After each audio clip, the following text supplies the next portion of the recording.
Let's begin with a prayer for guidance, openness of heart, eagerness of will, and breadth of vision. Loving God, it is your deepest desire, we believe, to pour out your love into our hearts, to overwhelm us with your love, to make us aware that you love us infinitely and unconditionally. Open our minds and our hearts to see and to know and to feel, and in every way to respond to the love as best we can. Pour your Spirit out upon us. Be powerfully present in this place at this time, for we do want to be guided. We do want to know your will. We do want the courage to follow where you will have us go. And so we pray for the coming of the kingdom. Our Father, who art in heaven, hallowed be thy name. Thy kingdom come, thy will be done on earth as it is in heaven.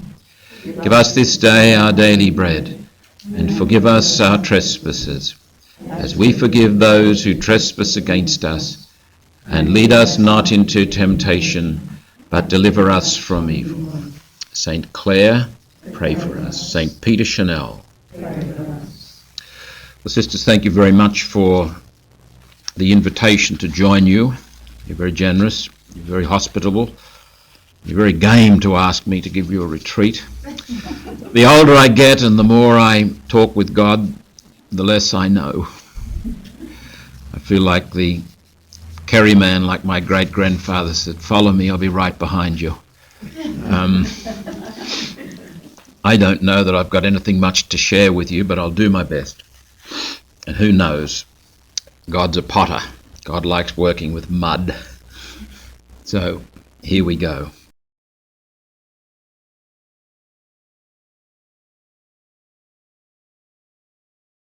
We're doing a retreat at a remarkable time in the history of the church, it seems to me. The cultural anthropologists talk about context, high and low context. And for example, Australia, I think, has always been a pretty low context culture. Japan is a very high context culture.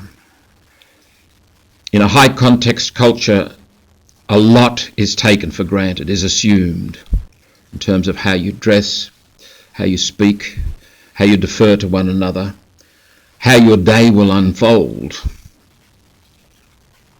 Low context cultures require you to think a lot more, make decisions a lot more, determine for yourself what's going to happen.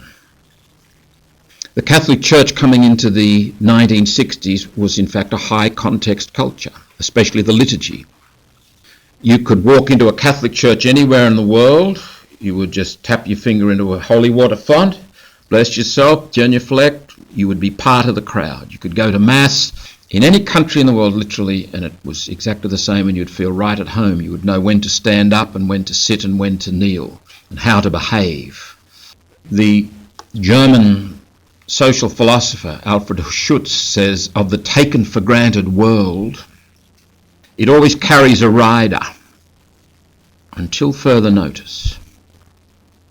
Our context, whether it be high or low, is never absolutely predictable, is never absolutely guaranteed. And you and I live at a time in history where notice has been given. The predictability of our world has become most uncertain. Even the predictability of a high context culture like Japan is uncertain.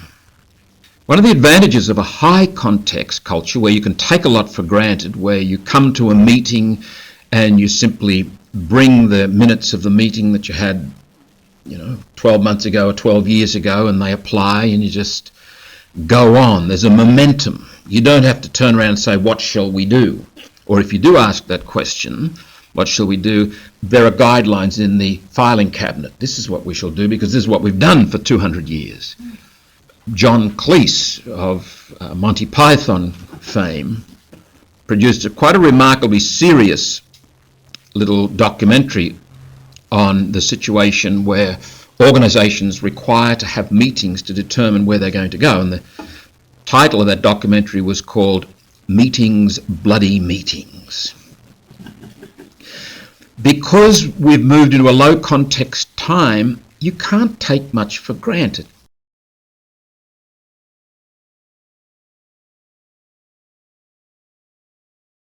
Orders such as yourselves, so much has to be rethought, reimagined.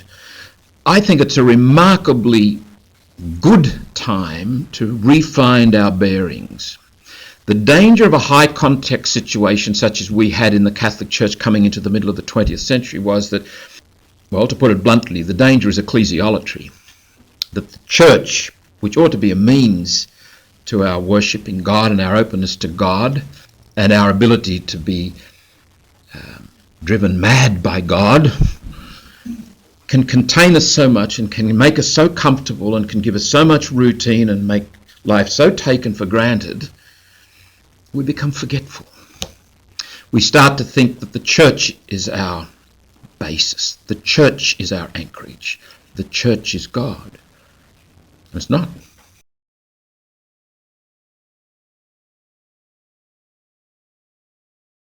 Sometimes it's when your taken for granted world erupts and can no longer be taken for granted that you are forced, humanly speaking, you just must say, well, what matters? What matters here and now and what matters in the end? When I spent some time in 2003 at Gethsemane Cistercian Monastery, I noticed over the cloister, what is apparently over every Cistercian monastery's cloister, God alone. God alone. Now I've heard people say, that's wrong. It's not God alone, it's people. It's the world. Well, I think if it's correctly understood, it's dead right. And there is a point in our lives where we need to face God alone. The roots of the word monasticism come from a saying by Plotinus, the follower of Plato, monos pros monon, flight of the alone to the alone. In the depths of my being, no one can come with me. In the depths of my being, I face God alone. It's not that I'm disconnected from the human race. I must go to that place, and we'll talk about solitude later in the week. I must go to that place so that I can go to people unencumbered, free, detached, enabled to be an instrument of God's grace for them. We're too prone to Velcro love, us human beings. Sort of attachments, strings attached. C.S. Lewis talks about the person who runs around doing things for other people, compulsively doing things for other people, and you can tell the others by their hunted look. Genuine religiosity, genuine spirituality has two remarkable attributes, it seems to me. One is freedom, and the other is grace. A truly religious person is a free person. Now, that's a huge paradox because freedom ultimately is the ability to be what I must be.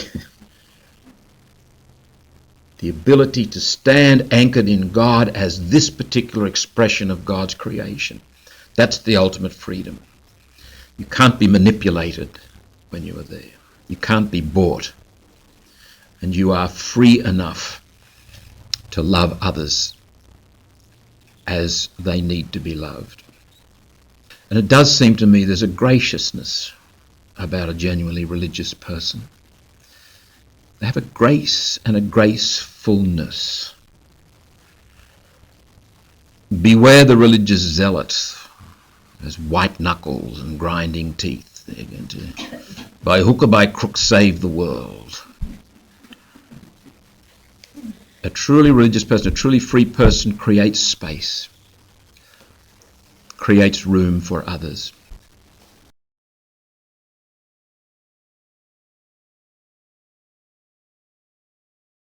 Thomas Merton, in the last lecture he gave, which was in December 1968, on that morning of December the 10th, recollected a meeting with the Dalai Lama a few weeks before, in which the Dalai Lama recounted how when the Chinese invaded Tibet, they also invaded the monasteries and the monks were dispersed.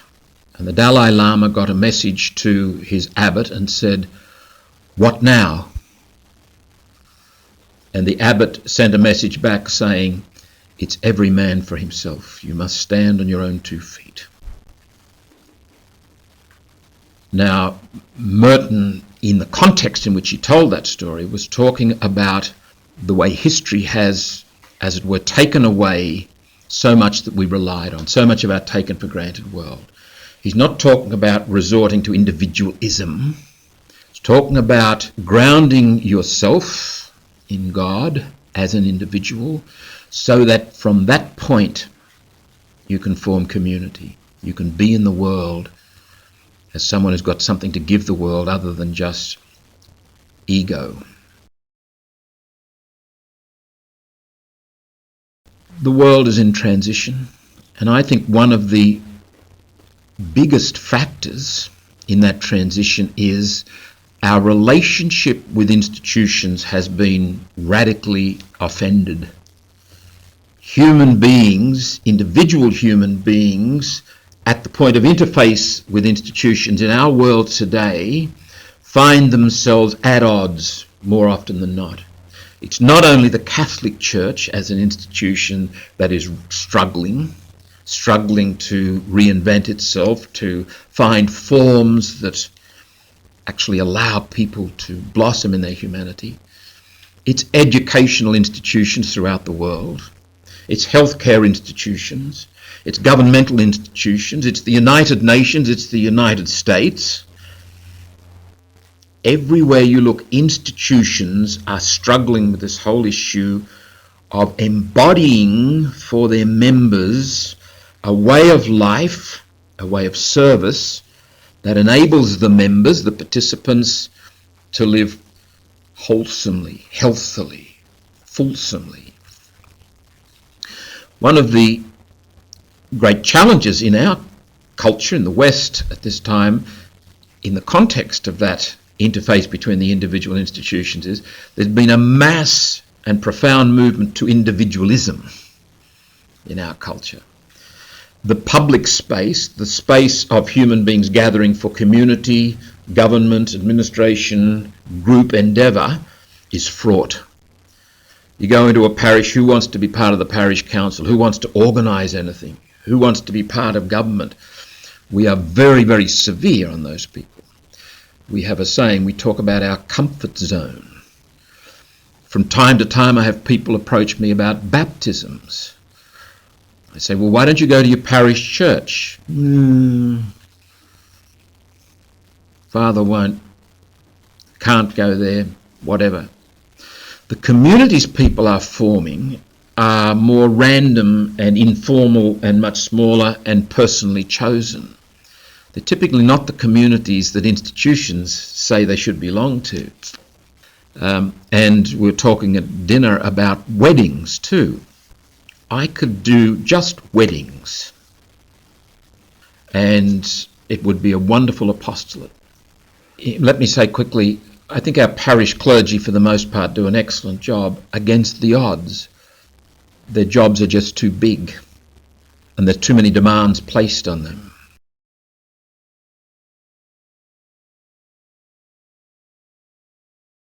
There have been some quite significant shifts in our world that have affected us.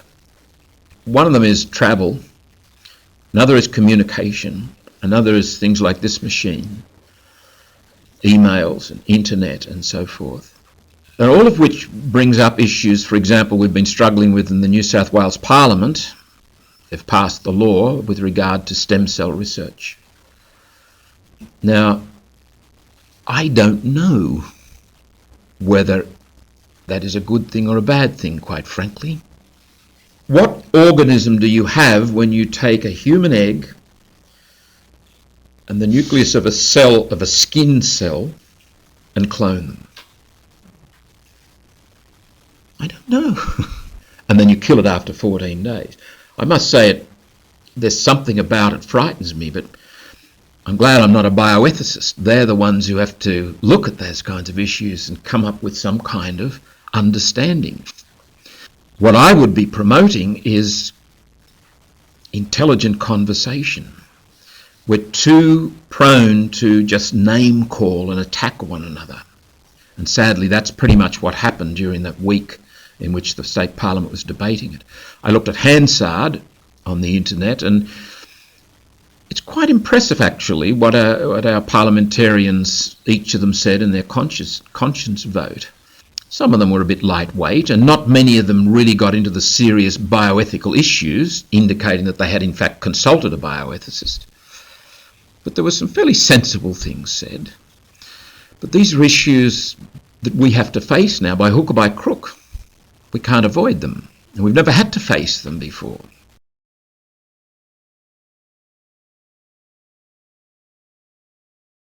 As you know, I'm involved with the Aquinas Academy.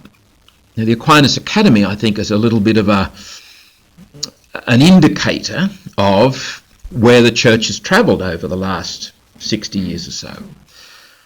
Some of you would have known Doc Woodbury, who began the Aquinas Academy in 1945. Now, I divide and it's a very rough division, I divide the Aquinas Academy into 3 eras. The first era began in 1945 and went through till the mid-60s. I call it the era of apologetics.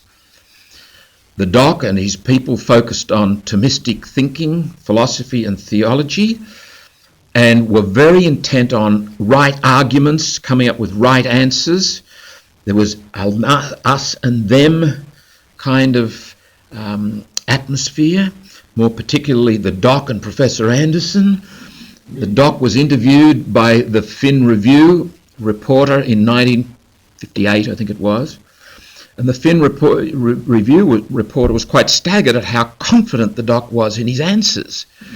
And the reporter said, "How do you know you're right?"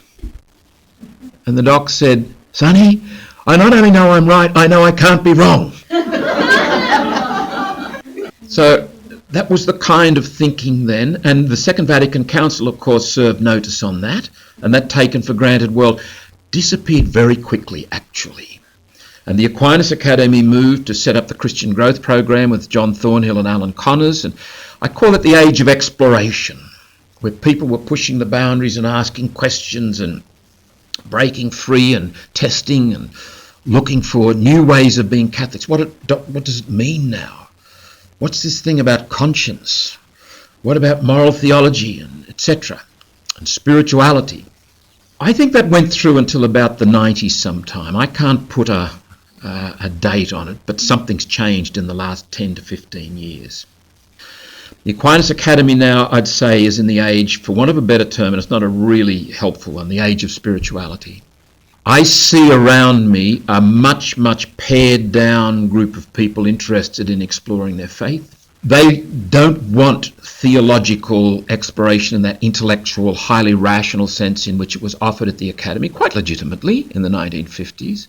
What they are seeking is something more personal, more experiential, more relational, something that tells them what their hearts intuit. That God loves them infinitely, and they want to be part of that, and they want to hear more of it, and they want to experience more of it. People are seeking out contemplation. I find myself, for the last some years, have been looking for want of a better word, I call it a hermitage, a place where I can go and get some solitude and silence.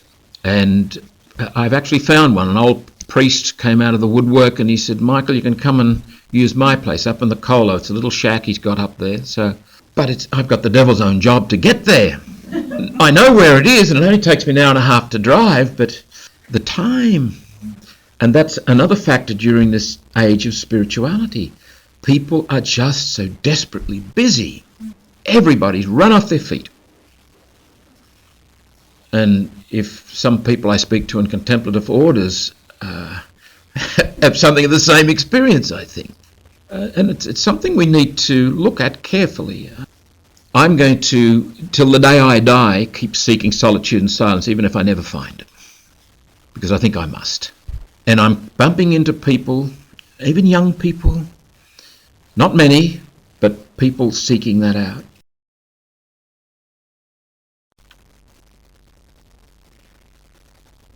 A definition of spirituality. I said I wouldn't give one, but this is a sort of, let's call it a description. It's necessary to focus our mind and our heart when we are actually pursuing this study and trying to promote our own spirituality. Throughout this reflection and throughout the subsequent course on spirituality, I will think of spirituality, I will presume this description. Spirituality is living relationships.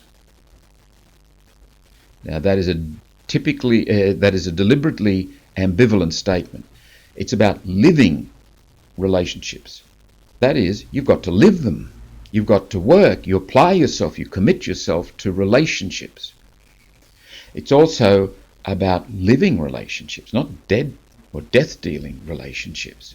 And some relationships we get into are not good, and we need to be able to move away from them. So it's not relationship at any cost. It's living relationships.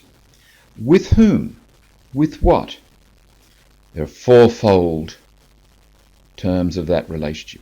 First and foremost, with God, however you name God. Relationship with yourself. And this involves listening to your experience. That is critical to the third relationship, which is with other human beings. How you relate with yourself is going to have a profound impact on how you relate with others. And indeed, a profound impact on the fourth set of relationships, which is your relationship with the world at large, the physical universe in which you live, the water, the trees, the sky, the air. Spirituality is pursuing, is fostering, is protecting, is maintaining, is nurturing those relationships. Not just one of them, not just a relationship with God. It's not just about a relationship with yourself. It's not just about a relationship with other human beings. In some people's lives, one or other of those relationships will gain a healthy ascendancy, but all should be operative in everyone's life. Spirituality is living relationships. Religion is spirituality concretized.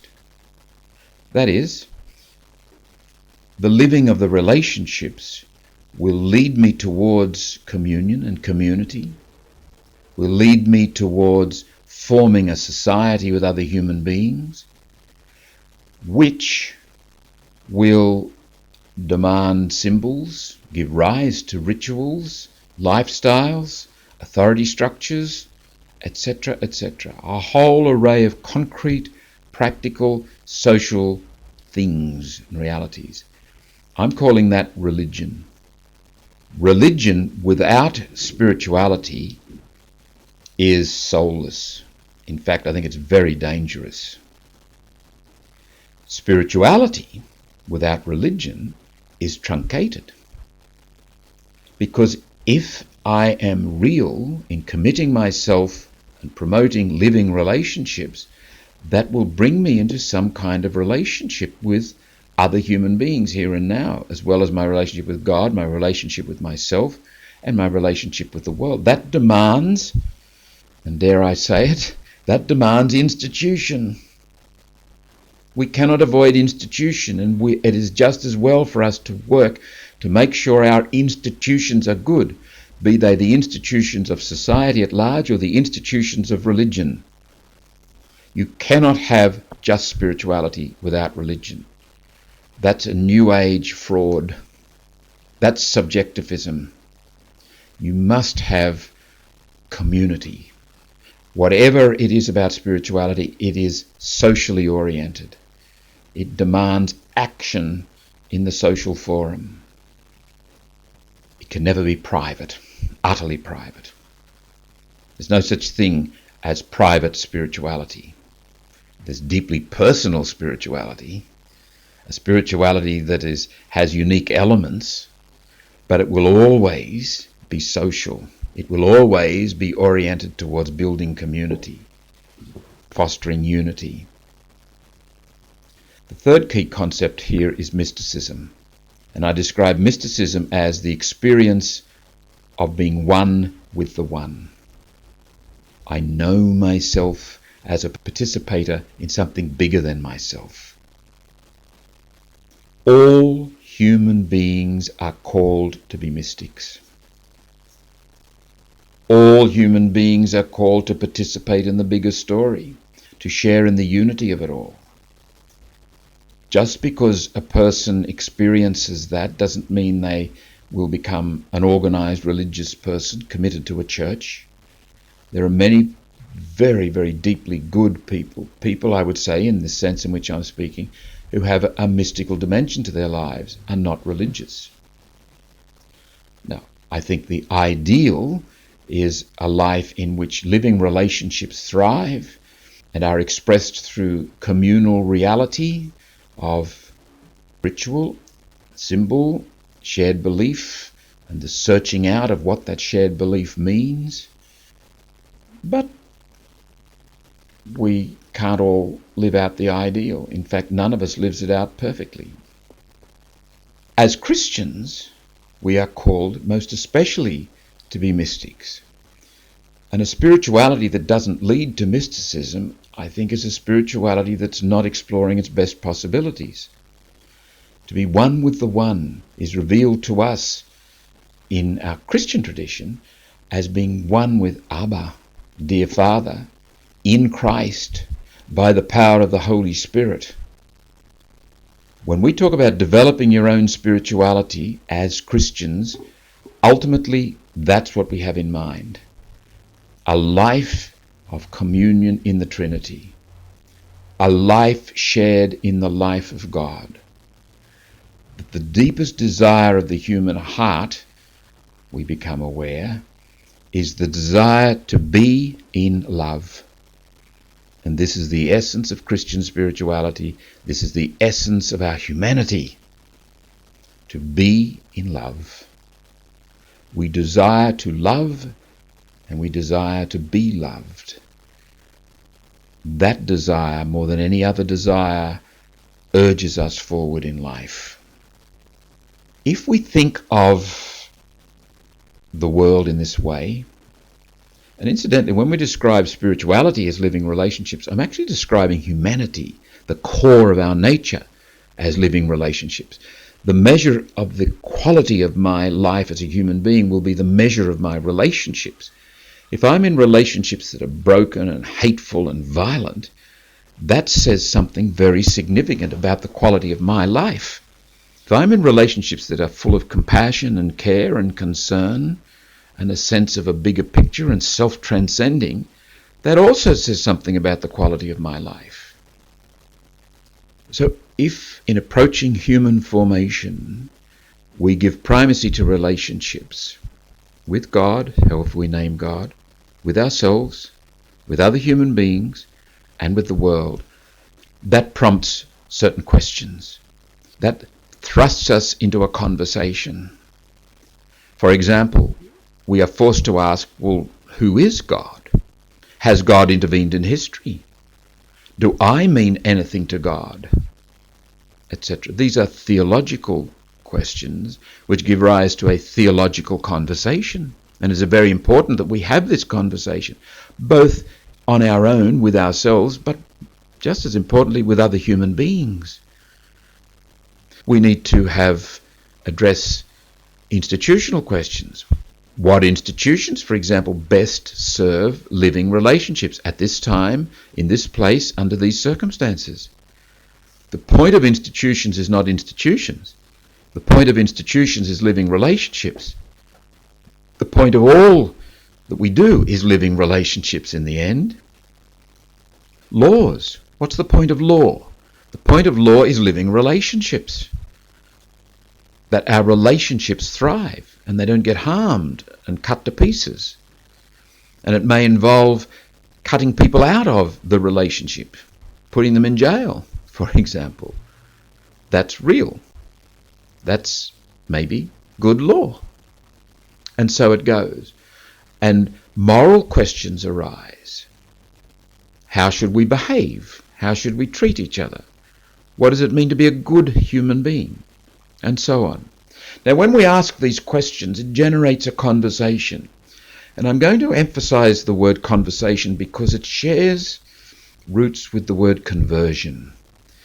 And this conversation of living, this conversation that forms us, shapes our lives in their depth, is in fact a process of conversion, of transformation. The word conversion, like the word conversation, comes from the two Latin words convertere, meaning to turn together. The one thing above all else that is absolutely essential for a good conversation, and especially this conversation of life, is the openness to, if not the desire for, conversion. I engage you, I engage the world, I engage God, I encounter reality, always, at least implicitly, with the desire to be converted in that, to be transformed. Now, don't take the word converted in a simplistic, superficial sense, that you convert someone to your way of thinking. I'm talking about deep inner change. Transformation is a good word for it. So that a circle of conversation begins from the primacy of relationship, and that leads to a vision. And that vision in turn generates more conversation, and as we remember that vision, this is our vision. This is what we as a group, as a community, as a human beings want. But we must have details. We must have concrete expressions of the vision that both manifest and protect the primacy of relationships. Details of law, details of dogma, details of morality, details of institution, details of liturgy, etc., etc., etc. All of which serve living relationships with God, ourselves, other people, the world in which we find ourselves. None of these details is an end in itself. Now, if you think of that as a spiral of conversation moving from the primacy of relationships by conversation to the necessity of having vision and constantly revisiting vision, to the necessity of having details, coming back to the primacy of relationships, all of which conversation not only serves the relationship in terms of defending it, but it serves it in terms of deepening it. Deepening your relationship with God, deepening your relationship with yourself, deepening your relationship with your brothers and your sisters, deepening your relationship with the trees and the rivers and the sky and the air of the world around you. One of the dangers, and it seems to be a danger that we constantly fall into if history can be trusted, we get stuck. That circle or that spiral of conversation is difficult to maintain. So we opt out. Now, there are several points on the circle. You can opt out at the level of the primacy of relationships and say, well, all it is relationships. That's all we need, and we don't need vision, and we don't need community, we don't need rules, we don't need institution. Well, I think that's misguided. You do need vision. You do need rules. You do need institutions, all of which demands compromise. Or you can opt out at the level of vision and become, airy-fairy, somewhat similar to people who opt out at the level of saying, I believe in relationships, but that's it. I think the most common place to opt out, however, especially by people who run institutions, who have leadership roles, is at the level of details. Rules, structures, statements of belief, these are the things that we get stuck on. We resist change, we resist conversation about them. We stop asking, well, what's happening here? Do these rules still serve living relationships? Or are we just doing something because we're too insecure or too anxious to move on? Now, when we fixate in the details, we actually opt out of this journey into life. We opt out of the conversation of living, and morality becomes moralism, and institution becomes institutionalism, and law becomes legalism, and dogma becomes dogmatism, all of which places us in a very, very precarious situation of being a hair's breadth from sectarianism, from prejudice, from religious wars. Some of the most terrible things in history, and indeed we're witnessing it today, are done by people who call themselves religious. They are not religious. What they do is not religious. It's phony, but it's all done under the guise of truth and goodness and God, all because they've opted out of the conversation. Fundamentalism, I think, is the classic case of that. John the 23rd, when he called the Second Vatican Council in 1959, I think, in effect, was calling Catholics back into the conversation. He was implicitly saying, look, we've become stuck. We need to look again at the Gospels. We need to look at the person and teaching of Jesus. We need to look at our times and read the signs there. Get back into the conversation.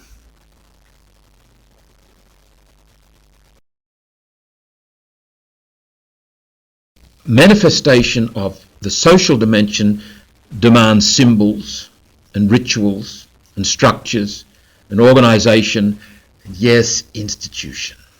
I couldn't tell you how many young people I bump into these days who say, look, I'm spiritual but I'm not religious. Don't talk to me about institutions, organisation. That's no good. You know, and we have to work together, and it's horribly messy. That's religion. Welcome to the human race. There ain't no escape from that. And for people to criticise the church for its sins, we shouldn't say the church is not sinful. It is. Because it's human. Always will be. And wherever you've got human beings coming together and trying to work out relationships, you've got problems. It's the nature of the beast. So it's not our sins that we ought to concentrate on, it's the relationships, and keep on working at them and trying to live them.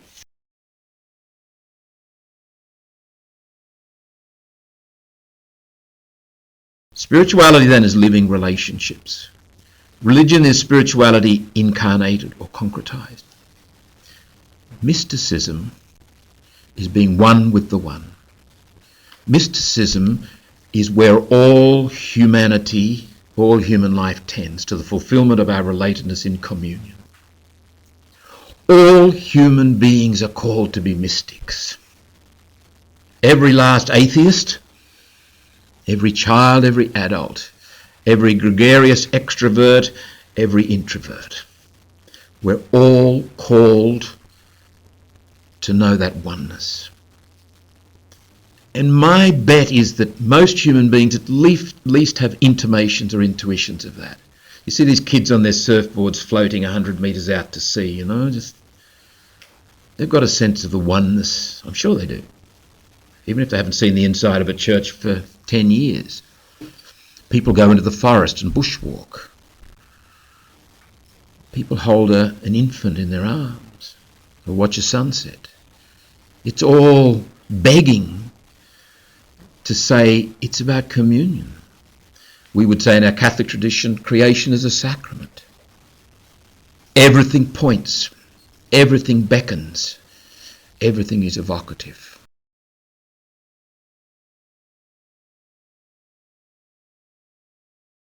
One final word. Everything that we talk about this week is going to be implicitly about discernment. Now, Sister Annette said that you have a chapter of election coming up, and she wanted me to talk about discernment. I don't know anything about discernment, really, and I'm not going to try and talk to you about it. But I don't know anyone who does. I mean, the Jesuits have got their thing, and they think they know about discernment. Well, maybe they do. But when it comes down to it, a lot of it's sort of holy horse sense. Good people doing their best, you know? So it's about living relationships. It's about common sense. It's about honesty. It's about truthfulness. And some of the most discerning people I've met are not very well educated. And if you ask them to tell you how do you discern, they wouldn't be able to. But they know. I can think of one of my own confreres at the moment. He's got a dumb manner about him. You'd pick him for a fool, but you'd be a fool if you did it. Just a sense of what's good, a sense of what is true, a sense of what's appropriate at this time. And it's amazing how when a group of people acts in that way, even with their uncertitude, lack of certitude, a bumbling sort of a manner, if there's goodwill and good relationships being endeavoured, all shall be well. All manner of things shall be well. The world is in God's hands. It's in good hands. The church is in God's hands. It's in good hands. And you and I are in God's hands. We're in good hands.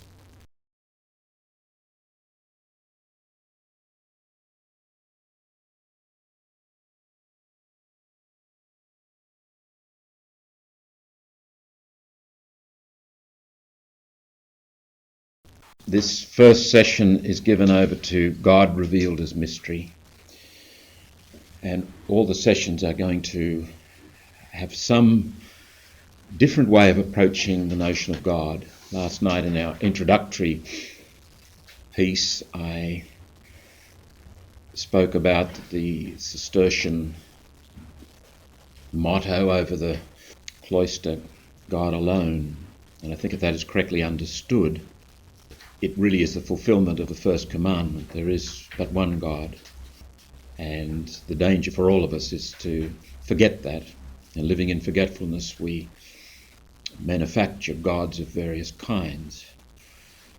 And the first God we make is a God of ourselves, our very own egos.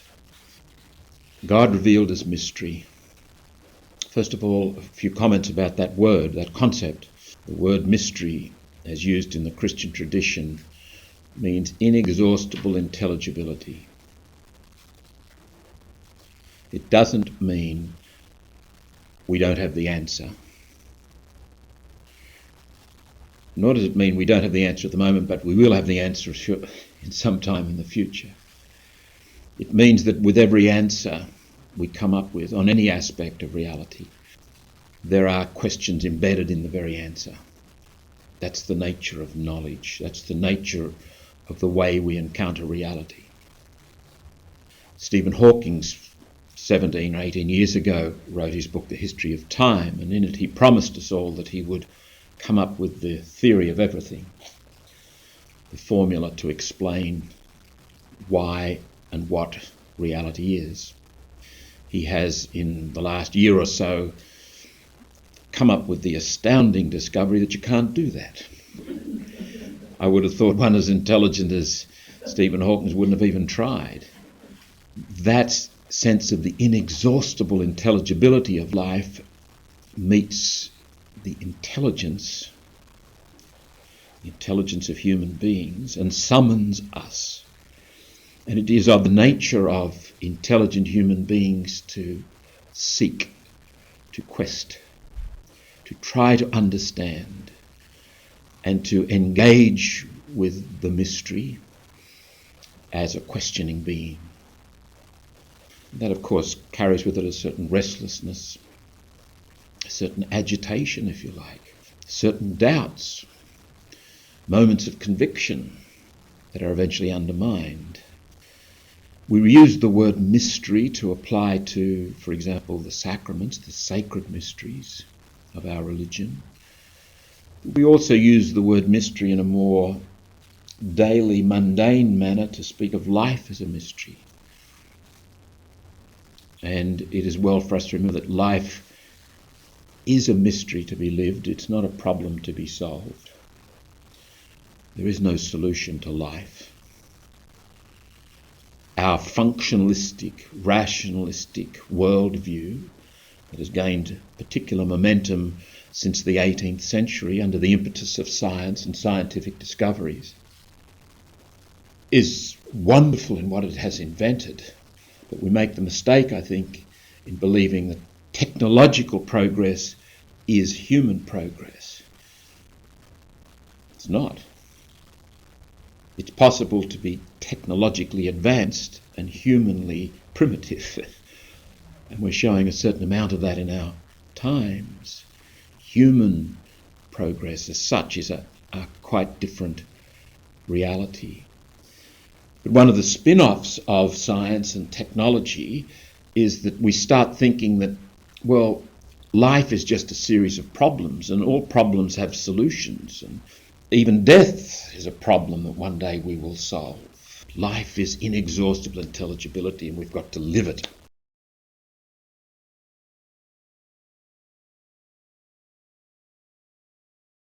One experience that we've all had that intimates this sense of mystery is the experience of the more than. Everything contains that kind of statement, that kind of proclamation, more than. Let me give you a very primitive, crass example of that.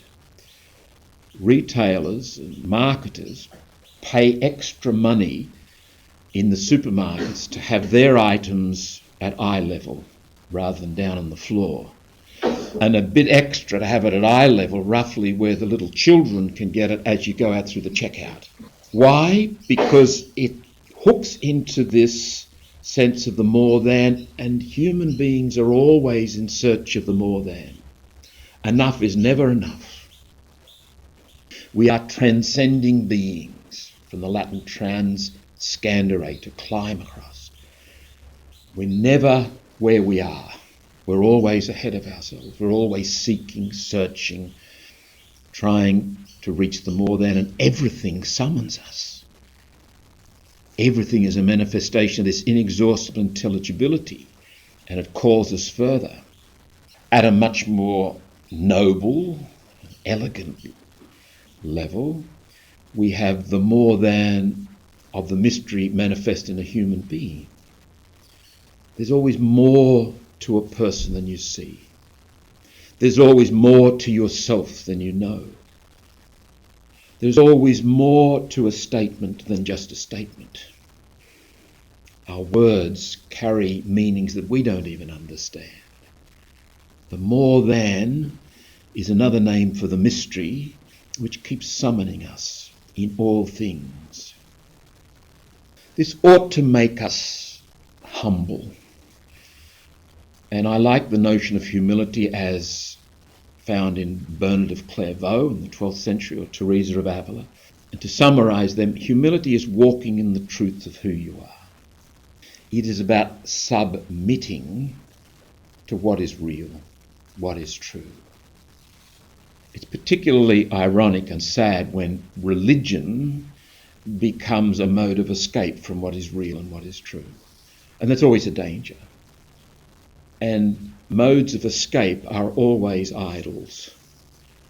What we seek is God, and we forget and we start seeking something else. And it becomes an escape from the living God. The living God, the truth, is actually much easier to live with than the best lie in the world. The most comforting lie will leave you with bitter taste in your mouth.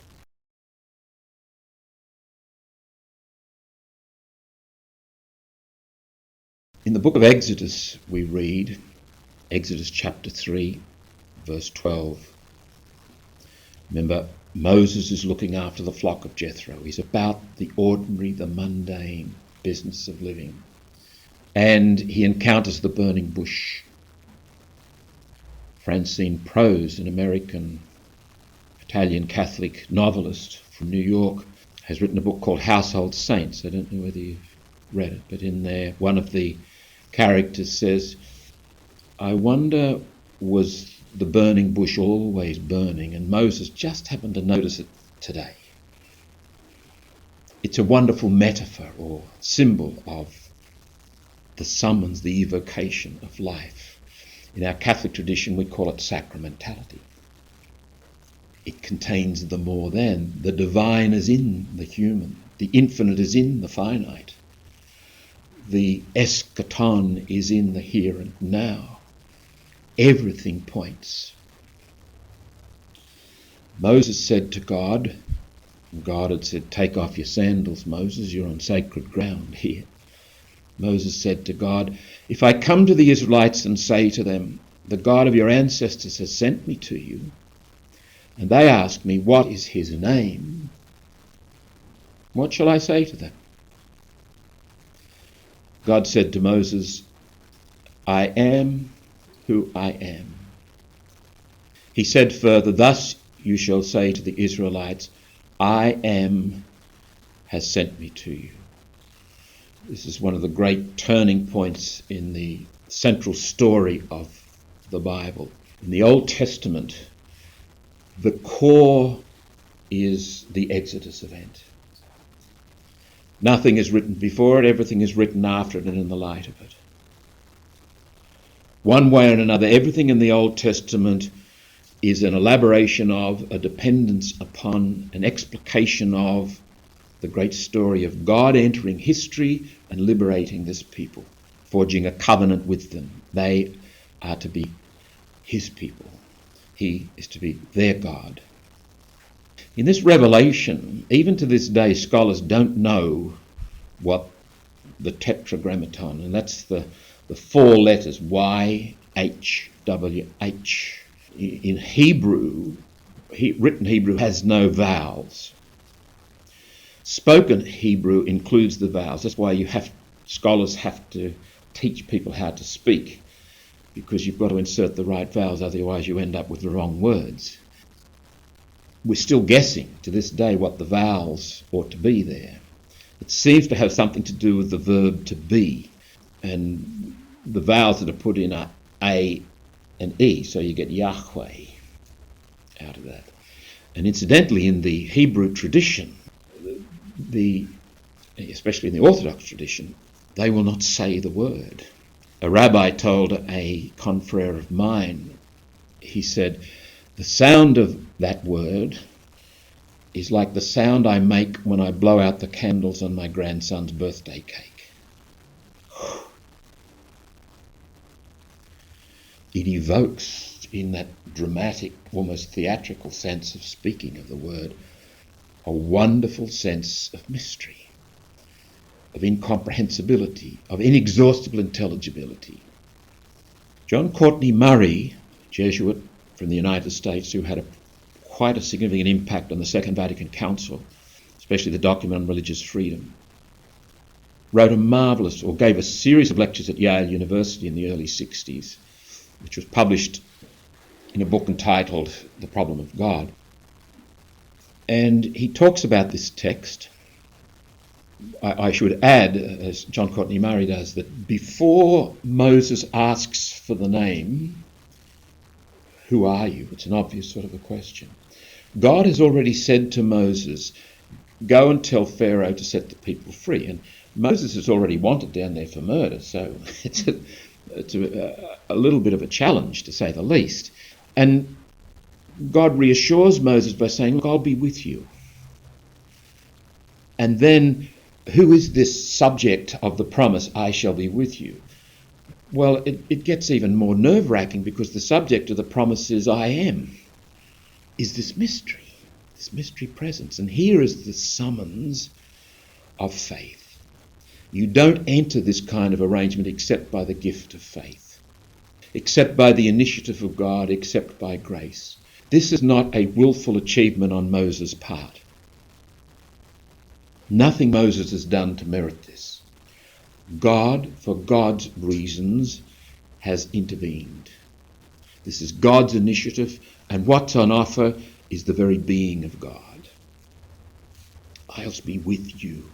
I'll be in your midst as your God." John Courtney Murray says of this revelation, that text, Exodus 3, 1 through 15, contains a threefold revelation of God's immanence in history, of his transcendence to history, and of his transparence through history. God first asserts the fact of his presence in the history of the people. I shall be there. Remember, one of the implications of God's presence is God's action. This is not just a philosophical conclusion. This is the way the Hebrew mind worked. If you're there, if you're with me, you're on my side. You're going to act. And philosophically, we would say, as Aristotle says and Aquinas says, God's being is God's doing. God's being is God's doing, and God's doing is loving, and God's loving is liberating. Being, doing, loving, freedom. That's the logic of God's promise, God's presence amongst us. God first asserts the fact of his presence in the history of his people. I shall be there. Second, he asserts the mystery of his own being. I shall be there as who I am. There is a struggle in our consciousness, and indeed throughout the Bible, not to anthropomorphize God. We do it all the time. The only way we have to think is with the images that we've gained through sensory perception. So it's inevitable that we're going to think of God in human-type terms. God's promise is a revelation that there's no way we can think of God that is clear, that is definitive. God is beyond all our images, beyond all our perceptions. God will be there in a mode of absence. Now that's worth pausing to reflect on. God's presence will be known by us as absence. If you think of your own spiritual journey, I would suggest to you that breakthrough moments are moments that you experience as absence, where your image of God, which carried you to this point, doesn't carry you any further. And it may be a moment in which you think, my God, I'm losing my faith. I don't believe in God anymore. God has gone from my life. God, in fact, is entering your life at a deeper level, at greater depth. And you have to let go of your childish, your immature, your ill-formed images because they are now obstructions.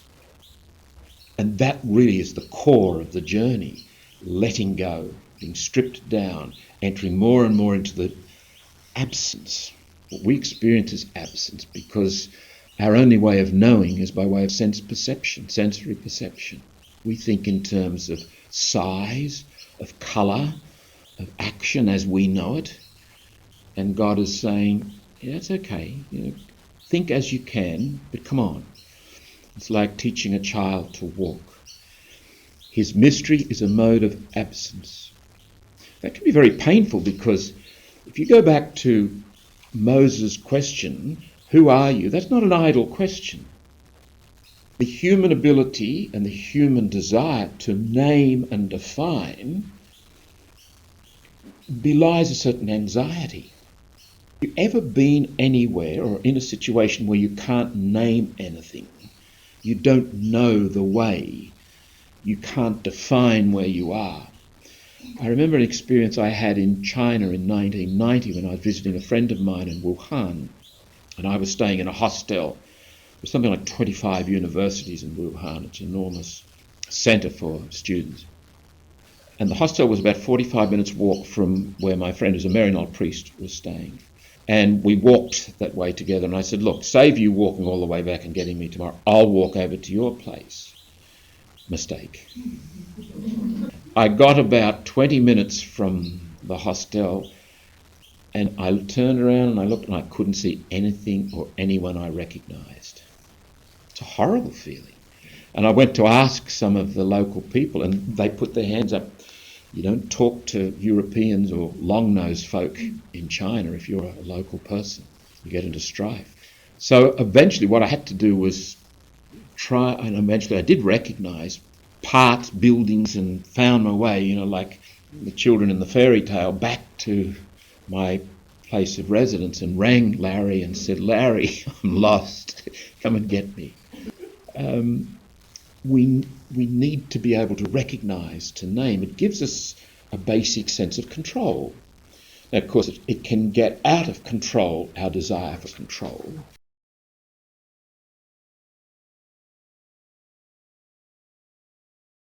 And what's at stake here in the unnameability of God is you can't control me. And you find that in the Ten Commandments.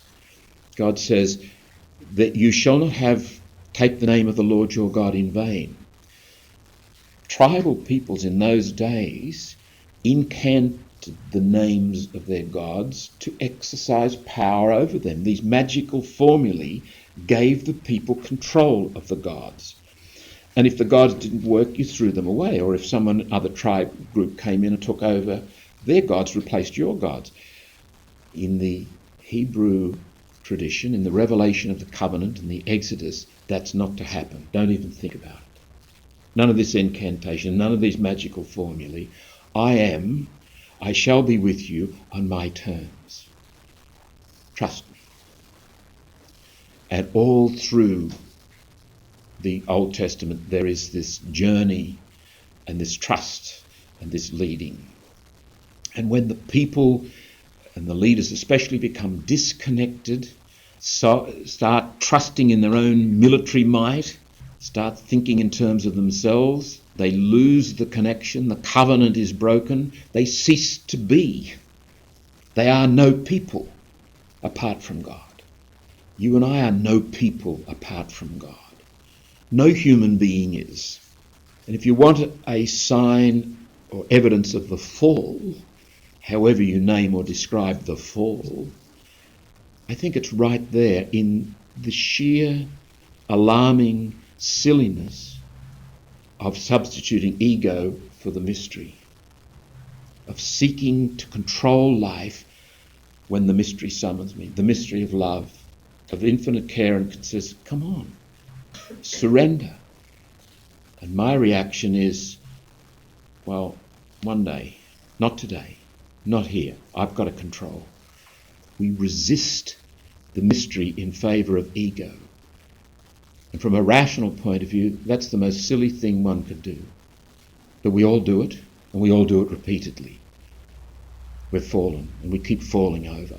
And we fall over other people, and they fall over us. Our state is one of fallenness. Why would we reject this mystery?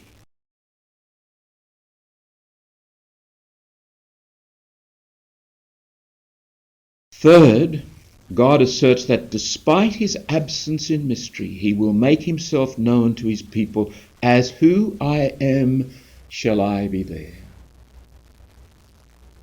The mode of his transparence is through his action, through the saving events of the sacred history of Israel. So in the encounter with reality, the concrete historical events, you will know my presence, you will know the effect of my will and my intent. You will never absolutely grasp me. You will never know me. However, what thus becomes known is only his saving will. He himself in his being and nature remains forever unknown to men, hidden from them.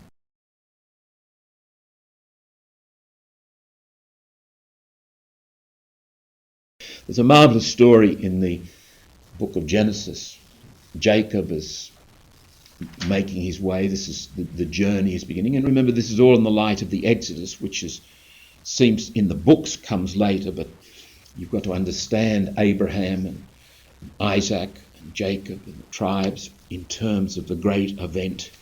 This book would not exist if it weren't for the covenant and weren't for the Exodus. And indeed in the New Testament wouldn't exist if it weren't for the new Exodus and the new covenant. It's a mirror image of the Old Testament and the Old Covenant. In the Gospels, Jesus is the new Moses. The new Exodus is the one that's intimated in the old Exodus from sin into the freedom of God's love and God's life. Where is the desert in the New Testament? It is Golgotha. place of dying, where death is conquered, as it was in the Old Testament, or intimations of it. That's where the covenant is forged, in the place of death, the desert. This is the story that you and I know. We live it daily. It's called the paschal rhythm of life, dying and rising. And by our answering the alarm clock in the morning and submitting to the stuff of daily life, we enter the paschal rhythm, the paschal mystery, Jesus dying and rising, and we move ever more deeply into the great mystery.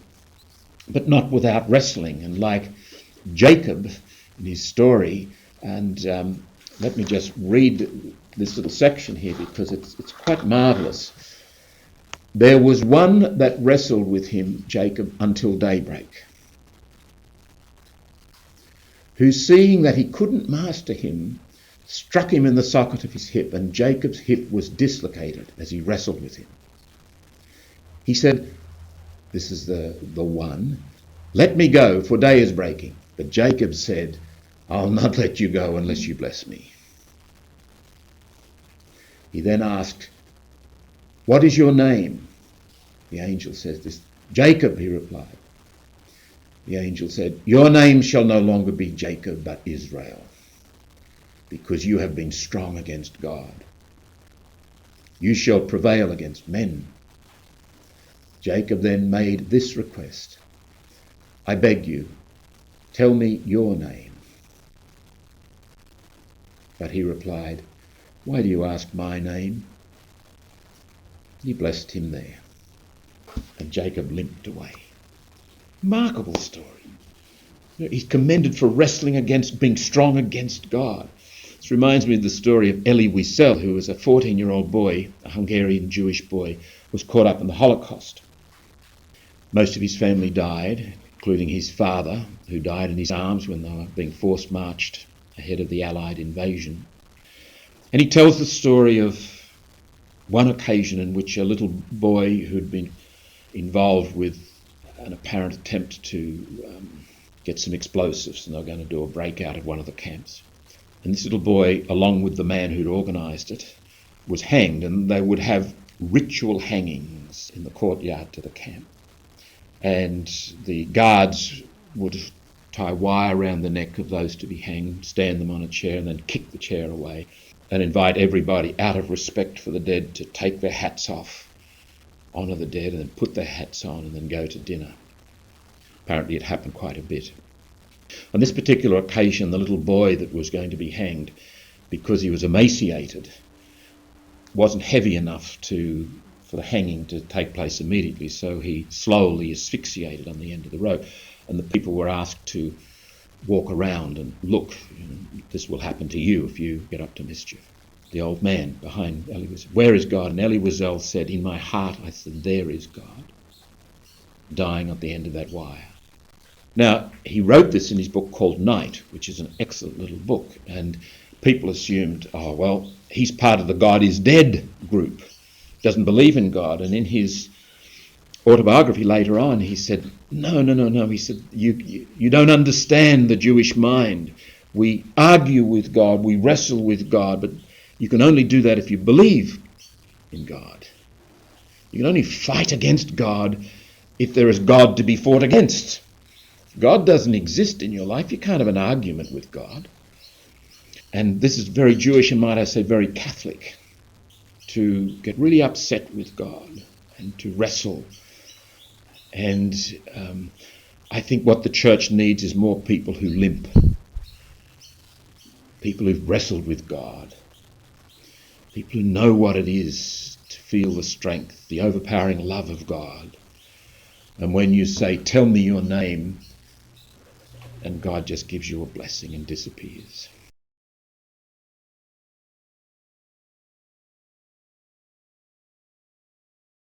In our tradition, we have, as it were, two choruses that keep playing, and they need to be there, and in each of us they need to be there. The so-called cat-aphatic and the ap-aphatic. On the sheets there I've indicated the etymology of each of those words. The notion of cataphatic is grounded in the notion of affirmation. that the cataphatic way maintains that we can affirm meaningful statements of God.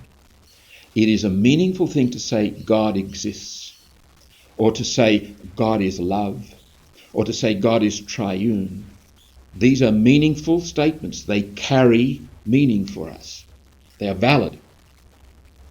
The apophatic way, it's rooted in the notion of, it's like speech stops, speech falls over, speech becomes silence, and it's generally referred to as the way of negation. That chorus, the apophatic chorus, keeps saying, no, no, no, no, no, no, no, no. Whatever you say of God is utterly inadequate. The great mystic of the apophatic way is probably Dionysius, Denis in the 5th century. The great mystic, paradoxically, of both is St. Thomas Aquinas, who made very many meaningful statements about God, but at the end of his life says, there's so much straw, burn it. We need both. We need to be able to say things about God.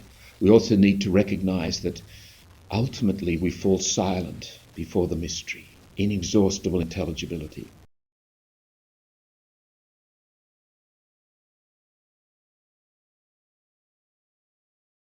We mentioned Father Woodbury last night, the man who started the Aquinas Academy in 1945, a very daring and very visionary thing to have done.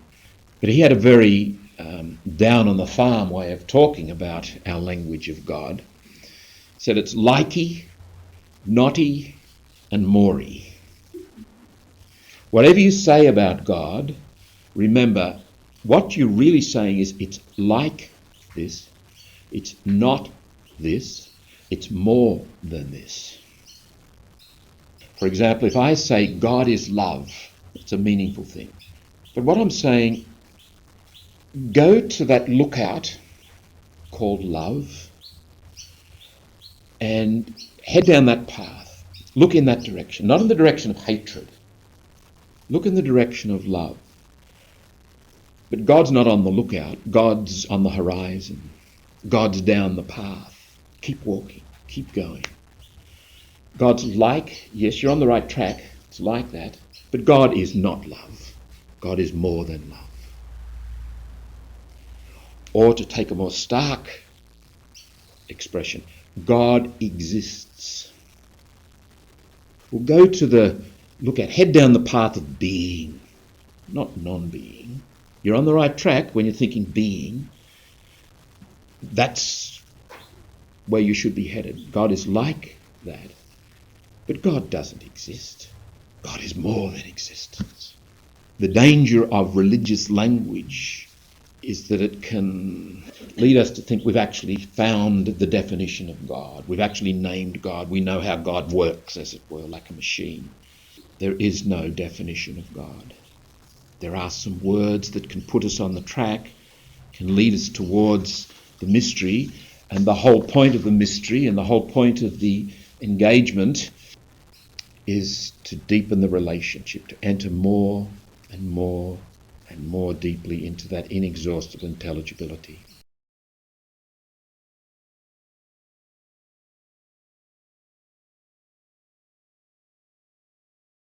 I'd like to finish with two quotations.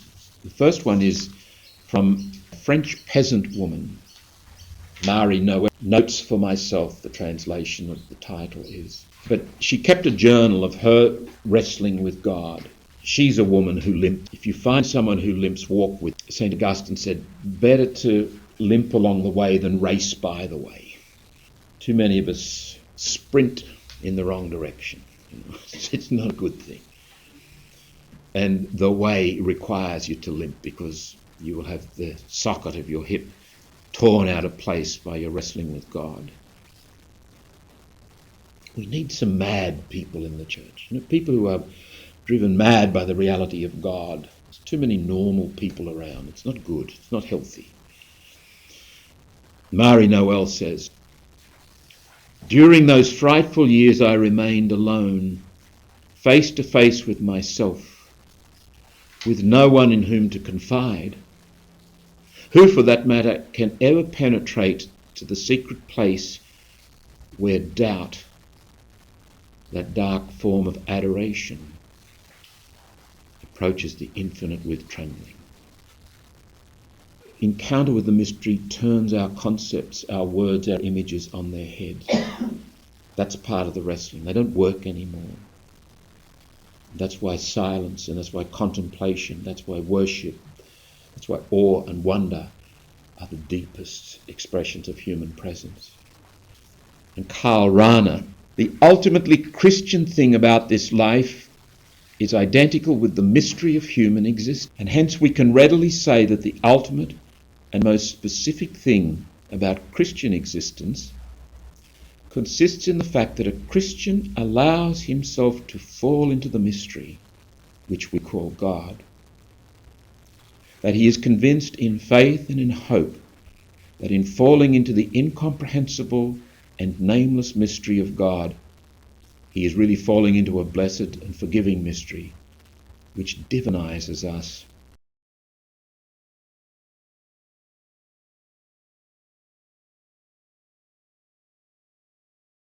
In this second of our sessions, we'll reflect on God revealed in hiddenness, and I'd like to follow a methodology which I think is extremely important in spirituality. Look for the human ground. As a general rule, I would suggest that if we want to talk about anything religious, look for the human ground, look for the roots in the human reality. For example, prayer. There are roots in our very humanity that reach out and take us in the direction of prayer. My unfailing experience with people is that if you can get them to listen to and face human experience, their own experience, they will find there the urgings and the questionings the gospel deals with, that the person and teaching of Jesus addresses. A danger that I think we've slipped into too often over the centuries is to ignore the human or even reject the human ground and see religion as some kind of a supernature that fits over and above it all. And to be religious is to leave your humanity behind and to put on this supernature. Now, there is a very real and authentic sense in which we talk about the supernatural, but I think it's dangerous. Grace builds on nature. That's a fundamental principle of Catholic theology. In the teaching of Martin Luther, that you'll find an image or a metaphor there which is very revealing. Martin Luther said, the human person saved by grace is like a heap of cow dung in the dairy yard covered with fresh fallen snow. That is very, very Protestant. What does it say about the human person? It's a terrible image. We picked it up, and Calvin is very strong on that same negative anthropology. It crept into our Catholicism through Jansen in the 17th century. And Jansen's roots are in Augustine, and Augustine's negative roots are in Manichaeism.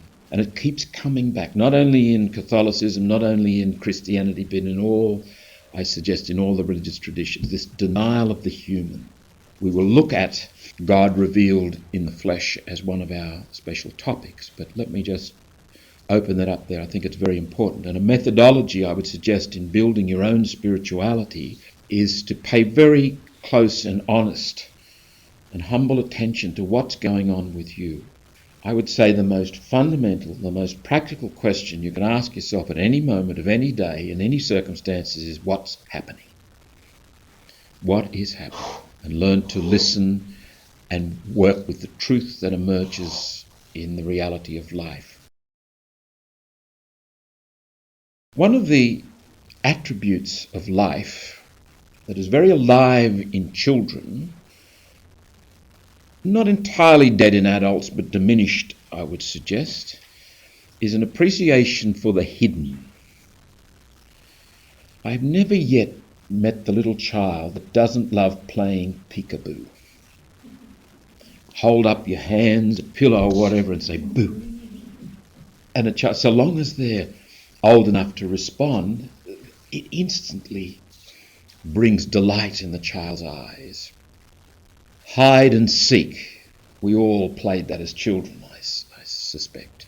And really, a lot of the fun, as Belden Lane points out, is in the hiding and the tension that it creates, that you know you're hidden and they're looking for you. Being hidden is so important, and if some other child says, I know where Michael is, tells on you, it spoils the game. It lifts the veil. You're no longer hidden. And in the hiddenness is all the delight, is all the fun of it. Hiddenness bespeaks enchantment. The world for a child, until or unless they are spoiled, is an enchanted place. A bird is not just a bird to a child. A bird is an enchanted thing. A bird speaks of the more than. A bird reminds the child of a much bigger story. Another human being is not just another human being to a child. Another human being is a story, is an enchanted reality. What a terrible thing it is to destroy the enchantment of children, to disturb that innocence. I choose to believe this is one of the reasons Jesus said you've got to become like little children. To say that the child experiences the world as enchanted, it beckons, it is evocative, it speaks to the child of a much bigger reality, is to point to the human ground of sacramentality, which is so crucial to our Catholic spirituality. We'll come back to that in a moment. Even as adults, is there not a certain delight in the hidden? If somebody gave you a present that wasn't wrapped, it would lose something, wouldn't it? If the prospect of catching up with an old friend, someone you haven't seen for 30 years, there's tension in that, there's excitement, there's, will I recognise them? Will they recognise me, which might be more to the point?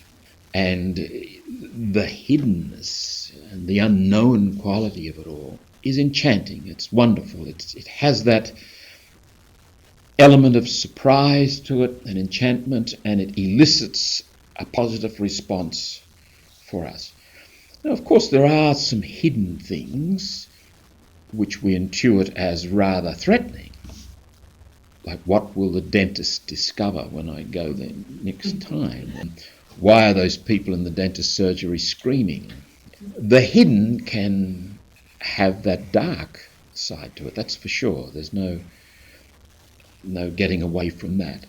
But typically I would suggest there is a quality to life, which I'm calling that hidden quality, which is enchanting, which is inviting, which elicits a response that is positive and eager on our part.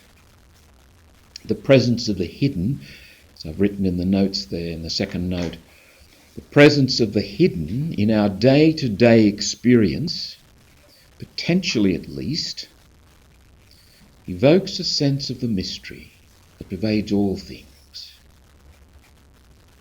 It invites us to take off our shoes, as it were, because we tread on sacred ground. Always we're on sacred ground. The hidden engenders a healthy humility and a natural joy, perhaps a sense of excitement and expected surprise. But you have to be available to it. You have to be able to play. The hidden can also be an affront to the human mind, and it may evoke anxiety. I would suggest that there are at least 3 very common reactions, not so much to the hidden, but to the anxiety that the hidden evokes, because the hidden says you are not in charge. The hidden protects that rider on the taken for granted until further notice. That's part of the playfulness of life, to accept the until further notice, to be able to go with that reality. But there are three common reactions in our world: fundamentalism. I'm thinking particularly of religious fundamentalism, but I think the same dynamics apply to political fundamentalism and economic fundamentalism and social fundamentalism. Rationalism and functionalism. To pause and reflect on those as reactions to the hidden, as unwillingness to accept anything hidden. If you've ever talked with a fundamentalist, and we've had our share within our Catholic tradition, a fundamentalist reduces life to black and white answers. You're either right or you're wrong. There's a line in the sand. You're on this side, you're on that side. If you're on my side, you're right. If you're on that side, you're wrong. And there's no point in talking with you. There is a very simplistic answer for everything. Fundamentalists cannot engage in conversation because conversation of its very nature demands, invites, evokes change. Wonderful coalescence of the etymology of the word conversation and the etymology of the word conversion. They have the same Latin roots, meaning to turn, to change together with. Conversation, if it's real, involves conversion. Conversation, if you enter it as conversation, not as manipulation or argument or mere chatter, but as genuine conversation, you relinquish control. You submit to a process, and good conversations always go where you never expected them to go. Good conversations are full of surprises. I would say when I was in the seminary in the 1960s, when we had tutorials or conversations in class, those that weren't outright polemics were in-house maintenance talk. And the reason we didn't engage in good conversation was because there was an end, there was a thesis you had to prove, and you better arrive at that thesis at the end of your conversation, or you are amiss, you're out of order, you're unorthodox. Now we can have a conversation about the resurrection, which opens us up to the riches of God risen in our midst. It doesn't have to be, did it happen, didn't it happen? Which raises the second lot of reactions to hiddenness. Rationalism wants to know the answers. Rationalism is based on two assumptions. Any truth claim must be empirically verifiable and or rationally provable. Otherwise it's to be dismissed. I find it hugely ironic that rationalism, on the basis of that great leap of faith, making a tremendous assumption, on the basis of that great leap of faith goes on to deny faith. No rationalist worth his or her salt will allow faith as a way of knowing. Now, in fact, I don't think anybody can live by that, but people say they do. And there are people like Christopher Hitchens and Richard Dawkins and so forth who would call themselves rationalists. If you were to say to one of those people, and they're generally men actually, but not always, I bumped into a lady in the United States called Madeleine O'Hare, who headed up the Atheists Association, and their one aim in life was to get rid of religion. This is going right back to the 1970s. I think she might have gone home to God by this, but that's for her and God to sort out. Rationalist cannot accept as a truth claim something like, I forgive you, or I love you, or I care about you. Because you can't prove that. You can't prove, you might say, well, I can prove that I love you, look what I do for you. But you can fake that. Scientifically, there's no way to prove these things that matter most. These things upon which human society and human relationships totally depend. You can prove things about computers and about cables and about chemistry and physics, But they don't matter much in the end, actually. Not as much as relationships. And what rationalists do is simply cut out anything that they can't deal with in a rationalistic way. But more to the point here, I think rationalism is a refusal to accept that there's anything of mystery about life. That life will hold forever its hiddenness. Rationalism said, no, one day we'll solve all the problems. And we won't. The third one, which I think is probably more common than we realise, is functionalism. Busyness. Keep moving. Keep working. It's a way of evading life. In that review by Richard Blake of Into the Great Silence, he talks about the way Gröning, the director, has just brought the viewer right down to the present moment. There's no escape. There's no noise to escape into. There's nothing to do. You are forced to be there. I think one of the most remarkably wise things that Benedict did in his rule was to warn abbots about gyrovagues.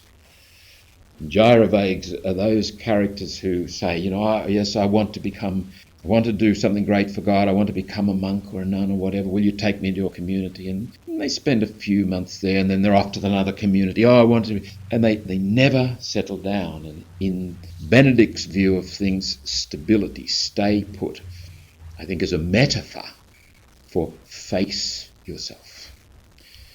Busyness is flight, more often than not. Keeping on going is a way of not letting reality catch up with you. These are ways of dealing with anxiety. These are ways of not embracing the hiddenness, not embracing the fact that I don't control life, that I must submit, that I must abandon myself to the mystery.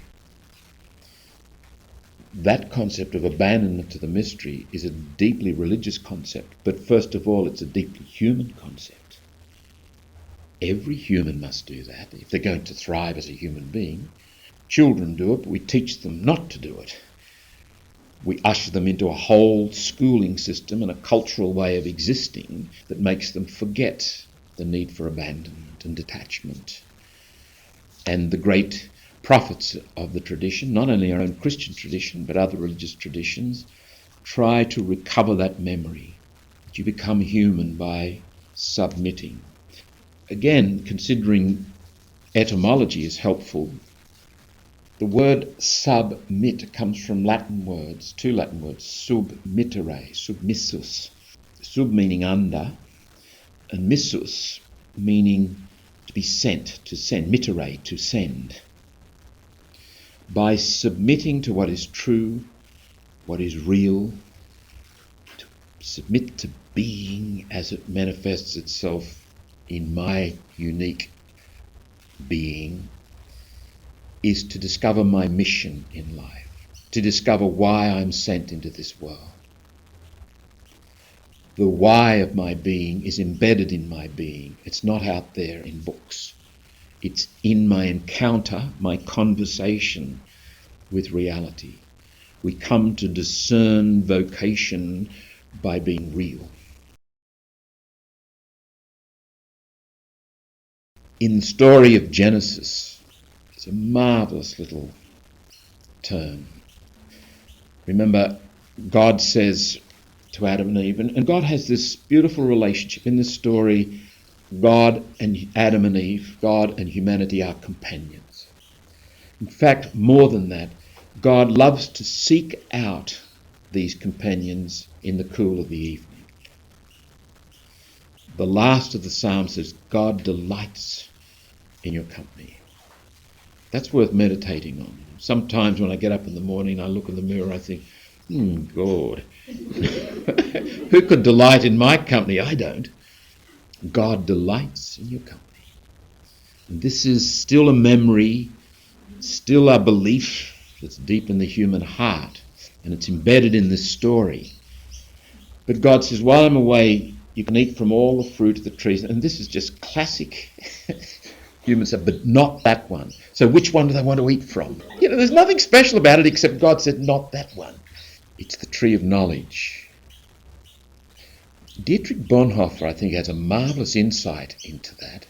He said what that portrays is where human focus shifts from relationship, especially relationship with God, to trying to figure out what's right and what's wrong and performing for God, God being a disconnected, distant character now. There's been a breach, there's been a disconnection because of this knowledge of good and evil. And we think the whole business of being human is finding out what is good and doing that, and finding what is evil and avoiding that. It's the heresy of moralism. We are saved because God is good. We exist because God is good. And the whole point of divine revelation and the Bible and our lives is to make God's love available to us, become aware of God's love, to see God's love, to be open to God's love. So God comes seeking the companions in the cool of the evening and finds that now, because they've violated this factor, there was a hidden quality about that. Why not eat that? Well, it's the tree of knowledge, but why? There's something hidden there, and we've got to unveil it. We've got to tear away the closure on it. And what happens, having unveiled the tree, having taken away the enchantment, they must now hide themselves. And hiding becomes one of our tragedies. And breaking through that pathology of hiding, and we're talking about something different here to the hiddenness about which I was just speaking. It's the hiding that is lying. It is the hiding that is evading. It is the hiding that is avoiding.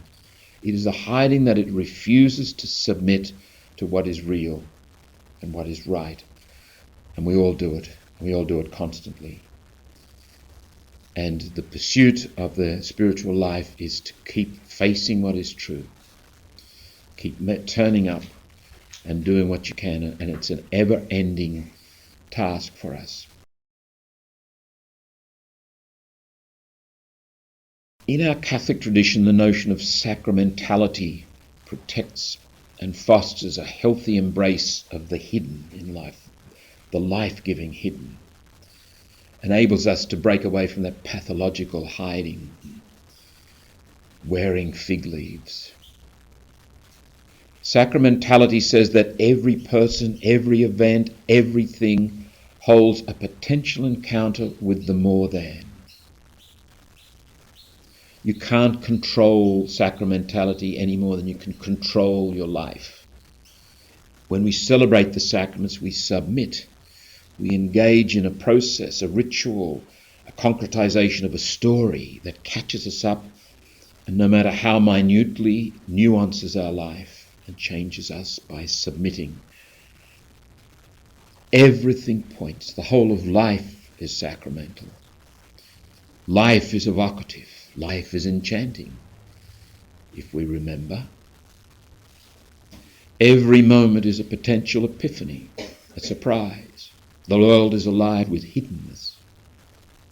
We keep a rich sense of sacramentality, whether it's the sacramentality of worship and the 7 sacraments, or the sacramentality of life. Again, Benedict talks about the same respect being shown to the tools in the tool shed as is shown to the sacred vessels in the sacristy.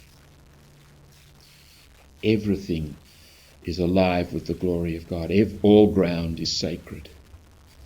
And we keep this sense of sacramentality alive through story and symbol, ritual and art, silence and solitude, listening and attentiveness, through each and every act of care and forgiveness and compassion and honesty and mercy.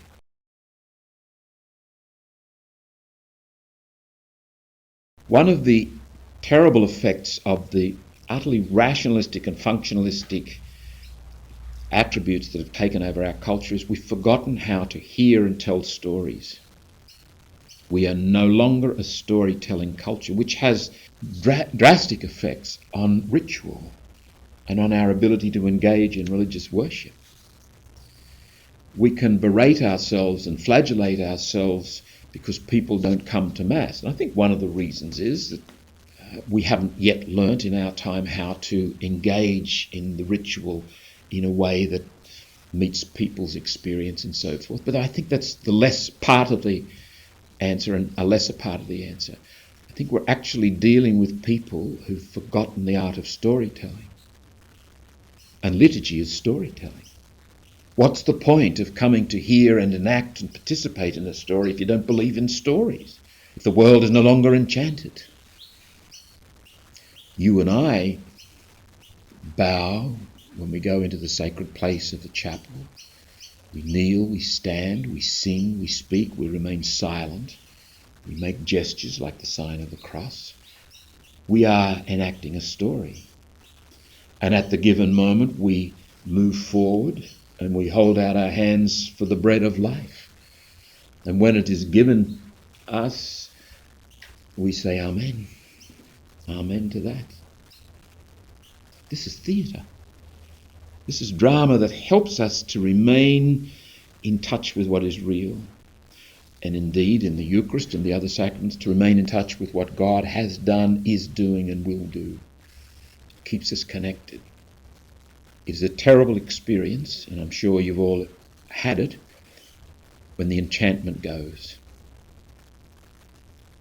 When you don't feel the feelings that are positive and nurturing and supportive of storytelling. That is not the time to walk away. That is the time to pray to God for strength, for endurance, for persistence. Our culture says if it's inconvenient, if it's unpleasant, walk away from it. So we've got this episodic lifestyle that is so much part of our culture.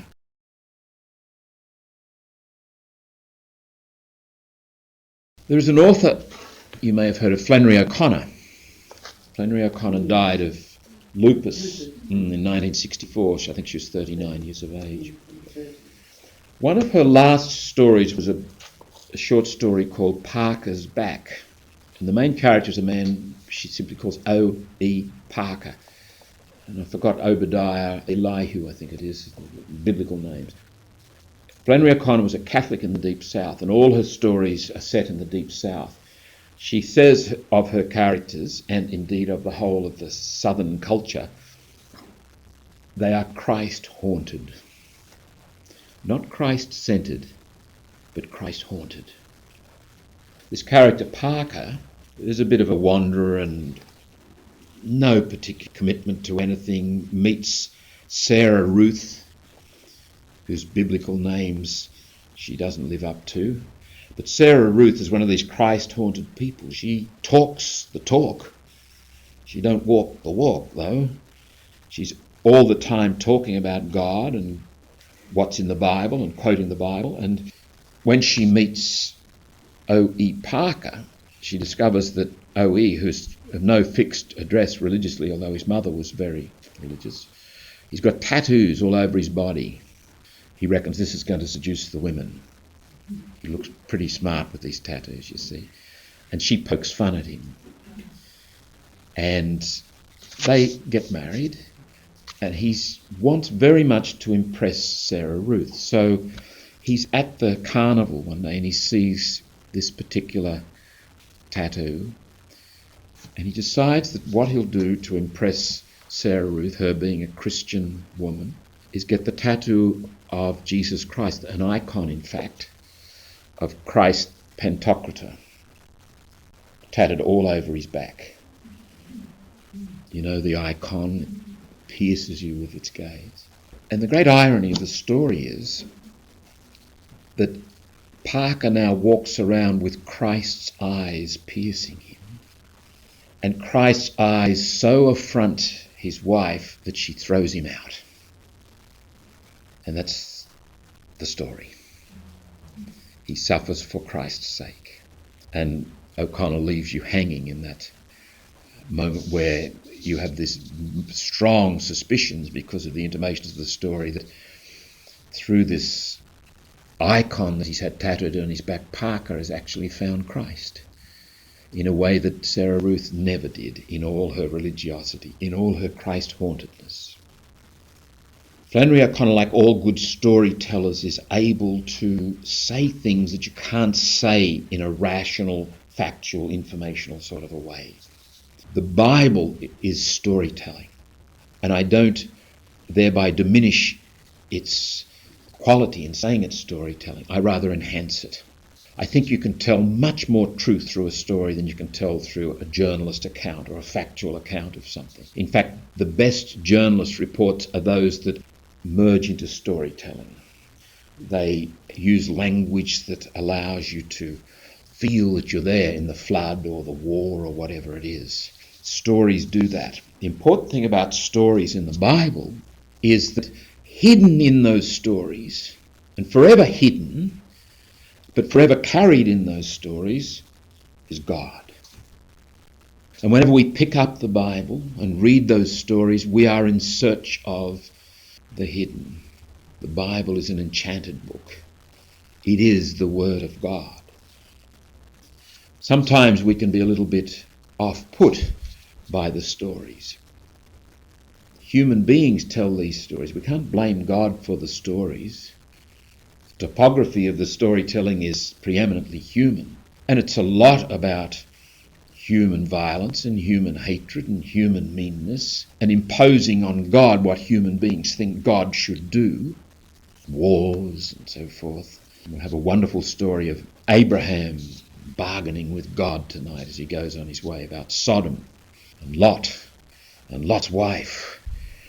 And if somebody says, but did that happen? Is that true? I say, you betcha it's true. Listen to it. Sit with it and find the hidden quality of that story and you will find God. That's the truth in that story. And that's the truth in every biblical story. It brings to us the hidden God. God is revealed in that hiddenness.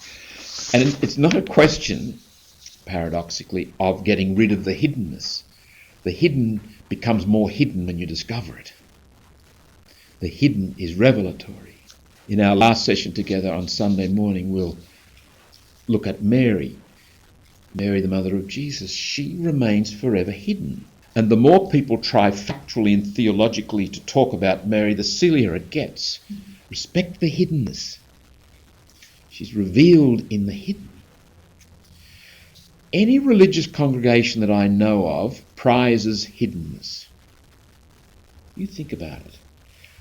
We are encouraged not to push ourselves forward, not to go out there and make big picture of ourselves, say, look at me, look at me, look at me. Remain hidden. Leave it in God's hands. And God is the hidden one, preeminently the hidden one. Let me conclude with a quotation here on the back of your sheets from Isaac of Nineveh, one of the early fathers of spirituality, Christian spirituality. Faith is the doorway to the mysteries. Faith enables you to see. Faith enables you to stand in that tension before the hidden, to resist the rationalistic tendency to try and pick it apart, to rush over and pick the fruit off the tree, to remain, to endure the excitement, the anticipation of what the hidden will reveal in becoming more hidden. What the eyes of the body are for physical objects, faith is for the hidden eyes of the soul. Just as we have two bodily eyes, so we have two spiritual eyes, and each has its own way of seeing. Isaac is in the storytelling mode here, allegorical. With one of our eyes, we see the glory of God hidden in creatures. With the other, we contemplate the glory of God's holy nature when he deigns to give us access to the mysteries.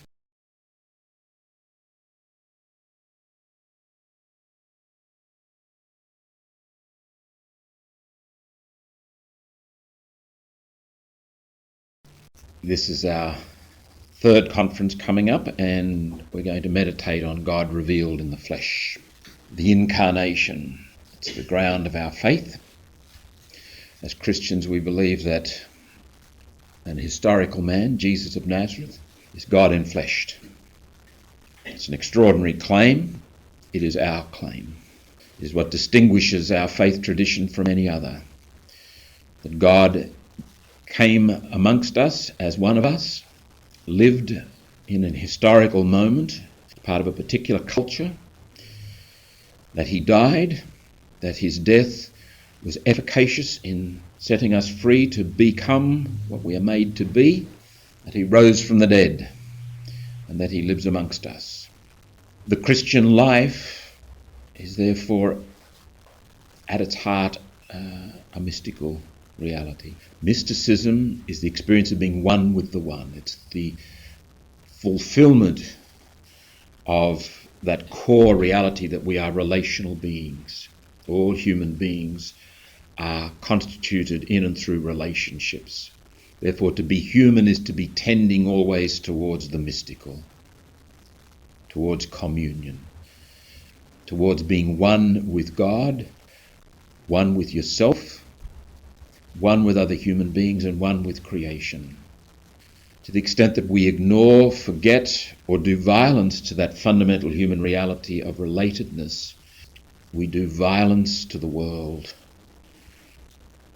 I think it would be fair to say that the world today is reeling under such violence, not only in terms of relationships with one another, but in terms of our relationships with our waterways and our air and our trees. Slowly it's beginning to dawn on us that violence has been done, and we're going to have to change our lifestyle, there's no doubt about that. And monasteries and nuns and monks have got to jump on the rest of the world, because the rest of the world's going to have to head in the same direction, to a much more simple way of living. One that is much more respectful of the relationships that we have and the responsibilities that those relationships demand of us with the environment.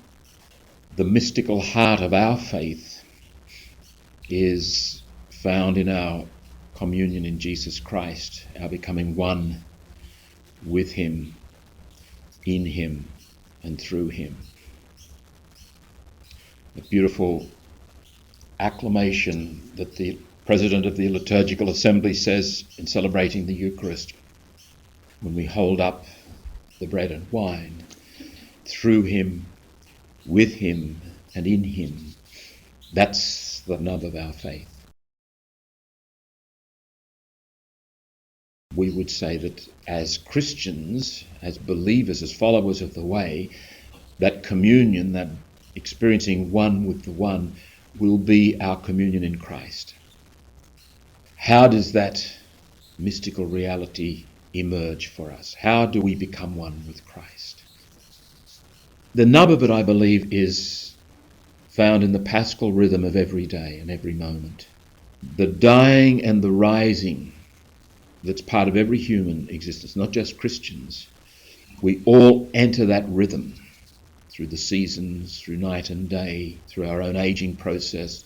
Every time we get up in the morning, every time we face the issues of the day, there's a dying that we might rise. And there's a huge paradox right at the centre of that.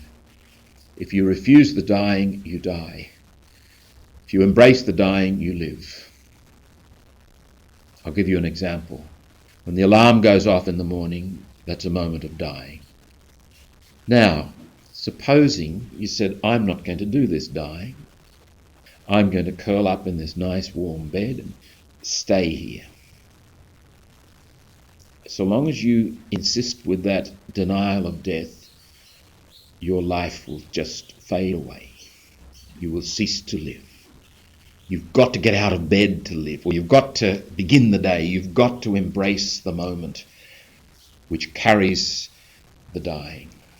And by living into those moments of dying, and they're not spectacular, they're there in every moment of every day, with our faith, with the eyes of our faith, with a heart focused on Christ, every moment becomes a deepening of the Paschal mystery in our lives. So that as we approach literal death, it doesn't become the end of life, it becomes the end of death. We believe in the resurrection. We believe that through him and with him and in him, living through all its dying is unto eternal life. But that happens in the flesh. All that Paschal rhythm takes place in kitchens and bathrooms and in fields and in marketplaces, in the stuff, in the hurry and flurry of human existence. And that's where our salvation is worked out. That's where our encounter with Christ takes place. That's where we become Christ, in the ordinary moments of every day. I don't know whether you've read anything of Christians influenced by Carl Jung, or read any of Carl Jung's stuff. He uses the rhetoric of the Christian tradition, but he's basically a Gnostic. It is not Christian. The Jesus Christ to which Carl Jung refers is a subjective experience of the unconscious. The Jesus Christ to which you and I refer is this enfleshed God who was historically located in Nazareth, in Palestine, in a certain country, in a certain culture. Jung believed that that historical myth, as he called it, had failed. We now need to invent a new myth. It's amazing how many Christian writers in the area of spirituality are duped by that. The incarnation insists that we must be real. This is a table. You and I are here. You and I need to sleep and eat. You and I need to relate with one another. One of the things that started me examining Jung and Jungianism more closely was back in the late 70s when I was studying in the United States, and people would wax eloquent about Carl Jung and how insightful he was. There was always a disconnected quality to everything they said, an ungrounded quality. It is non-relational. It's not about enfleshed interactions. They're more at home talking about their latest dreams, or about symbols, or about something that's not enfleshed. They avoid the historical and the incarnate. John's Gospel, right at the very beginning in the prologue, says, "The Word became flesh." And it's a very, very important theme in John. We read part of it this morning as we celebrated the feast of St. Thomas. Thomas, put your hand in my side. Feel the flesh of it all. And in 1 John 4:2, by this you know the Spirit of God. Every spirit which confesses that Jesus Christ has come in the flesh is God.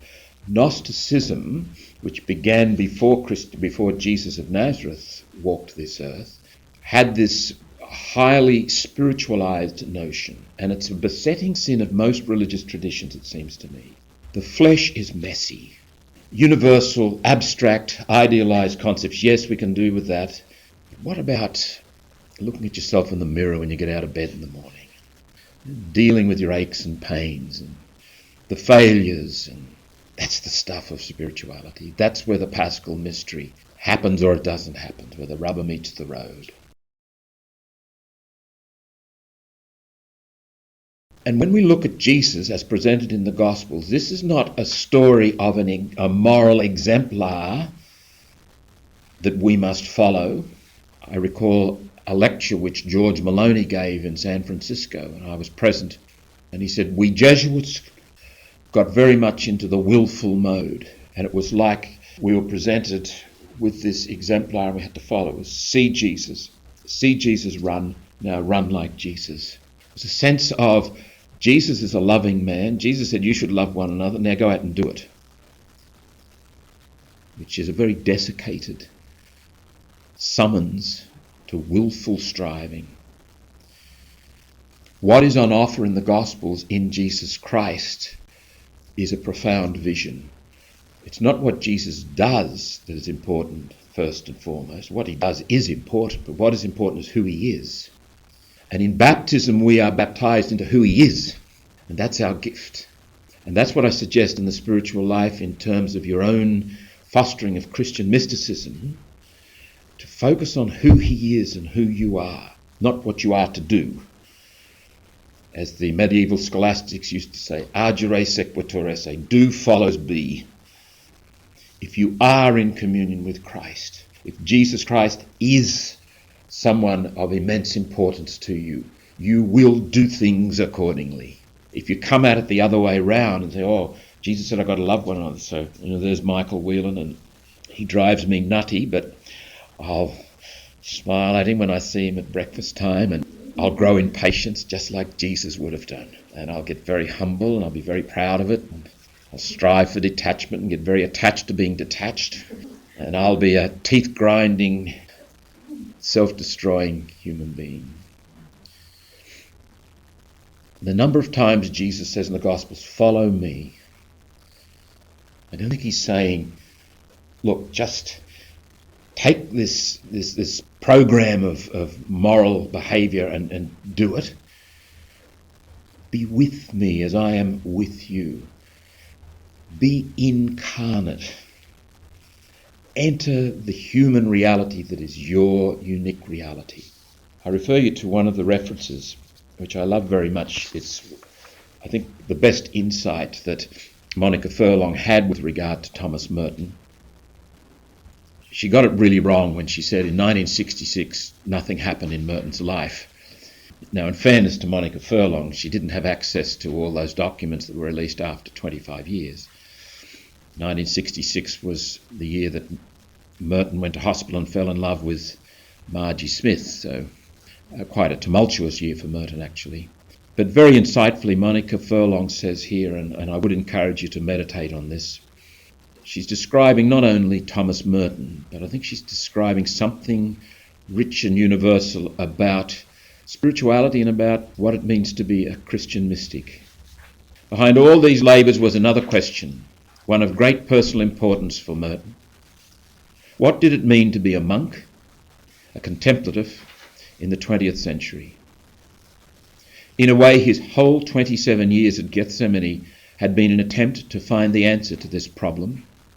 And as the years stripped away the obvious answers and comforting illusions, he felt he was left with little but his humanity.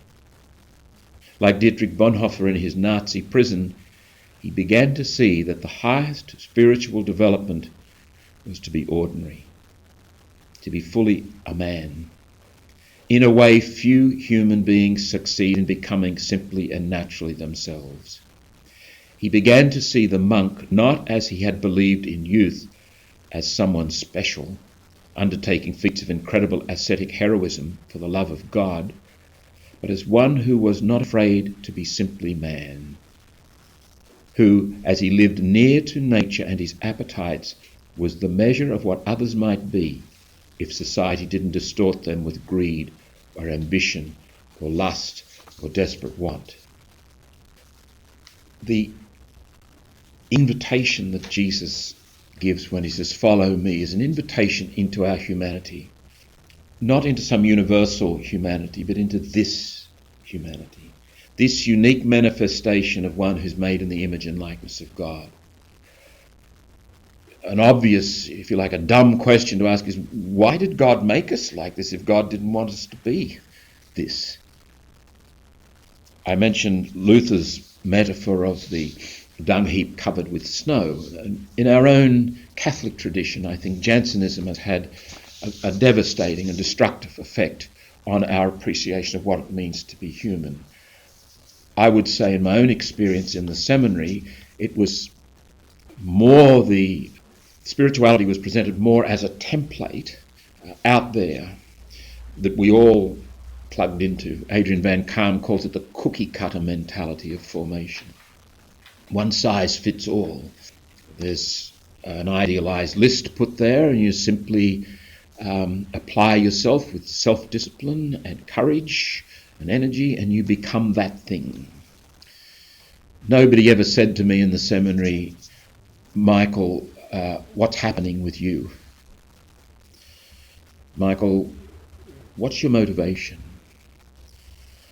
Michael, What part does anxiety play in your life? It was entirely possible under that regime to keep turning up to prayers and mass and doing the right thing, but be a paper volcano. And I suggest that one of the reasons why some of our sexual abuse issues are with us now is because human beings were not dealt with as human beings. You have somebody who's, as it were, encouraged to shoehorn himself into the good priest.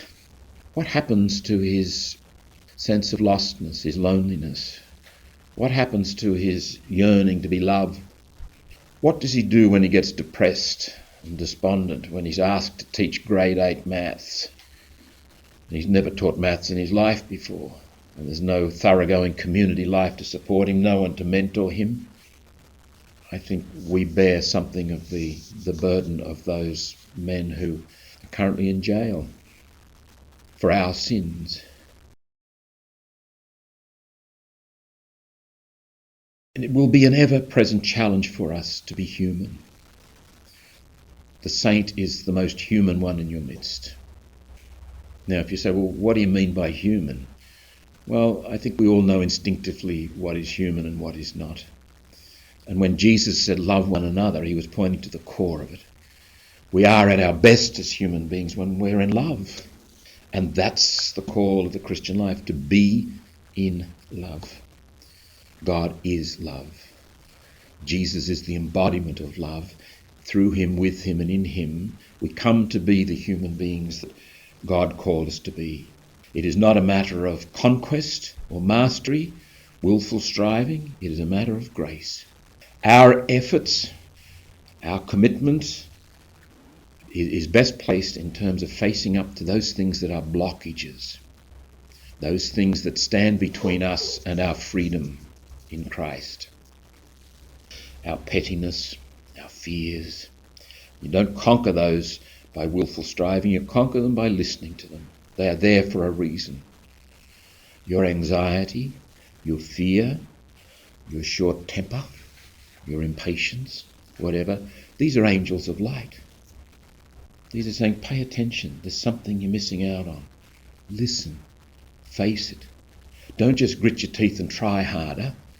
Stop, be still, and know that God is God. There's the Paschal mystery waiting to unfold in every one of those peccadilloes. Repeatedly down through the ages, Docetism is the recurring heresy, from the Greek word dokein, meaning to appear. The heresy is that Jesus only appeared to be human. This has its Gnostic roots, because how could God take on something that's inherently evil, matter, flesh? Beware that kind of thought. I venture to say that it's lurking around in the consciousness of every single one of us, waiting to get legs and take over our consciousness. Our faith, our orthodox faith, is that Jesus Christ is truly a human being. He didn't just appear to be human. Now, even some of our great theologians in the tradition, God help us, St. Basil, believed that Jesus didn't go to the toilet. He said it. That's Docetism. Remember the great Archbishop Fulton Sheen talking about the baby in the crib, in the manger, Bethlehem, and what a wondrous miracle this is. In that little head is all the knowledge and all the wisdom of all ages of humanity. This is a baby, for God's sake. And this is part of the beauty of the incarnation, the vulnerability of God. Jesus gradually became aware of his vocation. It wasn't as if he's born with all this knowledge, and Jesus was a baby once. Jesus was not fully aware all the time of who and what he was. Karl Rahner says, in the ordinary religious life of the Christian, Christ finds a place only as God. In other words, Jesus the man is not There's sort of there, and it comes to the light on Good Friday, perhaps, but then in the ordinary development of our spirituality, the humanity of Jesus is not figural. Now you might ask, what's going on here? It's not just the odd human being that does this. It seems to be a universal thing. I suggest it's because we don't like being human. I suggest that there's something in us resists the human vocation, the humanity of the human vocation. Let me cite a few people, and I've got them there in the notes. T.S. Eliot says in Burnt Norton, humankind cannot bear very much reality. And that's not pointing specifically to humanity, but it's pointing in the direction. He does point specifically to humanity when he says, our lives are mostly a constant evasion of ourselves and an evasion of the visible and sensible world. This is where spirituality can become an escape. Prayer can be an escape. Norman O. Brown, the last thing to be realised is the incarnation. The last mystery to be unveiled is the union of humanity and divinity in the body. The last gesture is ecce homo. What a wonderful compliment to a human life if at the end of their life you could point to this person and say, behold a human being. This one became human. But did she become a saint? Did she do all the right things? Probably, but that's not the important thing. She became thoroughly human in love, in care, concern, in the fulfillment of relatedness. And there's a vulnerability about our humanity. We like control. We don't like to appear badly. I think at the heart of our resistance to our being in the flesh is our denial of death, actually. The flesh is of matter, and matter is of death. The spirit promises no death, and we don't like that entering into passing over.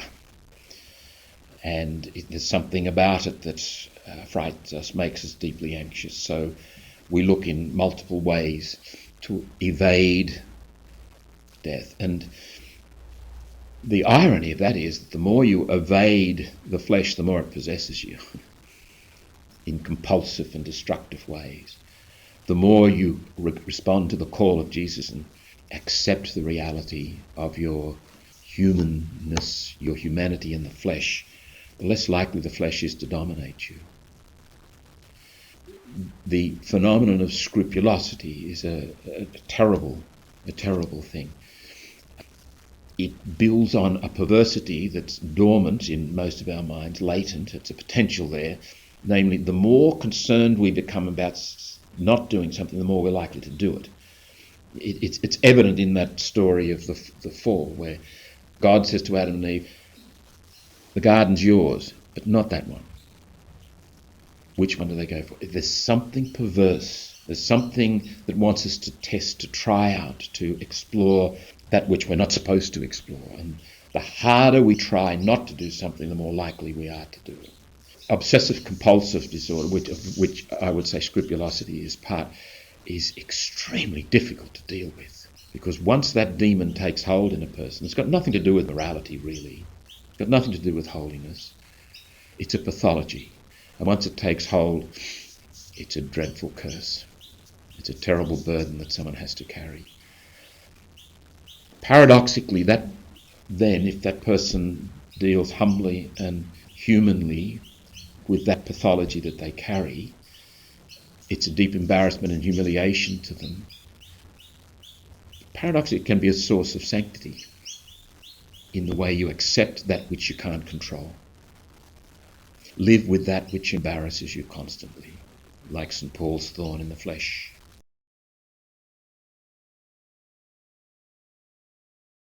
Let me encourage you, as a little exercise, to do some things reflectively and slowly that you normally would do perhaps hastily, but more importantly, non-reflectively.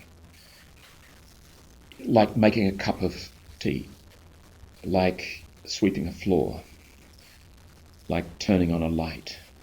Do some things slowly and reflectively that you would normally do without a second thought. What happens is you become aware that you are part of something bigger than yourself. You become aware that your actions are not just your actions sealed off from connections with anything else. You become aware of being a relational member of something much bigger.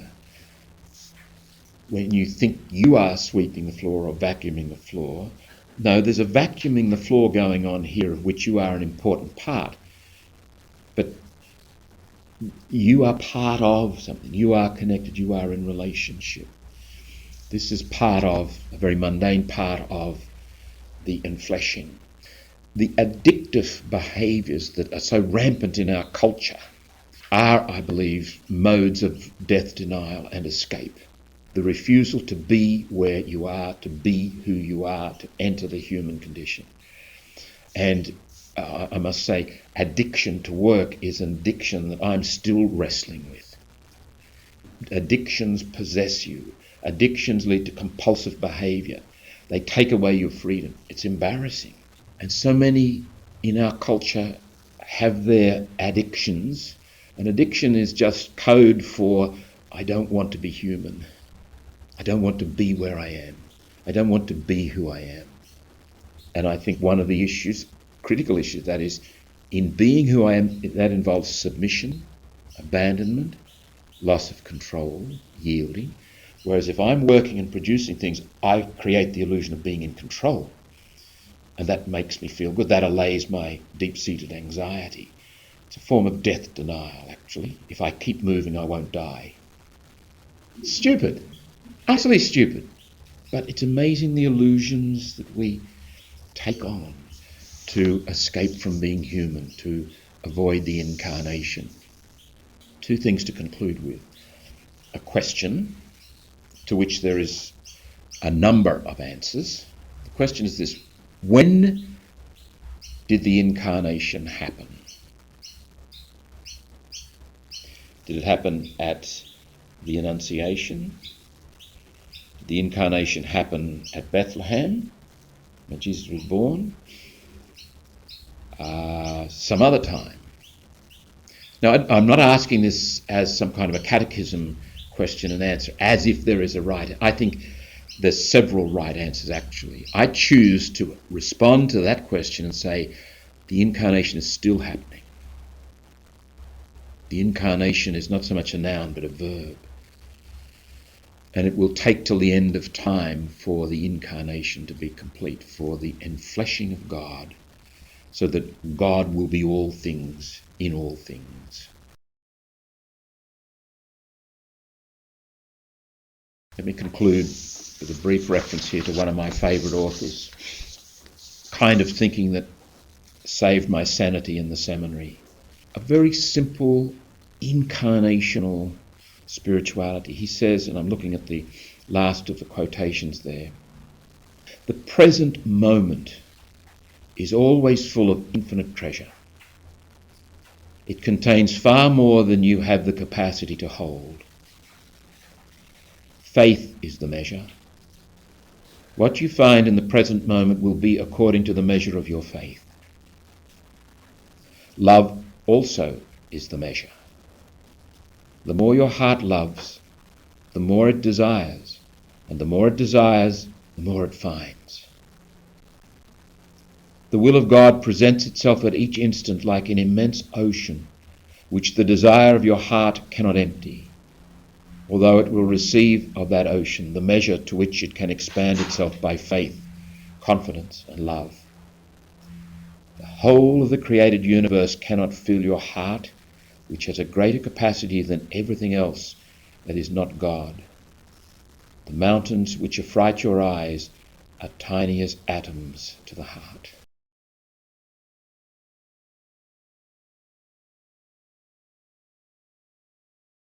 In this session we'll meditate on God revealed in love. I notice in today's newspaper there's yet another article on atheism. It wasn't too many months ago, or even maybe a year or two back, that you got a slew of these anti-religious, anti-church, anti-God kind of essays and articles in the paper around Easter and Christmas. It sort of brought them all out of the woodwork, but you don't have to wait for Easter and Christmas now. It's a relatively silly little piece by Lisa Pryor in the News Review, but it made me think, in the context of our topic here, God revealed in love. A lot of this criticism of the church and even reviling of religion is brought about, in some measure at least, by the failure of those who are advocates of religion to embody and live up to well what they proclaim. We proclaim a God of love. We proclaim to be people who bring Christ to the world, the Christ of the Gospels. And you can understand that that is not always entirely obvious to outsiders in the way we behave at times. It's a little bit like in wartime, if a ship marked with a red cross is found to be carrying ammunition and soldiers by the enemy, and the enemy says, well, can we ever trust you people again? You come under the guise of one thing and you bring something else. The work of renewal in the church, I think, is not just a matter of reforming the liturgy or getting a new catechism or finding new ways to elect bishops. There is a lot that needs to be done on those levels. And if you were to ask me to pinpoint three things, I would say collegiality, subsidiarity, and underpinning those two, and most fundamental of all, dialogue. We must work very hard and keep on working very hard to become a community in dialogue within the church and with the world in which we find ourselves. I think that was the vision of the council. I think it was John the 23rd's vision. I think it was Paul the 6th vision. And I'm afraid it's slipping into the darker shadows of history. But more important than any of that, they could be seen as processes, if you like, is that each and every one of us who've been baptised into Christ ought to be taking our baptisms very, very seriously. I don't want to impose a heavy burden on each of us and say, well, the reason the church is in a sorry mess is because of us. We're not holy enough. I've heard that sort of talk before. And in fact, one of the great gifts of St. Francis and Clares and that tradition in the 12th and 13th centuries was to rescue us from the pious perfectionism of people who reckon that they could fix things by just being more severe, whipping themselves more often and being more poor than anybody else.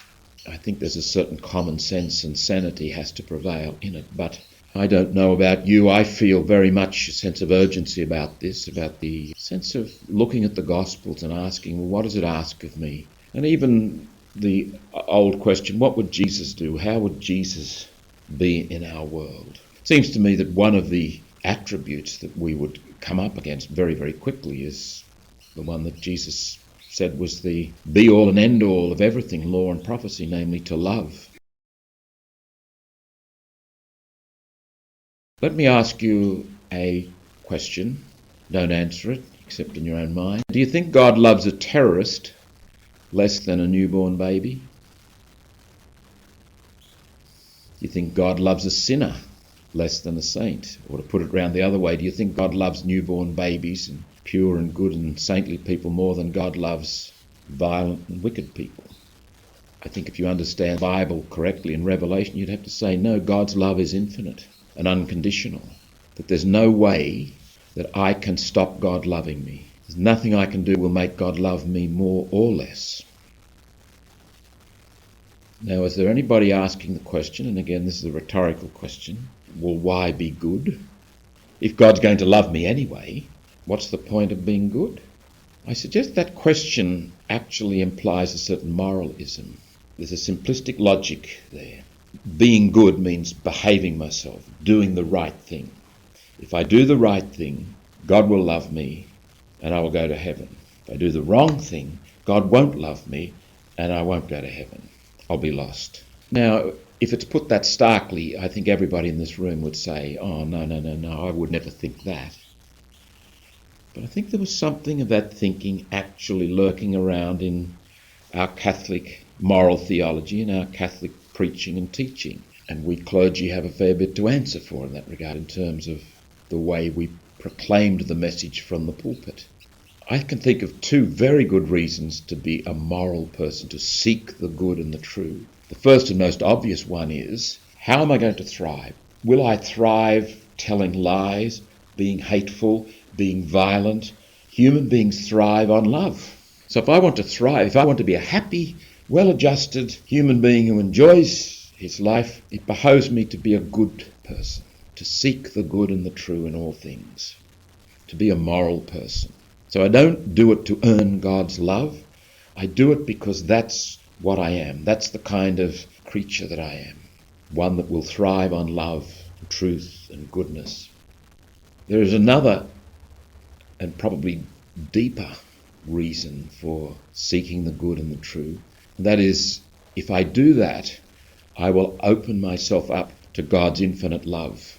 If I seek hatred, if I seek the lie, if I seek to be a violent person, etc., etc., I will close myself off, not from God's love only, but from love. God will certainly love them, but will they be able to hear the word of love? Will they be able to receive? Will they be able to feel the love? A tragic example of this is found in the sociopath. The person is so disconnected from the world that cannot receive communications of love, of care and concern. And there seems to be some twisted delight and satisfaction in being hurtful and harmful. They don't seem to have a conscience, such people, but it is a pathology. We're talking here of a psychological illness. Your normal, healthy human being desires to love and be loved and thrives on that. And in terms of our own thriving, we thrive when we know deep in our hearts that we are loved infinitely and unconditionally. In John chapter 3 verse 16 we have the classic statement of the incarnation. God so loved the world. The incarnation is the enfleshing of God. God is love. The incarnation is love enfleshed. Infinite love in our midst. The fulfillment of the promise, that God's promise to be with us is revealed in Jesus as a promise to love us absolutely until we are utterly free, until the kingdom comes. If you want a thumbnail sketch of the biblical moral vision and what is asked of us, I would put it this way. As you have been loved into freedom, go into the world that God may love others into freedom through you. As you have been loved into freedom. That's making an assumption that you actually have that conviction deep in your heart that I have been loved into freedom. Baptism is the great symbol of that.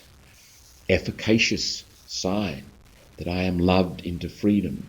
One of the functions of a Christian family is to communicate that reality, to allow people to grow with the conviction, I am loved. I am loved into freedom, and my whole life is one of being loved into freedom, and I need to respond to that. So that I go into the world as the place where God enters the world. I can't love others into freedom. I can't forgive as they need to be forgiven. I can't be compassionate as the world needs compassion. But God can forgive and love and be compassionate in me and through me. And if I am compassionate, if I am forgiving, it's the grace of God. Pope Benedict XVI, in his quite remarkable encyclical, his first, begins it with the words Deus caritas est, God is love, and he who abides in love abides in God, and God abides in him. Quotation from 1 John 4:16. That's the nub of our life. That's what we are made for as human beings. These words, says Pope Benedict, these words from the first letter of John express with remarkable clarity the heart of the Christian faith, the Christian image of God and the resulting image of mankind and its destiny.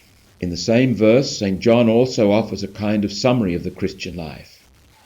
We have come to know and to believe in the love God has for us. We have come to believe in God's love. Recall what we were saying yesterday about knowing, gnosis. It's not just a rational conviction. This is a total human engagement whereby I know My whole being knows, is permeated. St. Paul writes to the Philippians in chapter 3, verse 12, he says, I struggle for the prize for which Christ Jesus took hold of me. Paul knows that he now is Christ. Christ lives in him. We have come to know and to believe in the love God has for us. We believe that God loves us. That's the most fundamental thing you can believe. And it's implicit when we say the creed, we believe in God. If nobody else loves me, God does.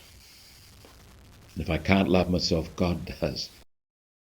In these words, the Christian can express the fundamental decision of his or her life. And the way Benedict says it there sort of implies it's almost like the conclusion to an argument. Oh, I'll make this decision. I would say it rather almost like a decision that is already made in my being and I discover it. It comes as gift. It comes almost as surprise. Aylred Squire has a remarkable way of describing how the fathers of the church, in his book Asking the Fathers, how the fathers of the church write about our being made in the image and likeness of infinite love.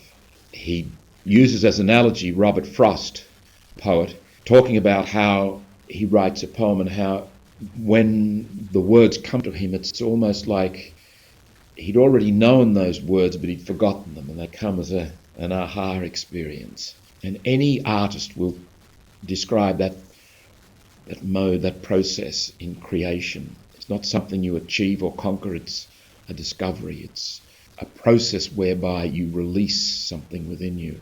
For the fathers of the church, says Aylred Squire, this was as it was when they discovered that we're made in the image and likeness of God. It was like an aha experience, like a memory that they'd forgotten. So that's it. And it resonates as true. Being a Christian, continues Benedict, being a Christian is not the result of an ethical choice or a lofty idea, but the encounter with an event, a person, which gives life a new horizon and a decisive direction. Transforming encounter, one after which you will not ever be the same again. St. John's Gospel, continues Benedict, describes that event in these words: God so loved the world that he gave his only Son, that whoever believes in him should have eternal life. In acknowledging the centrality of love, says Benedict, Christian faith has retained the core of Israel's faith, while at the same time giving it new depth and breadth. Now, in a sense, the commandment to love, or the injunction that we should love one another, is not peculiarly Christian. Jesus, when asked about that commandment, actually quotes two passages from the Old Testament. What's the greatest commandment? He goes to Deuteronomy chapter 6 and quotes from the Shema, the prayer that the Orthodox Jew says daily. Hear, O Israel, I am the Lord your God who brought you out of Egypt. You shall love the Lord your God with all your heart, with all your mind, and with all your soul. That's the first of the commandments. And then he goes to Leviticus 19, where there's a sort of something similar to the Decalogue outlined there. And you shall love your neighbour as yourself. I think what is actually unique and where Jesus nuances that commandment is where John's Gospel says, you shall love as I have loved you. And it's that bit that makes it unique, because what is unique to Christianity, what no other religious tradition has, is the paschal mystery of the man, the historical man, the cross, the death and resurrection. Jesus is indicating that the love into which we are invited to participate is the love that is lived out and lived through and expressed in the cross and the resurrection, in the paschal mystery. So to love one another as I have loved you is to enter into that paschal rhythm completely and surrender to it, so that the dying and rising of Jesus is an active, central, transforming component of my relationships with people.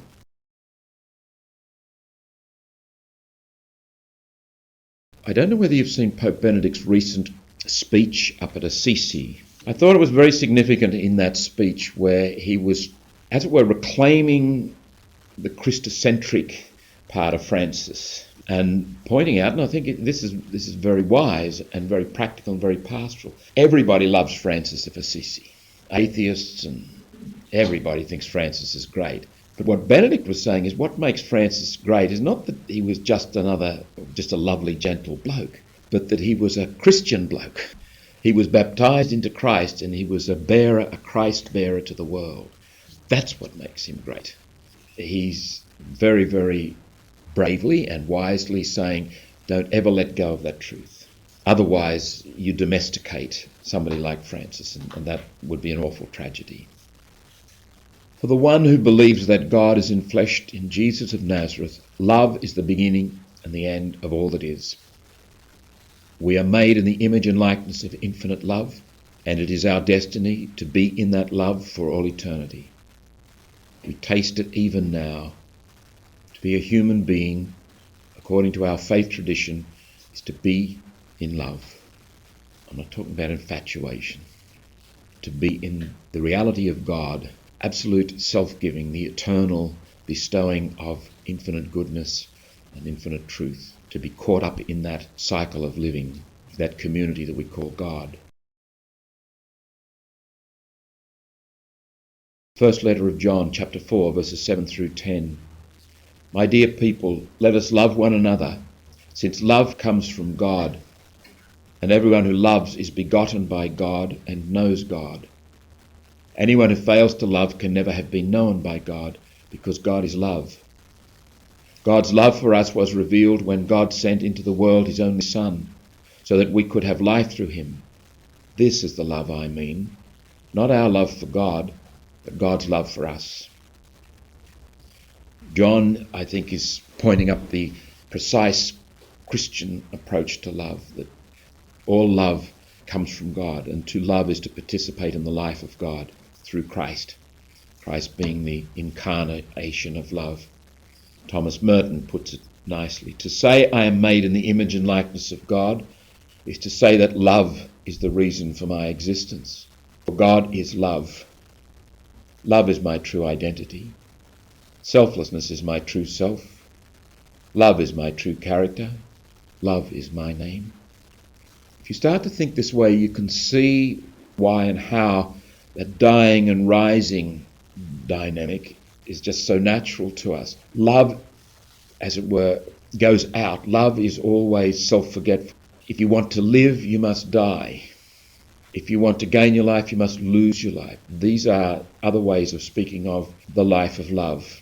To be human is to be in love. What do people look like when they're in love? Again, I'm not talking about infatuation. Think of someone whom you would say is a genuinely loving person, a person of depth of love. How do they behave? Love is our native human environment. We talk about ecology and conservation of the environment and so forth. But what about the ecology of love? What happens to the human being when that environment is polluted? We know what happens to children, for example, when they are denied the love that they need. We can get very idealistic and romantic and thingy about children, aren't they gorgeous and all the rest of it. I wouldn't be a kid again for quids. Not that I had an unhappy childhood, but I think there's a certain terror about the vulnerability of a child. And it's all allayed and the child is shielded from it because adults stand there and wrap that child in love, if they can. And if they can't, that child grows up very, very anxious and hurt and maybe twisted and broken. Love, the ecology of love, is essential for a human being to thrive, to come of age gracefully and well, and to go into the world with confidence and with a life-giving and constructive and creative attitude. When we enter that mutuality of love, it is a homecoming. Genuine love, as distinct from infatuation or willful charity that we spoke about earlier, is marked by those two significant attributes, grace and freedom. People who are loved don't go around trying to prove themselves, imposing themselves on others, being aggressive or violent. If somebody is behaving that way, is being aggressive, nasty, greedy, imposing themselves on the world, my assumption, first of all, is that they're in pain. I'm not condoning what they do and saying, well, let them go on being destructive. I think they need to be challenged. They need to be held to account. They need to be asked to be responsible. But you can bet your bottom dollar there's a lot of pain in there that's not being addressed. And you can bet your bottom dollar the pain's got a lot to do with love, or lack of it.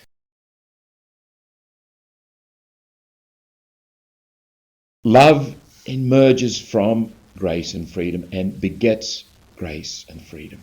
Love is not something that I do, as that first letter of John points out. It's a participation in what God is.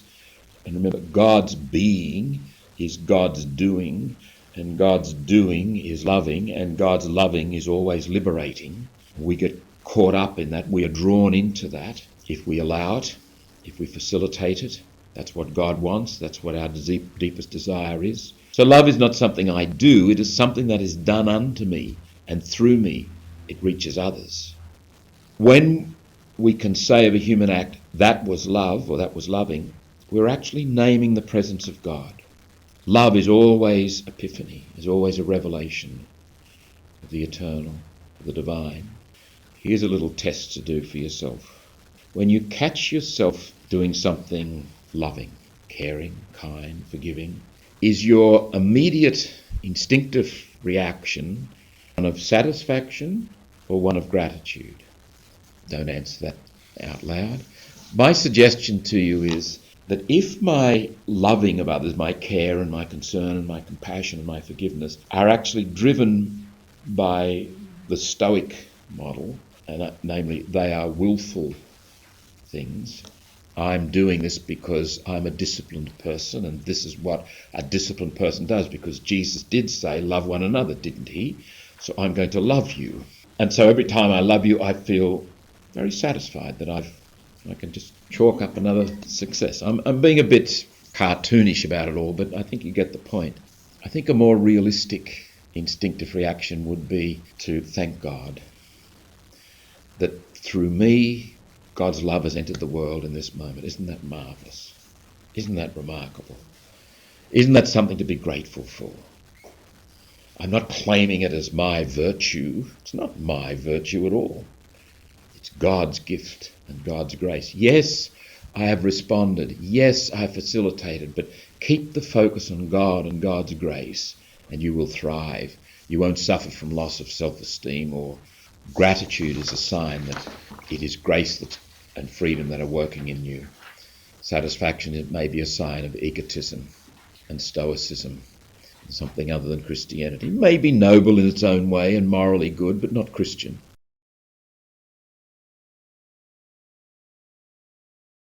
How might we foster love in our lives?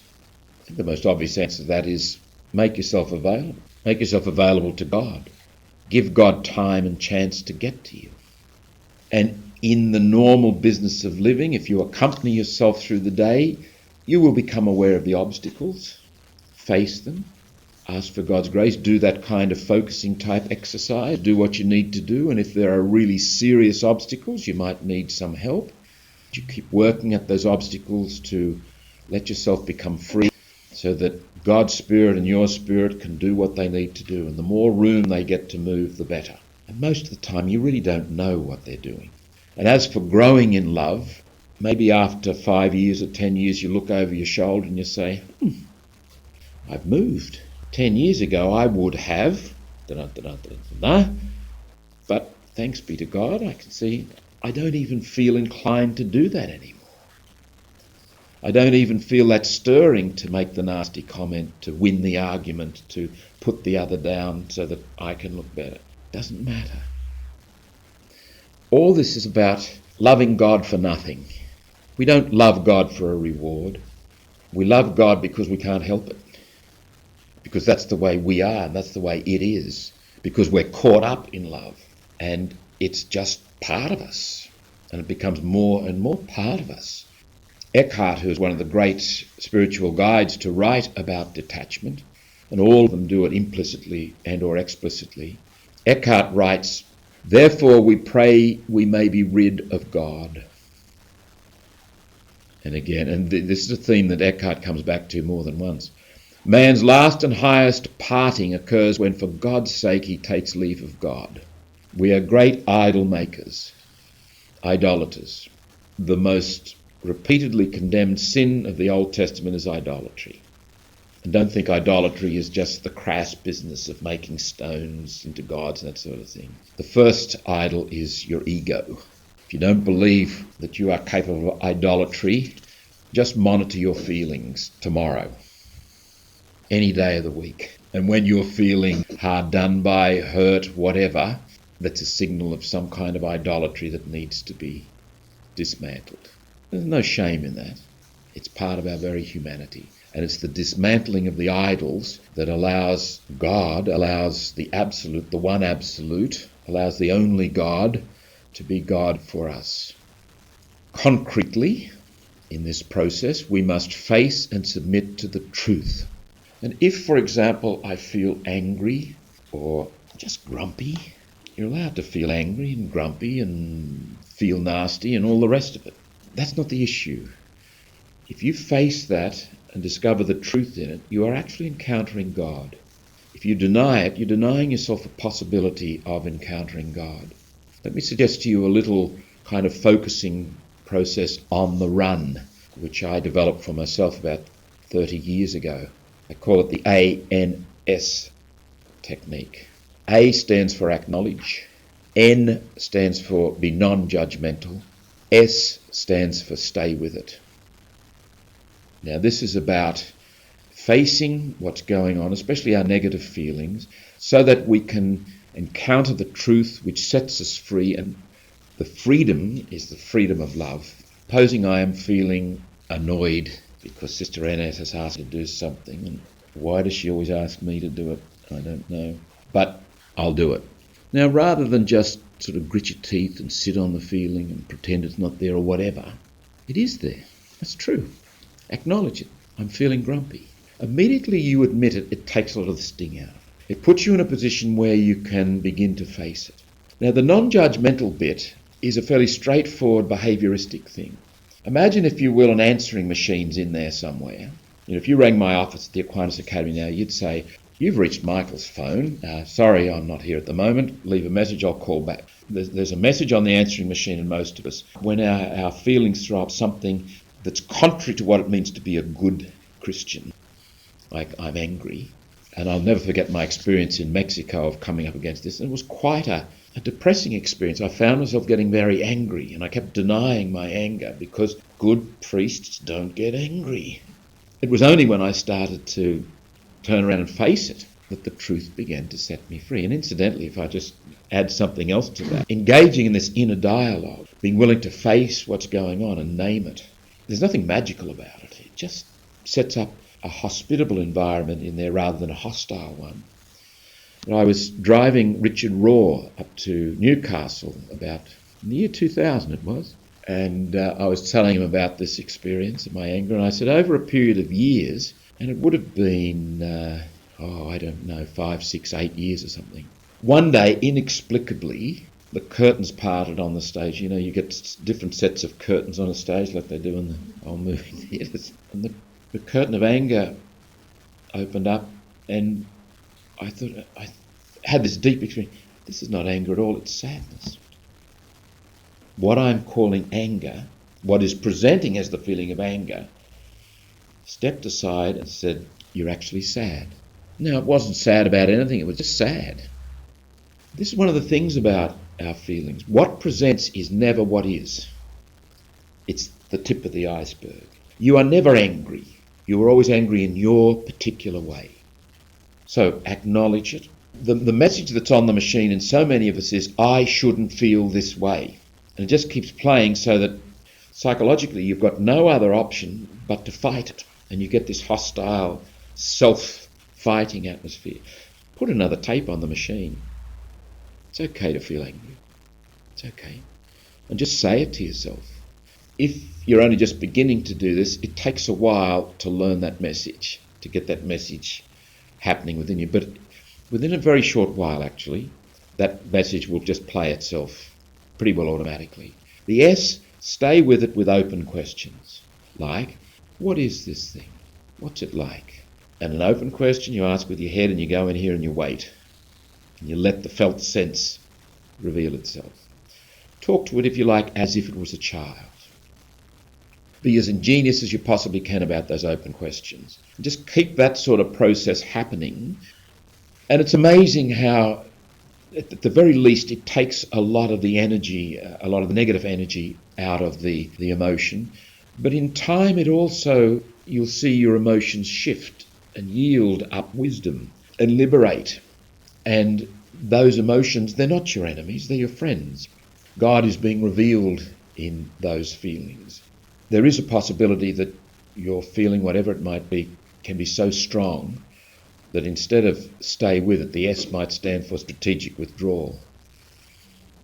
Go and chop a tree down. No, don't chop a tree down. Dig in the garden, or knit a jumper, or, I don't know, run up and down on the spot, or punch your pillow or something. But name it, acknowledge it. Yeah, I am feeling really angry. It's okay to feel angry. I'm not in a position to deal with it at the moment, so I'll go and take 50 deep breaths out there in the backyard and then come back in. Doing this in writing format, some people find useful too. Van Kaam suggests a very gentle and good thing. He's a very gentle man, Adrian Van Kaam. Perhaps I cannot change immediately the overwhelming impact of compulsion or passion. However, I can become aware that I am the one who suffers this weakness, that I deep down do not consent to it unconditionally. Then I have already overcome, in part, my sinful situation. My willingness to face my habitual sin and neurosis is already an act of freedom. To some extent, it liberates me from despair. It is this last shred of will that counts, even though it does not lead immediately to ultimate victory. Viktor Frankl, in his marvellous book, Man's Search for Meaning, talks about the last of the freedoms. The last of the freedoms which they can't take from you unless they completely take your consciousness is the freedom to choose an attitude. You could take a stand there. You don't have to become resentful and bearing grudges and trying to strike back against people and doing those things that are the enemy of love. You can throw yourself on the mercy of God in your struggle and in your turmoil and slowly wait for your opportunity to listen to the truth that's in that and grow through it and because of it. A last reference here from Jean Vanier, one of the most loving human beings currently alive in our world, I believe.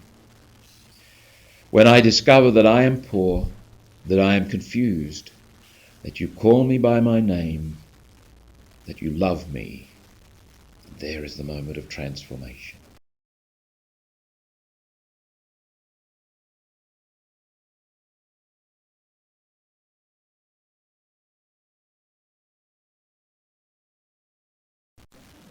Well, this session is given over to reflecting on God revealed in Mary.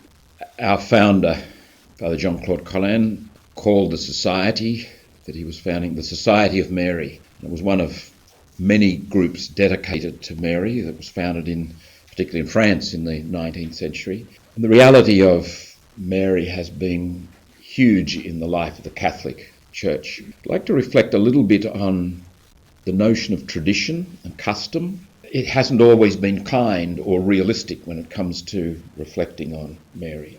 We need to clarify some things when we talk about tradition. The word is used fairly loosely, and it in fact is a critical notion for the church. Tradition. What do we mean by tradition? The etymology of the word helps. Tradition comes from the Latin word tradere, meaning to hand over. You've got to ask, what are we handing over? What is the handing over? First of all, tradition is not the same as custom or history. There's a whole dynamic here that is actually the work of grace, that from generation to generation to generation, the Paschal mystery is kept alive in the world, the community, in the assembly of believers, in those baptized into Christ. That's the core of the tradition, the passing on of that. And that's not something that I do willfully or that I achieve. That's something I submit to. There's the unfolding of God's plan, of God's work, of salvation history. Now, Adrian Van Kaam makes a useful distinction when it comes to tradition. He talks about the faith tradition and the form tradition. Any tradition, whether it's a religious tradition or a secular tradition of some kind, addresses two questions. What do we believe? How do we concretize what we believe? Because human beings are symbol-making animals. We form structures and institutions. That's how we keep alive the sense of community and group identity and so forth. It's a major issue for Australia today, for example. People ask, well, what do we believe as a nation? What are our values? Do we have any values? Clearly we do. And I think if the truth be told, they are basically, in general form, the values of the Judeo-Christian tradition. What do we believe as Christians? That's the fundamental question that informs our tradition. And then how do we concretize it is a secondary question, but obviously intimately related. We believe that Jesus Christ is the Son of God, lived amongst us as a true human being, died for us, and rose from the dead. That is what we call the Paschal mystery, that passing over of Jesus. That's what we believe. And everything else we believe comes from and expresses and manifests and is grounded in that incarnational reality. Now, from the very word go, the issue of concretizing that faith would have arisen. We have hints of it in the Gospel, for example. The night before he died, Jesus took the bread and broke it and so forth. When did they first do that? After Jesus had gone. When did somebody say, remember the night before he died? It could well have just been when the Passover feast came around again the following year. That would be an obvious time. But then how did it happen? Did they just follow the Passover feast laws, or did they do it differently? And certainly in time, it's changed. The concretization of that has changed so that now we have what we call Mass, and it's all done in a very formal way. You can, if you know what to look for, you can find the roots in the Jewish Passover meal. Now, what happens in that process of answering the question what we believe and how shall we concretize it, how shall we give form to it, that was a fundamental issue for the Second Vatican Council, because the form that we'd given to what we believe over the years had started to become so dominant that there was a sort of a feedback loop. So instead of what we believe governing the concretization was starting to govern what we believe. For example, in religious life, habits and dress and style and so forth, the concretization of the life had taken on a life of its own. And one of the outcomes of the Second Vatican Council was go back to the spirit of the founder. We were doing that, go back to the Gospels, but religious congregations were asked to do that. In other words, what do you believe? Why are you here? Why do you exist? And then in the light of that, restructure your rules, your constitutions, your lifestyle. In the life of the Church, Mary is a very important part of that incarnational tradition. We are keeping alive the Paschal mystery in the community. The concretization of that with regard to Mary has at times been over the top. For example, the art pertains to Mary and expresses her role in salvation history has sometimes been quite magnificent, sometimes been saccharine and kitsch. But this is the way it is. You try to express it, you try to concretize it.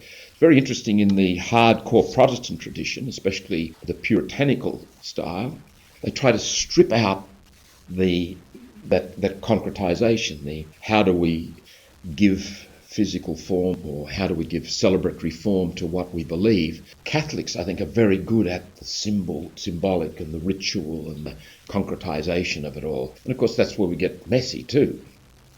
And that's happened with our honouring Mary. We've kept alive Mary's place, which is a very, very important place, according to the Gospels, in salvation history. In our tradition, in the tradition of keeping the Paschal mystery alive in the world, in us and through us and with us, we have invented and imagined a whole lot of different ways, and one of them is embodied in me. I belong to the Society of Mary. You would never find in a Protestant tradition a group called the Society of Mary. I recall one of my students at the Aquinas Academy, a wonderful person whose background I think is Presbyterian, but there's no way she could talk of Mary as the Mother of God. It just violated everything she'd been raised on as a Protestant. Catholics are very at home with that. And that, in fact, is the primary title that we give Mary. The Greek word is Theotokos. Whatever else we say about Mary, whatever honour, whatever title, really goes back to that, Theotokos. She is the mother of the Saviour. She is the mother of Jesus of Nazareth, who is the Son of God. Now, there's a certain simple logic which we Catholics apply, and which was applied as early as the 2nd century, because that title, Theotokos, is already evident in the literature of the 2nd century. Mary is the Mother of God, based on the general realisation and recognition that Jesus of Nazareth is the Son of God. Who was this person's mother? Mary. She is the mother of the Saviour. Her title as Theotokos is based then, if you go to Luke chapter 1 verse 43, Elizabeth refers to her as the mother of my Lord, and in 2:12 where Mary's child is referred to as Christ, the Lord, reflected in John's Gospel where John refers to Jesus as the Word made flesh, the eternal Word. St. Paul writing to the Galatians says God sent his Son born of a woman. That's the nub of Mariology right there. That she is the human being who became the locus of the enfleshing of God. God borrowed Mary's flesh. St. Irenaeus uses that expression. On this sense of history and tradition and the passing on of the essence, the truth of God at work in the world, it's worth noting the thoroughgoing Jewishness of Mary. One of the titles of hers that I do feel very at home with is Mary, the first of the disciples. She is one of the tradition of Judaism to recognise that this is the Messiah and to give her obedience to the salvation that's unfolding now in him. He is the fulfilment of the promise. His name is Emmanuel, which means God is with us. Luke brings this out very explicitly, and he uses Old Testament texts or echoes of Old Testament texts. For example, in Luke chapter 1, where the angel Gabriel appears to Mary, and the greeting is not the traditional Jewish greeting, it's rejoice. And the word is Kyrie, the Greek word is Kyrie, and that is found in Messianic texts. And Mary's song of praise, the Magnificat, is pretty much taken over from Hannah's song of praise from the first book of Samuel. So Luke is saying to us, in the way he's telling the story, this is a Jewish woman who stands in the line of those of Sarah and Rebecca and Ruth and Judith, etc., etc. These are the faithful women of the Testament, of the covenant, of God's unfolding plan in the world. These are God's ambassadors, God's agents, people who can be trusted to carry the tradition and allow God's planning to unfold. And out of that arises another of Mary's titles, Daughter of Zion, which is very, very much a Jewish attribution. It wasn't all plain sailing in the early church, apparently. It wasn't a title or a recognition that simply got universal acclaim. And it's hard to know with the definition of some of these creedal formulae and titles, whether they pertain to Mary or Jesus, how much politics and culture was involved. For example, Cyril of Alexandria. He was a pretty wild man, apparently, and if Cyril didn't get his way, he was inclined to call in the troops. Literally. At the Council of Ephesus in 431, where they actually defined this title of Mary and made it dogma and part of church orthodoxy, Cyril was your man. That said, I don't think we need to focus on how it came to be defined. I think we ought to focus on the Gospels and on the New Testament and ask the question, well, who is Mary of Nazareth? What's her role in the history of salvation? In the continuum of God's unfolding covenant with the human family, what part does she play? And she's the mother of the Saviour, and that's there in the Gospels. There's a lovely prayer which probably dates at least back to the 3rd century. It's called the Sub Tuum, and again, our founder said whenever you have a meeting, finish with the Sub Tuum. And if you ever go to, which you probably won't, but if you ever go to a football match where St Joseph's College plays, they sing the Sub Tuum when they win. But I think you probably all know. We fly to your protection, O Holy Mother of God. Despise not our prayers and necessities, but deliver us from all evil, glorious and blessed Virgin. That dates at least from the 3rd century, and it's become part of its custom, but I think it serves our tradition well because it reminds us that this woman is the mother of the Saviour. It's very interesting, at the Second Vatican Council, there was a group pushing for more titles for Mary, to honour Mary more. And I think it was very sound instinct that the council said no. These people wanted a special document on Mary, and they wanted a declared mediatrix of all graces. And the council situated Mary within the church. So if you want to find out what the council said about Mary, go to Lumen Gentium and you'll find, I think it's chapter 7, or one of the chapters, which is very, very wise and very much in tune with the best of the tradition. I think it would have been unfortunate to move in that other direction, to give Mary a separate document, because there is the danger of Mary becoming not the mother of the Saviour, but the Saviour. She usurps Jesus' role, becomes almost Mariolatry.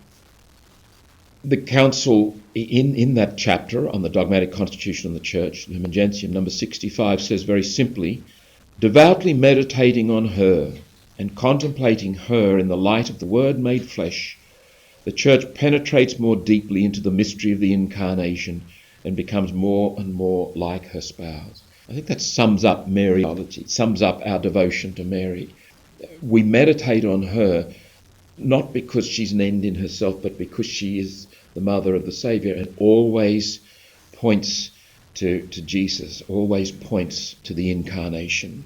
So that any feast day of Mary, and I suspect in the Church's liturgy, this is a personal opinion, I think we've got too many feast days of Mary. Interestingly enough, my own founder, John Claude Collins, said Marists aren't to promote any special devotion to Mary, which went against the tide in those days. His notion of Mary was she was in the Church in a special way.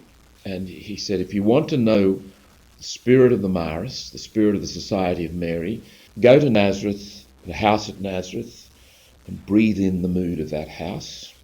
Go to Calvary and be with Mary at the foot of the cross and absorb the presence there. Go to Pentecost, where Mary is in the midst of the praying church, and allow yourself to be permeated by Mary's attitude there. And in fact, Mary's presence in the Gospels is very hidden. As I mentioned the other day, a founder said, Marists should be like Mary, present but not obtrusive, hidden and unknown. And I think it's a manner that is amazingly well suited to how the Church should be present in the world today, an enabling presence, a facilitative presence. We've had too much of a history of a powerful presence, an overbearing presence, a manipulative presence. And I think there's a lot to be gained by just quietly being instruments of mercy, and that was another favourite phrase of Father Colin, doing what must be done and disappearing, enabling, facilitating, helping people to become who and what they are and getting out of the way and going where you are needed. Our founder also said, don't get caught up in parishes, don't become parish priests, be free to move so that you can be hidden and unknown. Give missions and be there, help and enable and support and encourage, but don't hang around too long. Not good for you. Now, I think that is very Marian, actually. If Mary was more obtrusive, more the central figure in the early church, more would have been written about it, like it was written about Peter, for example.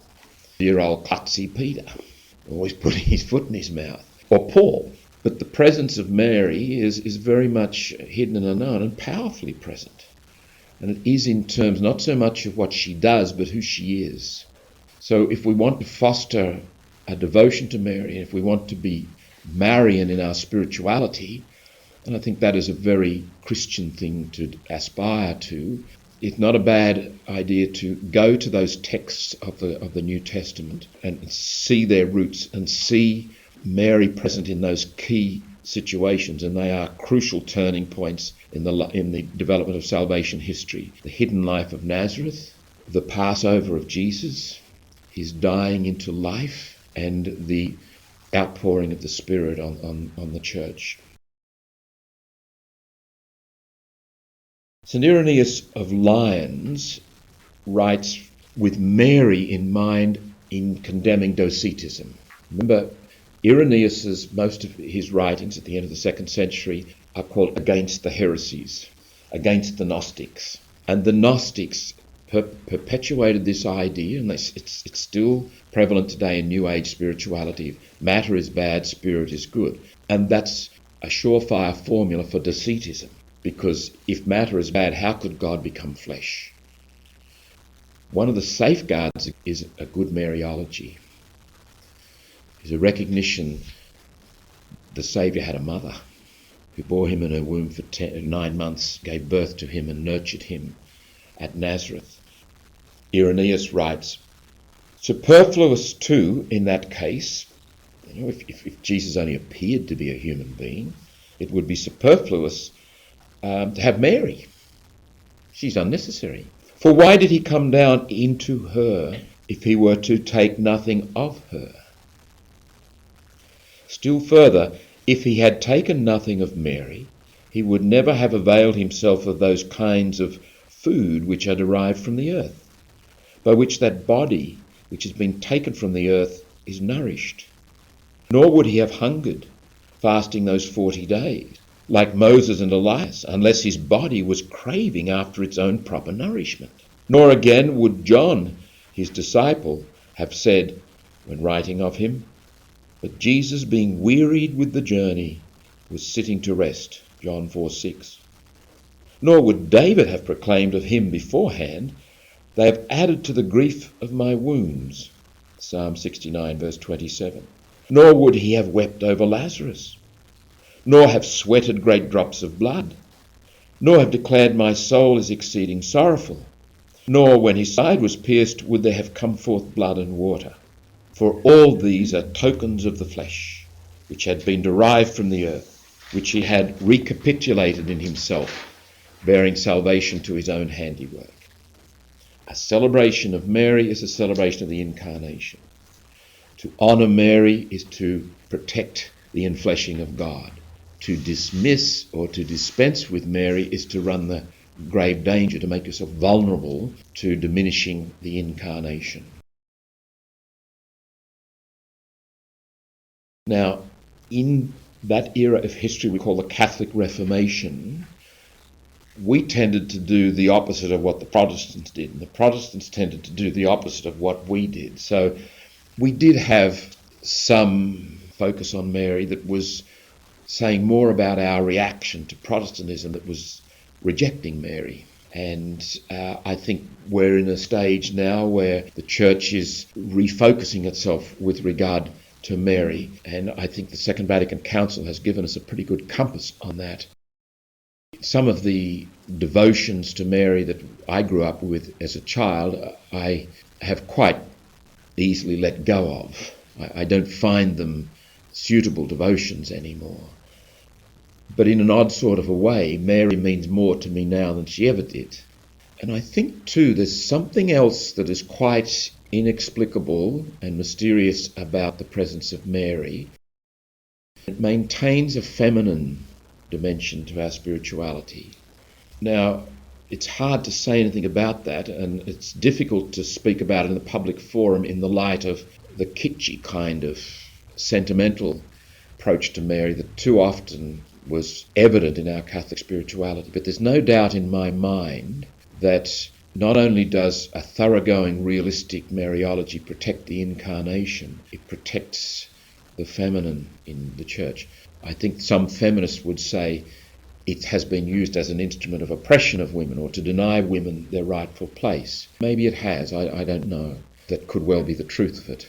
But I do believe that Mariology and a Marian spirituality carries with it something that masculinity doesn't. And one of the things you will find typically in Marists, St. Patrick's has gained a reputation over the years for being a good place to go to confession. And I think because, I'm going to say this clumsily, but G.K. Chesterton said, if a thing's worth doing, it's worth doing badly. So let me say it badly. But I think if you go to confession at St. Patrick's, you will meet the feminine of the church rather than the masculine. I think typically, and this is not always the case, of course, a mother is more likely to forgive her child than a father is. Now, I'm being a bit politically incorrect in all this and being a bit traditional, but men and women are different, in case you hadn't noticed. And it's a wonderful difference. And I think Catholicism keeps the difference alive. And here I'm not saying anything about women's ordination or any of that. That's another question. But I think Marian spirituality helps us to keep the difference alive and makes available a dimension to the gospel and the reconciling work of God that otherwise could be lost. I've mentioned that in the Society of Mary, our founder said, Maris must be instruments of mercy. One of the better known names in the history of St. Patrick's is a man by the name of Father Piquet, who was an extraordinary fellow.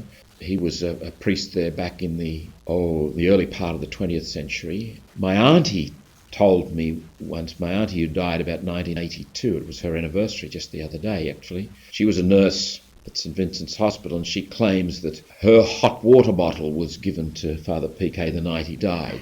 I'm connected with a saint. But Father Piquet had an extraordinary pastoral manner. One of the convictions that has grown with me in my work as a priest is there's much more of God to be found in forgiveness than an application of law. And again, our founder said, if I can't save them with the law, I'll save them without it. And I think that's code for better to err on the side of laxity than on the side of severity. If you make a mistake, and we all do that, and we do it perhaps more often than we would care to, better make a mistake on the side of mercy rather than standing up for the law. I've given you some biblical references there, which I would encourage you to look at in terms of just reflecting on Mary's place in the tradition and in salvation history. There are 4 texts. I think they each talk about a critical moment. The first 2 actually are pretty much the one moment, like Luke 1:38 is an overarching statement about Mary. You see before you the Lord's servant, let it happen. What an amazing statement. You see before you the Lord's servant, let it happen according to your word. I can't think of a better disposition than that. I can't think of a better way to describe the Christian heart than that. This is Mary, the first of the disciples. And then as she's watching it happen, unfold, she treasures all these things in her heart and ponders them. And somewhere in the Gospels, message gets to Jesus when people are trying to get his attention, and they say, your mum's outside, she wants to see you. And Jesus said, who is my mother? It sounds awfully harsh.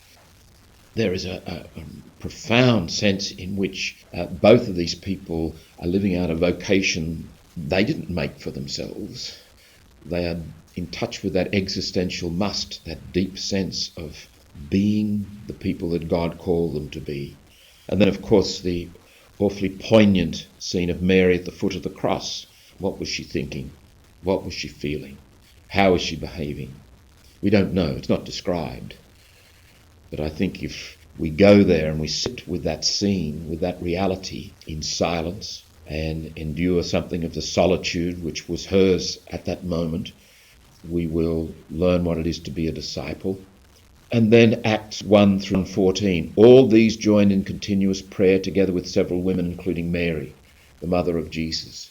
She is there at the outpouring of the Spirit with the others. Nothing special. She's named, so she's special in that sense. But she doesn't get up and make a speech and say, well, Jesus used to say when he was a kid.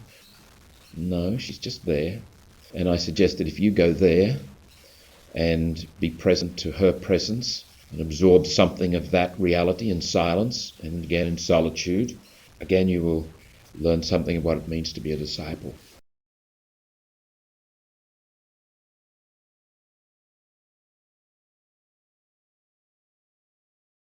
Our 6th session, God revealed in our limit by way of an introductory remark.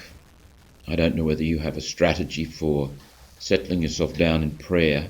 Something I find useful is to do that sort of exercise, the focusing type exercise, or simply to take up my journal and write what's on my mind and just keep writing until it's all out there, and write myself to a standstill. I can generally do that within about 15 minutes, and then it's all there. If I need to remember something, it's on the page, so I don't have to worry about that, and I can just allow myself to be still, and in the stillness know that God is God. We're going to reflect a little bit on vocation in this meditation, and one of the obvious factors about vocation is precisely its uniqueness. Not every style of prayer suits everybody. One of the richnesses of our own Catholic tradition is the varieties of spirituality that are available to us. I think it's Canon 214 in the new Code of Canon Law actually enshrines in our law the right of each person to their own particular spirituality.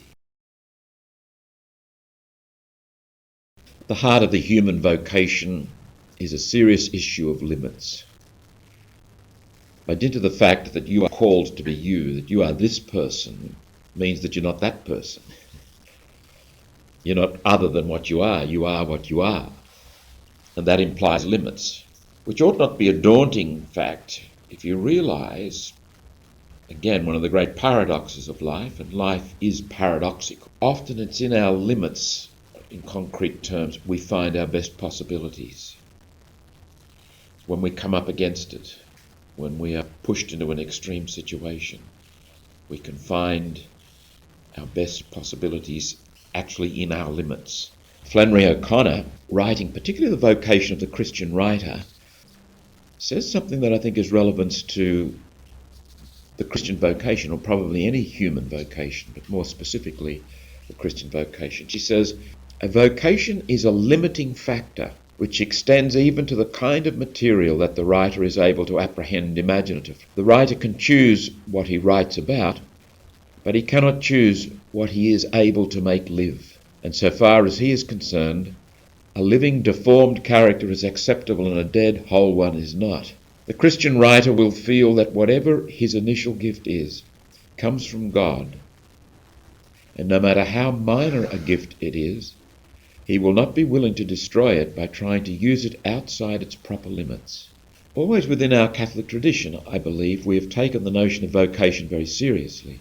It's a bit misleading at times when we limit the concept of vocation to religious life or priesthood. I think the best way to think of vocation is you are your vocation. The challenge then is to find a place in life, lifestyle, tasks, settings, circumstances, which best enable you to blossom. I think if we act in good faith and as honestly as we can, and we seek advice and we pray about these things and take account of the obvious and then go, I think that's the way to find God's will. That's the way to find one's vocation. There has to be a certain generosity about it, a certain daring about it. There's no way you can know the will of God before it happens, except in general theoretical terms, like we know that it is the will of God that we love one another. But when it comes down to concrete realities, what's the best path for me in life? Well, the loving path, of course, but where is that? How shall I live it out? You make the common sense decision and you dive in and you go for it and you give it your best shot and you keep listening and you keep paying attention. And a lot of it is revealed in your limits. I think one of the tendencies of a young adult, however, is to push the limits and discover the limits by going over them. Try to work too hard, or you don't get enough sleep, or you think you can do things that you really can't do. And life is a process of discovering those limits. And in discovering the limits, you actually discover what you are good at and what your focus is. And you start to settle down to living your limits, living within your limits and your boundaries. And life becomes a whole lot more enjoyable, actually, a lot more rewarding, a lot more fruitful. Walker Percy, whom I mentioned earlier on, the American convert to Catholicism, an author of not only novels but serious essays and semantics and the like, has one of his characters say, "Lucky is the man who does not secretly believe that every possibility is open to him." Typically when you're 17 you believe that every possibility is open to you. As my brother says, kids think they're bulletproof. They're going to live forever, they can do whatever they like, whenever they like, go wherever they like, get out of my way sort of an attitude. And there's something rather delightful about that too.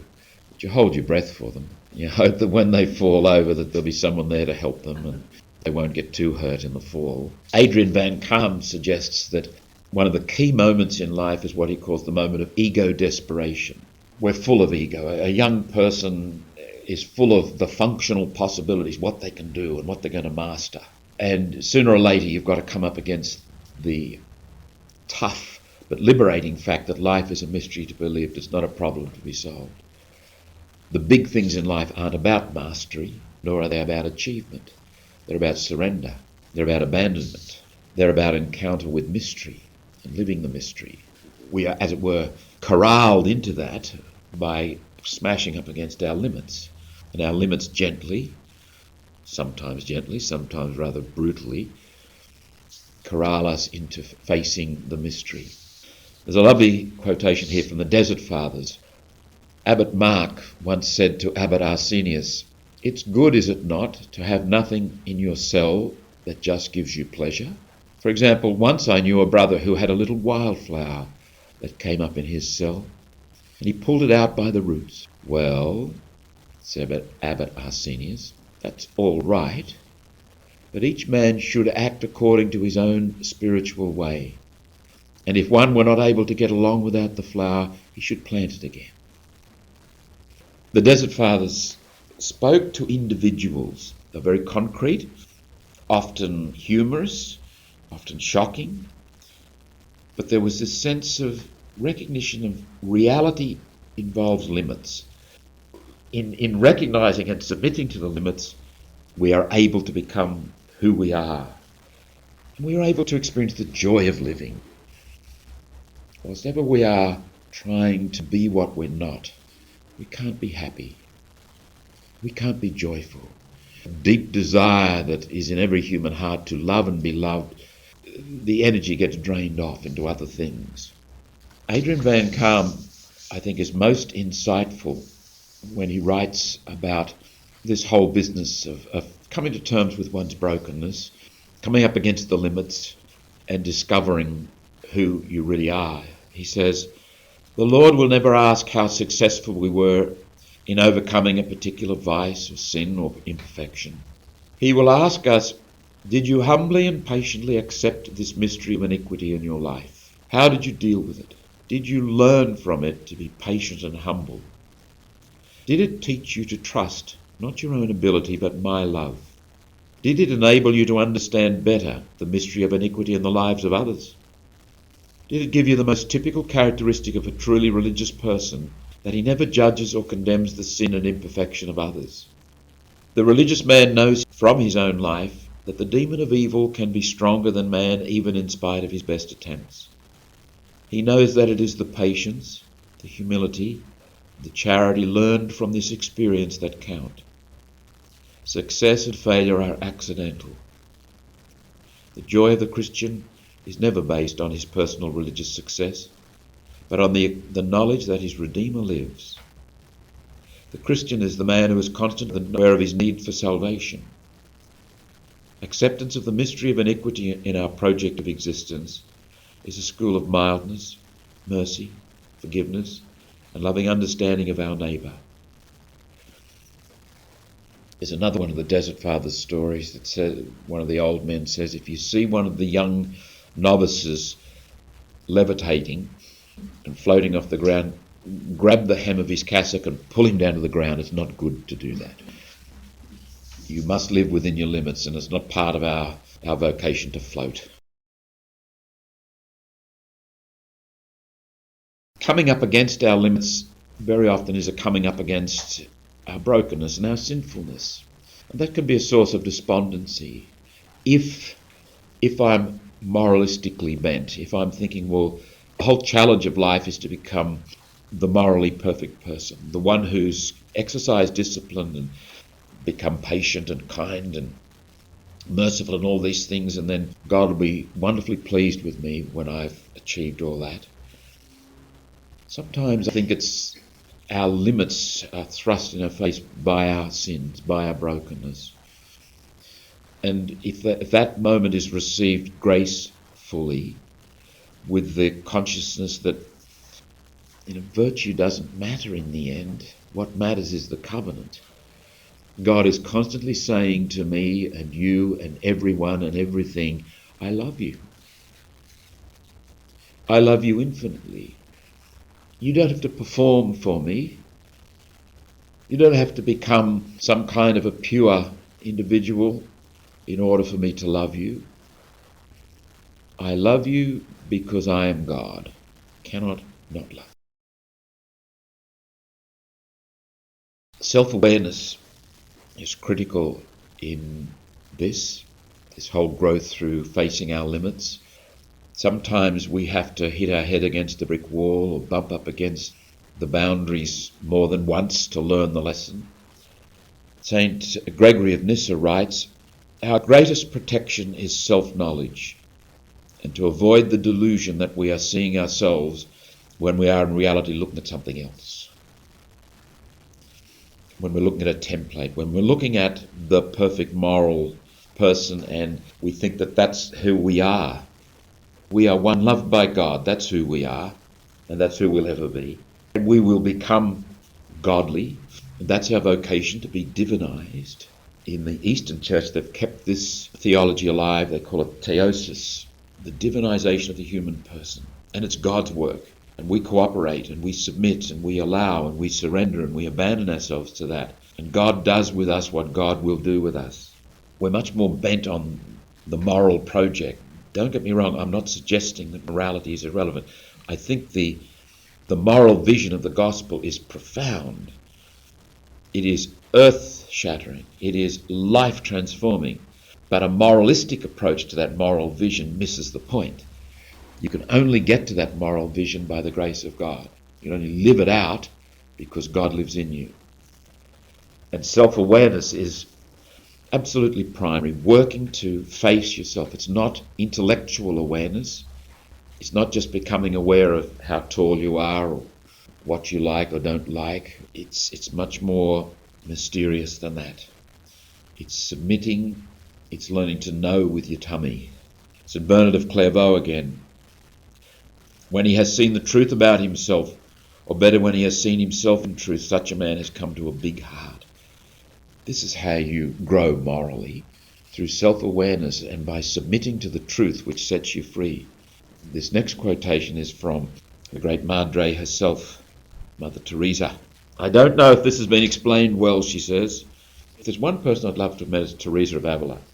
I reckon she'd have been an extraordinary person. I wouldn't like to have lived with her, but I think it'd be nice to have met her. I don't know if this has been explained well, she says. Knowing ourselves is something so important that I wouldn't want any relaxation ever in this regard, however high you may have climbed into the heavens. And the irony in that. While we are on this earth, nothing is more important to us than humility. So I repeat that it is good, indeed very good, to try to enter first into the room where self-knowledge is dealt with, rather than fly off to the other room. This is the right road, and if we can journey along a safe and level path, why should we want wings to fly? Very, very sane, very down to earth. Who can't understand what she's saying? And John of the Cross, that must have been quite a relationship between those two, because apparently John of the Cross was a tiny little bloke. Madre, if she wasn't tall, physically big, she was big psychologically and spiritually. Would have taken somebody like John of the Cross to, provide a good conversation partner for her. In order to hear God, he said, a person should stand firm and be detached in his sense life and affections. We conclude that self-knowledge flows first from this dry night, and that from this knowledge, as from the source, proceeds the other knowledge of God. This dry night, this coming up against limits, knowing that you're not in charge, you're not the one who's writing this story, it's God's story. You were made by God. You are made in God's image and likeness. You are a manifestation of God. The story of the fall, I think, is a story of the refusal of limits. Adam and Eve refused to be Adam and Eve. That's the problem. That's the fall. They have this marvellous relationship with God, but they refuse to just leave well enough alone. If it's not broken, don't fix it. All they had to do was not eat that fruit, whatever that metaphorically means. Adrian Van Kaam, I think, puts his finger on what may be the heart of it. Self-centeredness, the refusal to be human and not God, is the core of the demonic in human nature.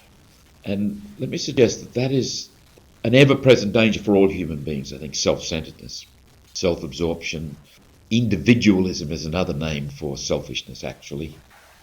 And a lot of what goes under the name of my private comfort zone, or I'll do what I like, thank you very much, is a form of what's embedded in the Genesis chapter 3 there, the fall story.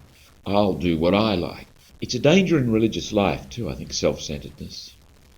We can develop our little routines and our habits, and it's particularly a danger for us who don't have spouses and children to immediately drag us out of our self-centeredness. I don't think the big challenge of celibacy is fornication or adultery. I think it's self-centeredness.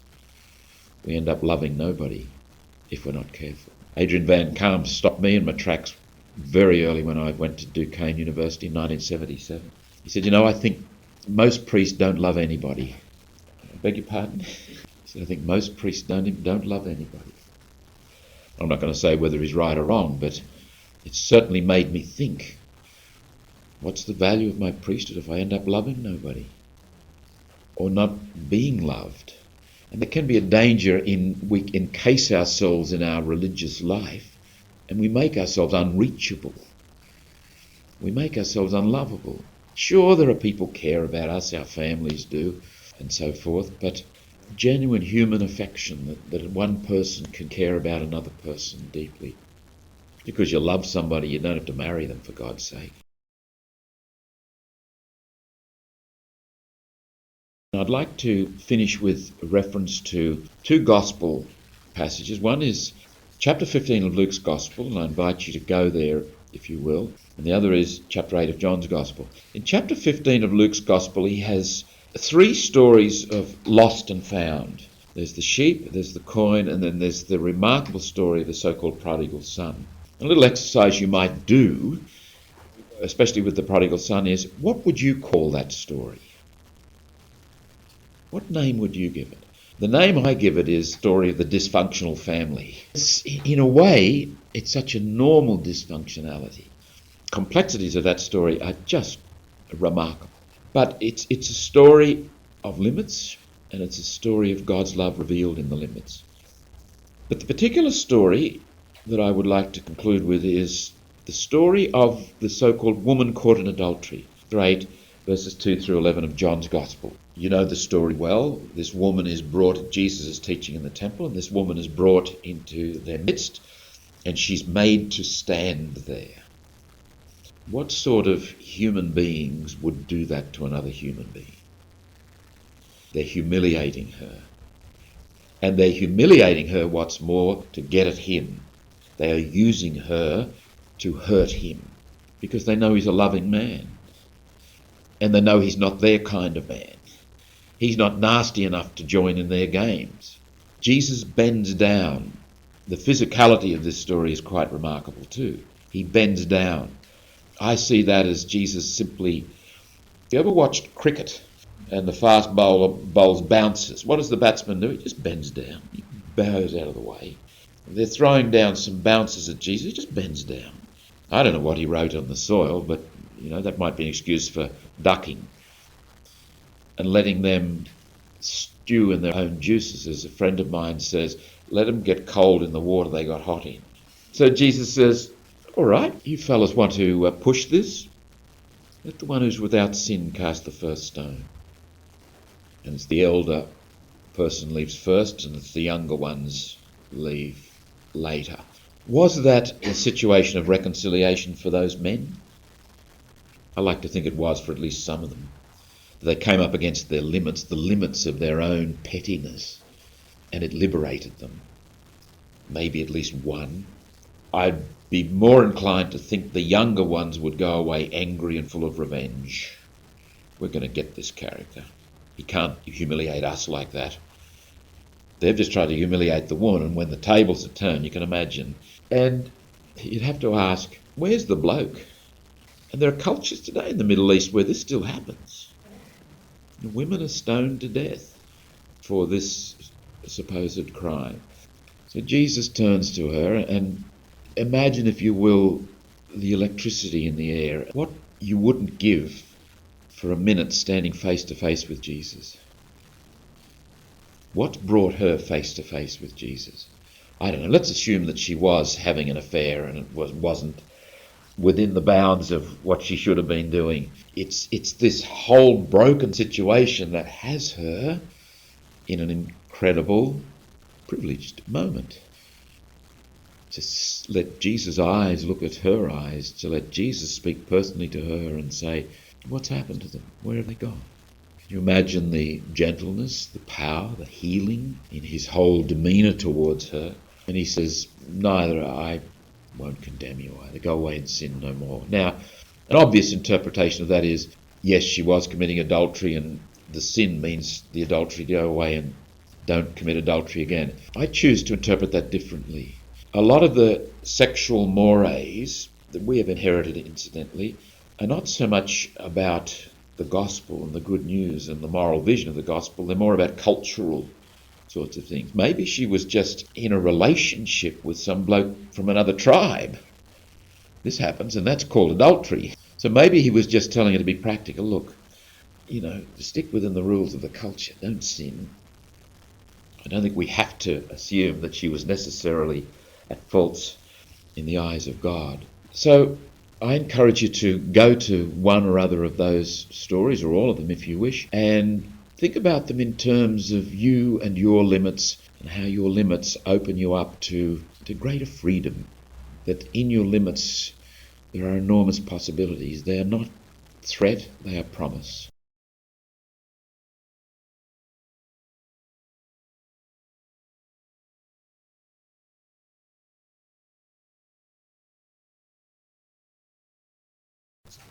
In this, our 7th session together, I'd like to reflect on God revealed in silence. Let me recall a couple of points that I have made in previous moments together.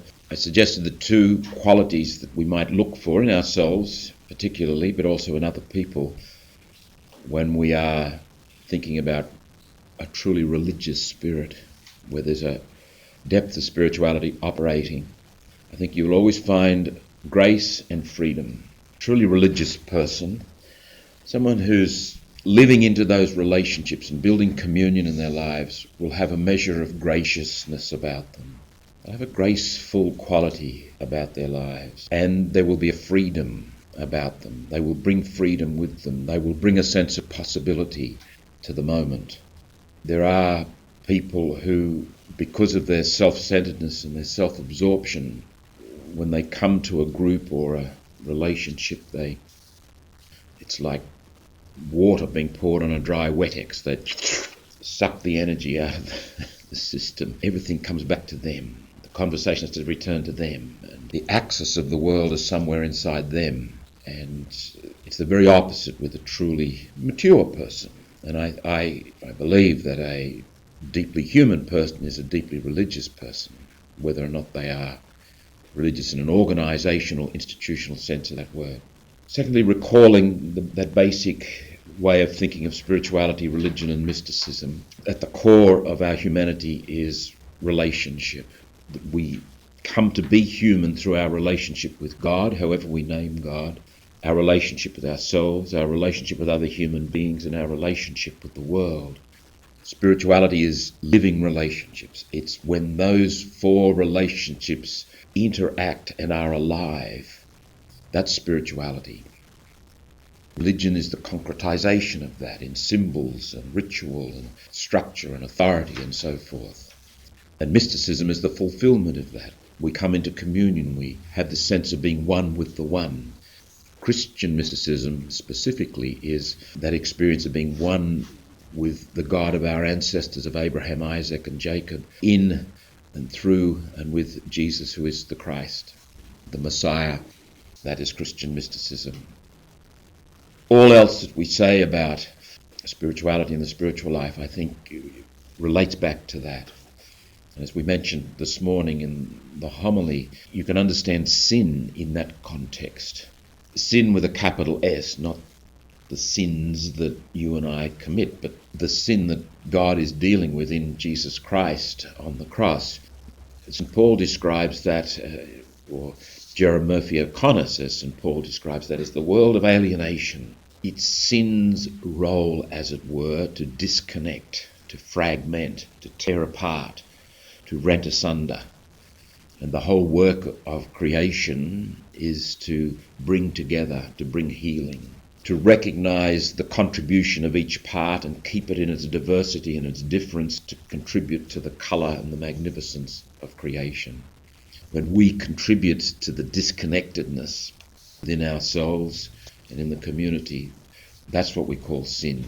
In our Catholic tradition, we have, as one of the major mysteries of our faith, one of the sacraments, we celebrate reconciliation. We keep going back and plunging into the reality of God in our midst in Jesus Christ. And God has reconciled us to one another and to the Father through him and with him and in him. And we celebrate that, and we keep celebrating that to remind ourselves so that we don't slip into forgetfulness about our need to claim that inheritance, which is ours by baptism, to keep living the relationships, no matter what the cost.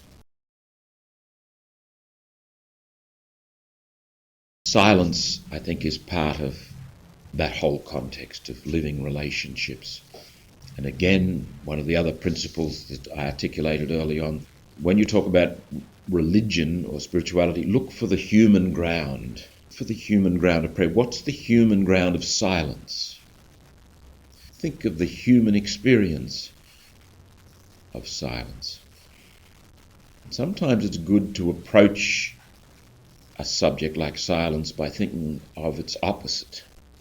One of the crazy phenomena that has developed in our culture is at wedding receptions now, the noise is so intense that you can't talk to a person next to you without shouting at the top of your voice. The assault on silence is everywhere. Where in our culture do you find silence? And you'd have to ask, what's happening? What is it about us that we have to keep making noises? And I think the next generations are going to be worse than us when you see these kids who sat in front of TV sets and the TV minds them. Somebody pointed out to me that they've done research on children, and the stimulation, the external stimulation on them all the time actually generates a level of adrenaline, and they start to respond to that level of adrenaline. And when the adrenaline's not there, they feel depressed and bored. So they've got to find that level of adrenaline some way. People try to tell me that ADHD has always been there, we just didn't notice it before. And incidentally, the medical fraternity are completely split on this. There are those psychiatrists and neurologists and endocrinologists who say ADHD is a beat-up. And there are those that, oh no, if you put them under a CAT scan or an MRI, whatever you can... Well, I don't know. But I must say I'm deeply suspicious of it. This ceaseless activity and ceaseless noise, if you're born into it as a baby and that's all you know, it's not surprising that you're somewhat mad when you're 5 years of age. I worry, on the more serious side, I worry about kids who've been brought up on medication. What are they going to be like when they're 19, 20, 25? There's already some anecdotal evidence that they progress, if you can call it that, quite readily to crystal methamphetamine and those sorts of party drugs, which is a terrible misnomer. Recreational drugs, there's no such thing. That's one way to approach silence. It's the lack of silence. And I'm finding in my life, and I'm meeting people who have this similar experience, I can't live without silence. I can't concentrate without silence. I can't pray without silence. I can't be a human being without some silence. There are moments, human moments, where the appropriate thing, the obvious thing, is just to remain silent. Where to speak is inappropriate. I can remember an occasion back in 1978 when I was helping out as a chaplain at Massachusetts General Hospital in Boston, and there was a tragic incident in which a little girl was run over by a motorcyclist on a pedestrian crossing. She was the youngest child of, I think, 7 children. She was a late-age baby, the apple of the eye of every member of that family. And they put her into the hospital in a hospital not far away, and there was a blackout, so they couldn't operate. They whisked her down to Mass General, and it's a huge hospital, Mass General. About 60% of the people are Catholics, so that if you're, in those days anyway, if you were a chaplain there, you were kept very, very busy. And you would, under those circumstances, be invited into the operating theatre to anoint whatever part of the body you could get hold of, and then wait with the family outside. And that occurred on this instance, and after about an hour and a half, this young surgeon came out with his coat on, covered in blood and what have you, and did the protocol thing and announced to the family whose members were just starting to gather, "We're very sorry, we did all we could," but that was a moment which, to me, as a priest, demanded silence. And it was driven home to me by one of the aunties who was present, and God bless her, she was deeply stricken and she didn't know what to do, but she just started to chatter and say pious things about now she's a little angel and she's with God and it's probably better that she died and all this sort of thing. And I felt like getting her in a headlock and saying, "Come outside." It was so wrong to talk. One of the most difficult lessons I've had to learn and I'm still learning it in pastoral care, being with people, there are moments when you can't do anything, and to try to do something and to try to say something is wrong, which means that you have to have confidence in just being present, which means that you have to be at home with vulnerability and silence. And I would say, in fact, that the deepest and the most productive and the most fruitful moments with people are precisely those. Just read a novel, finished it yesterday, called Be Near Me. I don't know whether any of you have read it. It's doing the rounds by Andrew O'Hagan. And I can see why it made the long list of the Man Booker Prize. I can also see why it didn't make the short list. It was worth reading. But there's a very, very good section in it where this priest has the dialogue with his housekeeper, Mrs. Poole. His name is David Anderton. And he's full of these pious words. She's dying of cancer, in fact. And she's telling him how she's had to go into hospital and chemotherapy. And he shoots back, "Well, it'll all be all right. I'm sure the doctors know what they're doing." And she looks at him and she says, "No, they don't. I'm going to die, Father."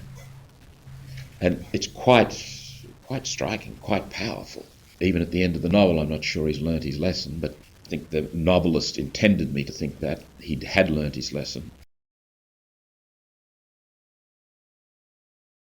In the normal dealing with the mystery, the inexhaustible intelligibility of life, we come up against those moments where we must wait on life to give us the next move, to invite us a little bit more deeply into the mystery. It's not a time to chatter. It's not a time to run away in activity. Abraham Heschel, a Jewish philosopher whom I've quoted before in this context, says here, and you've got it on the notes, "Knowing is not due to coming upon something, naming and explaining it. Knowing is due to something forcing itself upon us. Thought is a response to being rather than an invention. The world does not lie prostrate waiting to be given order and coherence by the generosity of the human mind. Things are evocative. When conceits are silent and all words stand still, the world speaks. We must burn the clichés to clear the air for hearing. Conceptual clichés are counterfeit. Preconceived notions are misfits. Knowledge involves love, care for the things we seek to know, longing, being drawn to, being overwhelmed. The rationalistic, functionalistic mindset that dominates our culture is very aggressive. It wants to get in there, wrestle the mystery to the ground, treat the mystery as a problem to be solved, come up with a solution, and then move on to the next solution. It's fatal. And that got into, I think, our seminary training, and there was a certain amount of that I carried out into my pastoral encounters. It's a problem to be solved. So there's got to be a theological word, a quotation from the scriptures. Sometimes there's not. And these readings that ordinary time is plunging us into in the Bible, one of the outcomes of staying with those readings, like Abraham being asked to sacrifice his son, like Abraham being asked by God to dismiss Hagar and her baby. Don't dress those stories up with pious cliches and sort of make them all right. They're not all right, but they are part of the human reality. And we have to resist the temptation of fleeing the human reality.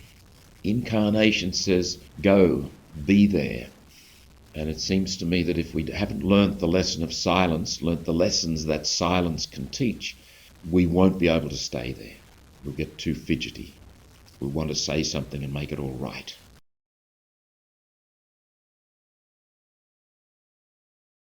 Silence is more than the absence of noise, just as peace is more than the absence of war. Augustine says peace is the tranquility of order. Occasionally you hear people say in our culture, oh, look, just do what you like so long as it doesn't hurt anybody else. You can't approach life negatively. You can't build a morality or a moral vision on a negation. So long as it doesn't hurt anybody, do it. It has to be positive. It has to be oriented towards building relationships. And that's where it gets all messy, of course. You can't hide in any private world. Spirituality is of its very nature social. Max Picard, in his wonderful little book, The World of Silence, I don't know whether you've got it in your library, it's a marvellous little book which he wrote in the late 40s. It was translated into English in the early 50s. He says, silence is not simply what happens when we stop talking. Silence can be carried by words, just as silence can be carried by music. If you hear beautiful Gregorian chants sung well, there's a silence in it. And as it were, takes you to that place of silence and leaves you there. And indeed, good words do that too. It is more than the mere negative renunciation of language. It is more than simply a condition that we can produce at will. When language ceases, silence begins, but it doesn't begin because language ceases. The absence of language simply makes the presence of silence more apparent. Sir Robert Menzies used to say that the most important part of a speech are the silent parts. You intersperse a speech. And one of the best bits of advice I was given before I went into a classroom in 1973 was, don't raise your voice and learn the value of silence. And when I heard teachers raising their voice, I knew why, because kids will always go a decibel above you. And then you get pandemonium in the classroom, of course. Silence can maintain, can engender a certain measure of dignity and can indicate some boundaries. The felt need to talk and to chatter and to shout is a very egotistical thing, actually. An ego is a very fragile thing. Silence is ultimately the presence, but with a capital. Silence is ultimately the mystery. Silence is another name for the unnameable one. Our encounter with silence at its best is our encounter with God. It is therefore the place of ultimate surrender of the self-centered life. Maybe this is one reason we distract ourselves with noise.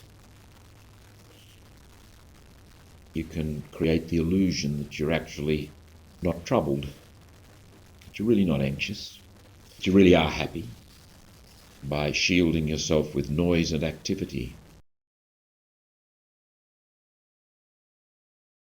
I think if you go to the Gospels, you'll find in the presence of Jesus, his very presence is a presence of silence.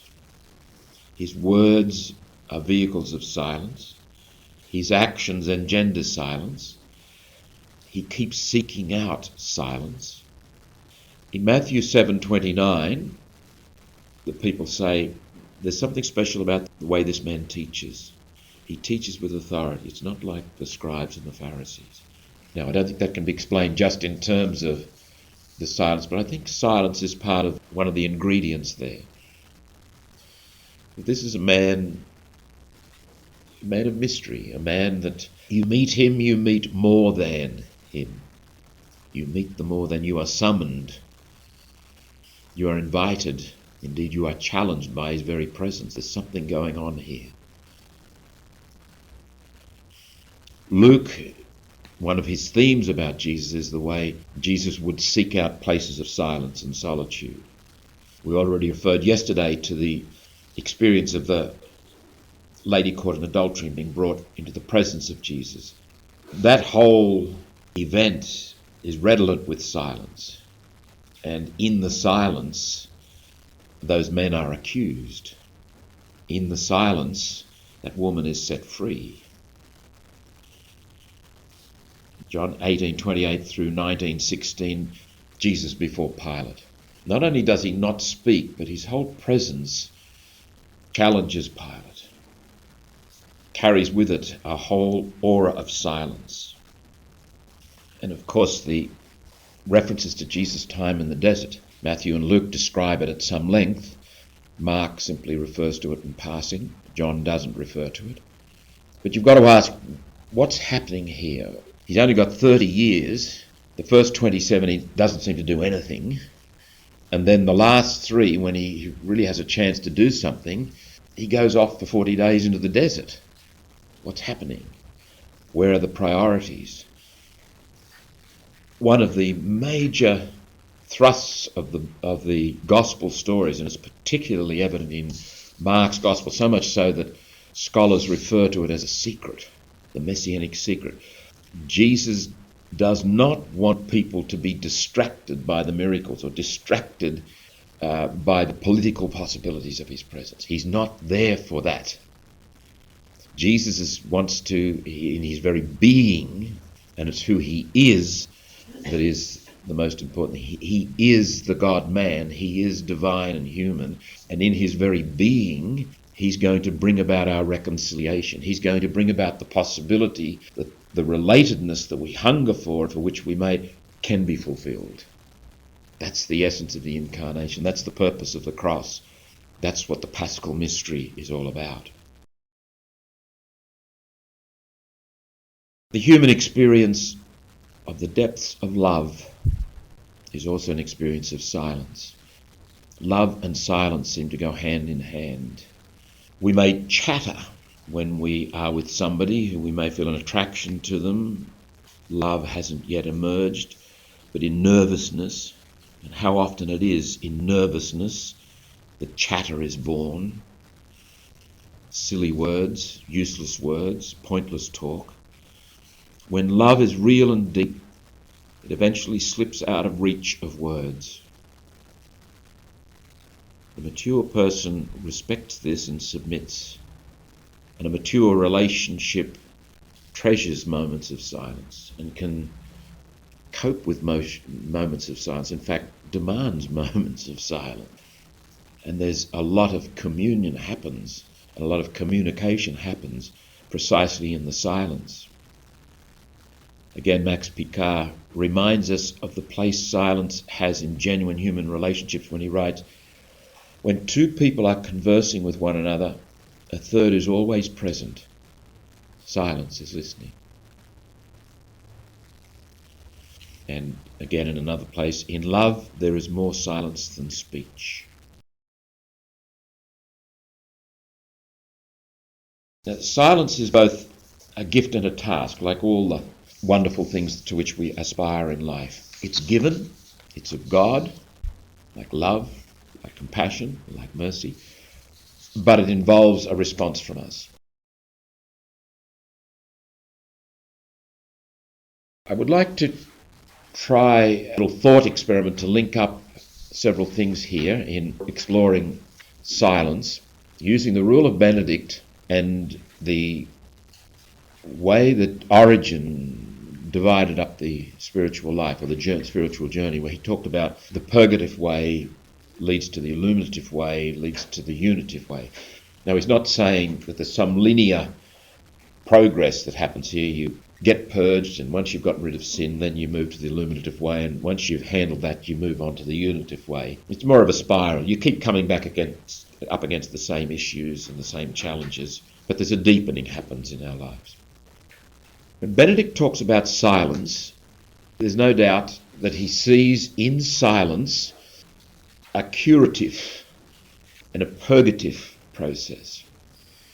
He writes in the Rule, chapter 7, paragraphs 56 through 58, talking about the ninth step of humility is that a monk controls his tongue and remains silent, not speaking unless asked a question. For Scripture warns, in a flood of words you will not avoid sinning. And a talkative man goes about aimlessly on earth. So there's this fairly basic, if you like, primitive sense in which silence is recommended to deal with tendency we have to flee from reality, and indeed to hurt one another and to hurt ourselves, to use words not in a creative, constructive way, building relationships, but in a way that feeds ego and selfishness. Quoting James chapter 3, verse 6, among all the parts of the body, the tongue is a whole wicked world in itself. Control the tongue and control the body. So there is that element to the cleansing, the purgation, bringing your life under control through imposed silence. The second thing is where you start to become more aware, where your mind is illuminated and there's a sense of knowledge, gnosis in the sense in which St. Paul speaks about it. Benedict again refers to the sacred scriptures from Psalm 38. I said, I have resolved to keep watch over my ways that I may never sin with my tongue. So it's still the background of purgation there, but there's a sense of a movement here into something deeper. That silence is not only dealing with obstacles, but actually opening up possibilities. And then Benedict goes on, monks should diligently cultivate silence at all times, but especially at night. And then he says of mealtime, reading will always accompany the meals of the brothers, and there is to be complete silence at meals, so that you can hear with the ears of your heart. So having dealt with some of the basic primitive things, there's the whole question then of opening up vistas and horizons, coming into deeper communion precisely through silence. Silence as an instrument of union and communion. Finally, I've listed a number of references there that you might use for yourself in your meditation. I would encourage you to think about your own experience of silence. All kinds of ways you can experience silence. There's the silence where you sort of close your door and say, "Thank God for that," and it's sort of it's respite. It's a quiet, private place to be, and I think we all hunger for that. That's part of it. There's the silence that Benedict indicates there, that it's actually you are engaging with God. You are opening up vistas and horizons precisely in the silence. As a little exercise, think about the role that speech might play in your life, the role that evasion might play through words, through noise. And I think there's a close correlation between noise and activity. It's a way of avoidance. Are any of us likely to face what must be faced if we don't have times of silence?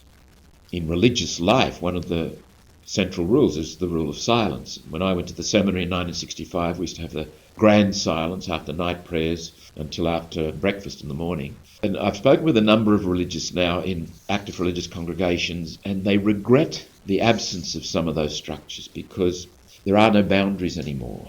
And if you want silence, you have to work very hard to make it for yourself. The culture is not there to protect you and provide the opportunities. And that's one of the functions of the rules, religious life rule, I think. What sort of presence will we bring to our relationships if we do not take up the task that is present in the gift of silence? Can we contribute anything to the peace of the world unless we come to that world from silence?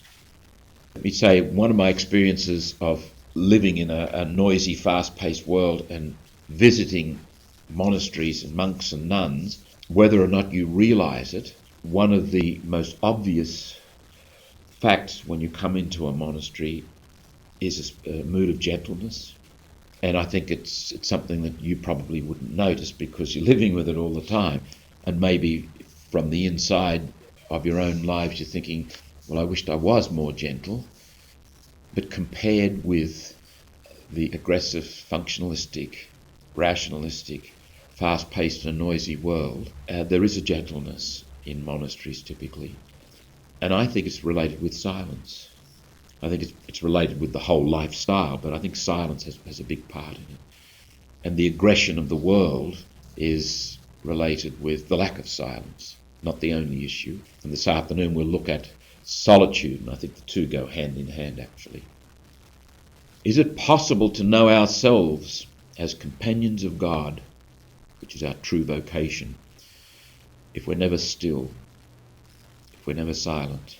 Will we come to know God, the mystery, except in silence and by silence? I'm not saying silence is the only way to know God. I'm suggesting that silence is a necessary component for our growing in depth of relationship with God.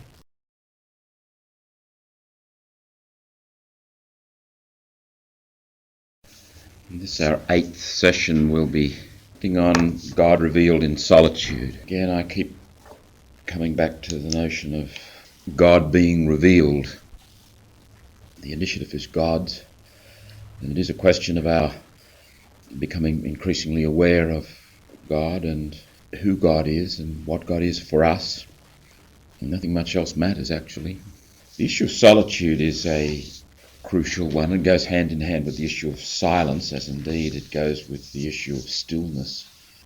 In our culture, which is very fast-paced and very noisy, and I think superficially gregarious, the issue of solitude is ever more necessary. I mentioned the other day that Walker Percy had made the comment that we need to restore religious language, and it will take saints to do that. Language like redemption, language like grace. I just have a growing conviction that in order to speak with authority to this generation, we'll have to speak with words that are born out of silence and solitude. I don't think they will hear words that are just part of the general static of chatter that is part of their life. The words will have to carry a special freight in order for them to be recognized as being of significance. When we speak of solitude in the context of spirituality, we're speaking of something more than just privacy or being alone. The word solitude is used in various ways. I'm going to use it in a very specific way here. I'd like to approach it by reflecting on the experience of loneliness, experience of aloneness, which I think can open up our understanding of the experience of solitude. I think it's possible to feel lonely and not know that that's what you're actually feeling. I think it's possible to feel lots of things and not be able to name it. It may present itself as otherwise. And I think in a world such as ours, my bet is that there's lots and lots of loneliness, but people aren't able or willing to name it.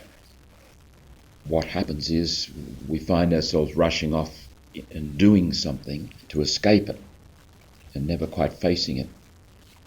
Thinking of it in terms of the experience of incompleteness, that no person or thing can give the completeness that I crave. On the one hand, I want completeness and I know I can't have it, and it's that hole you fall into in not only wanting but in feeling the need for some kind of completeness. It's a painful feeling, and it generally evokes a whole lot of other feelings like sadness or restlessness or depression or despondency, emptiness, self-pity. It may give rise to negative behaviours. For example, excessive eating. Here's a little exercise to do for yourself. Why do we eat? I remember a few years ago when I was over at St Bonaventure University in Kentucky, Louisville, and working at the Thomas Merton Center. And they gave me, it was in the summer, and they gave me a room in one of the dormitories. Dormitory in the United States, you should know, doesn't mean dormitory as it does here. It's sort of single rooms and sort of thing. And mine was a little room. It didn't have any cooking facilities or any facility to store food. It was the height of summer. Being summer, there wasn't much available on campus, so I had to walk about half an hour to 40 minutes into another part of Louisville to either have a meal or to buy food to take back, and I couldn't buy anything that needed refrigeration or cooking. I remember feeling very sorry for myself one day, eating an apple sitting on the side of my bed. It was a lovely apple, and I was enjoying it, but I wasn't enjoying eating it. And the thought occurred to me, what is it you actually want? What do you expect when you eat an apple? What are you looking for in food? The obvious thing you look for in food, you need in food anyway, is nutrition. A secondary thing we all look for in food, and I think it's a very legitimate and good thing, is company. We enjoy breaking bread with us. Our English word companion has the sense of companis, panis being bread. To break bread with another human being is a wonderful thing. But it occurred to me that a lot of eating is motivated by loneliness. We eat for consolation. And again, if we in our culture were to face up to what's actually going on, we'd solve our obesity problem overnight. We'd also solve our consumerist problem too, and the economy would collapse. I think people buy things for compensation too. A lot of our economy, a lot of our retail stores depend on people buying things that they don't need. I think one of the great symbols of our age has to be the garage sale, where a year or two down the road you end up trying to sell the things that either you bought or somebody bought for you that you don't really need. And when it comes down to it, you don't really need to eat much or to possess much. But there's something in eating and possessing which we find consoling. A form of escape. It's a form of evasion. And I think loneliness may have a lot to do with it. And I suspect loneliness points in the direction of death. There are also positive behaviours that it may evoke. And one of them is, it may evoke the question, well, what's going on here? And I turn and face the experience. There is a certain dying in loneliness, and it is possible to go in that direction rather than in the direction of flight. And I think if you go in that direction, what you come to, you move beyond loneliness to a recognition of aloneness. You come up against the truth that you are a oneness in the world.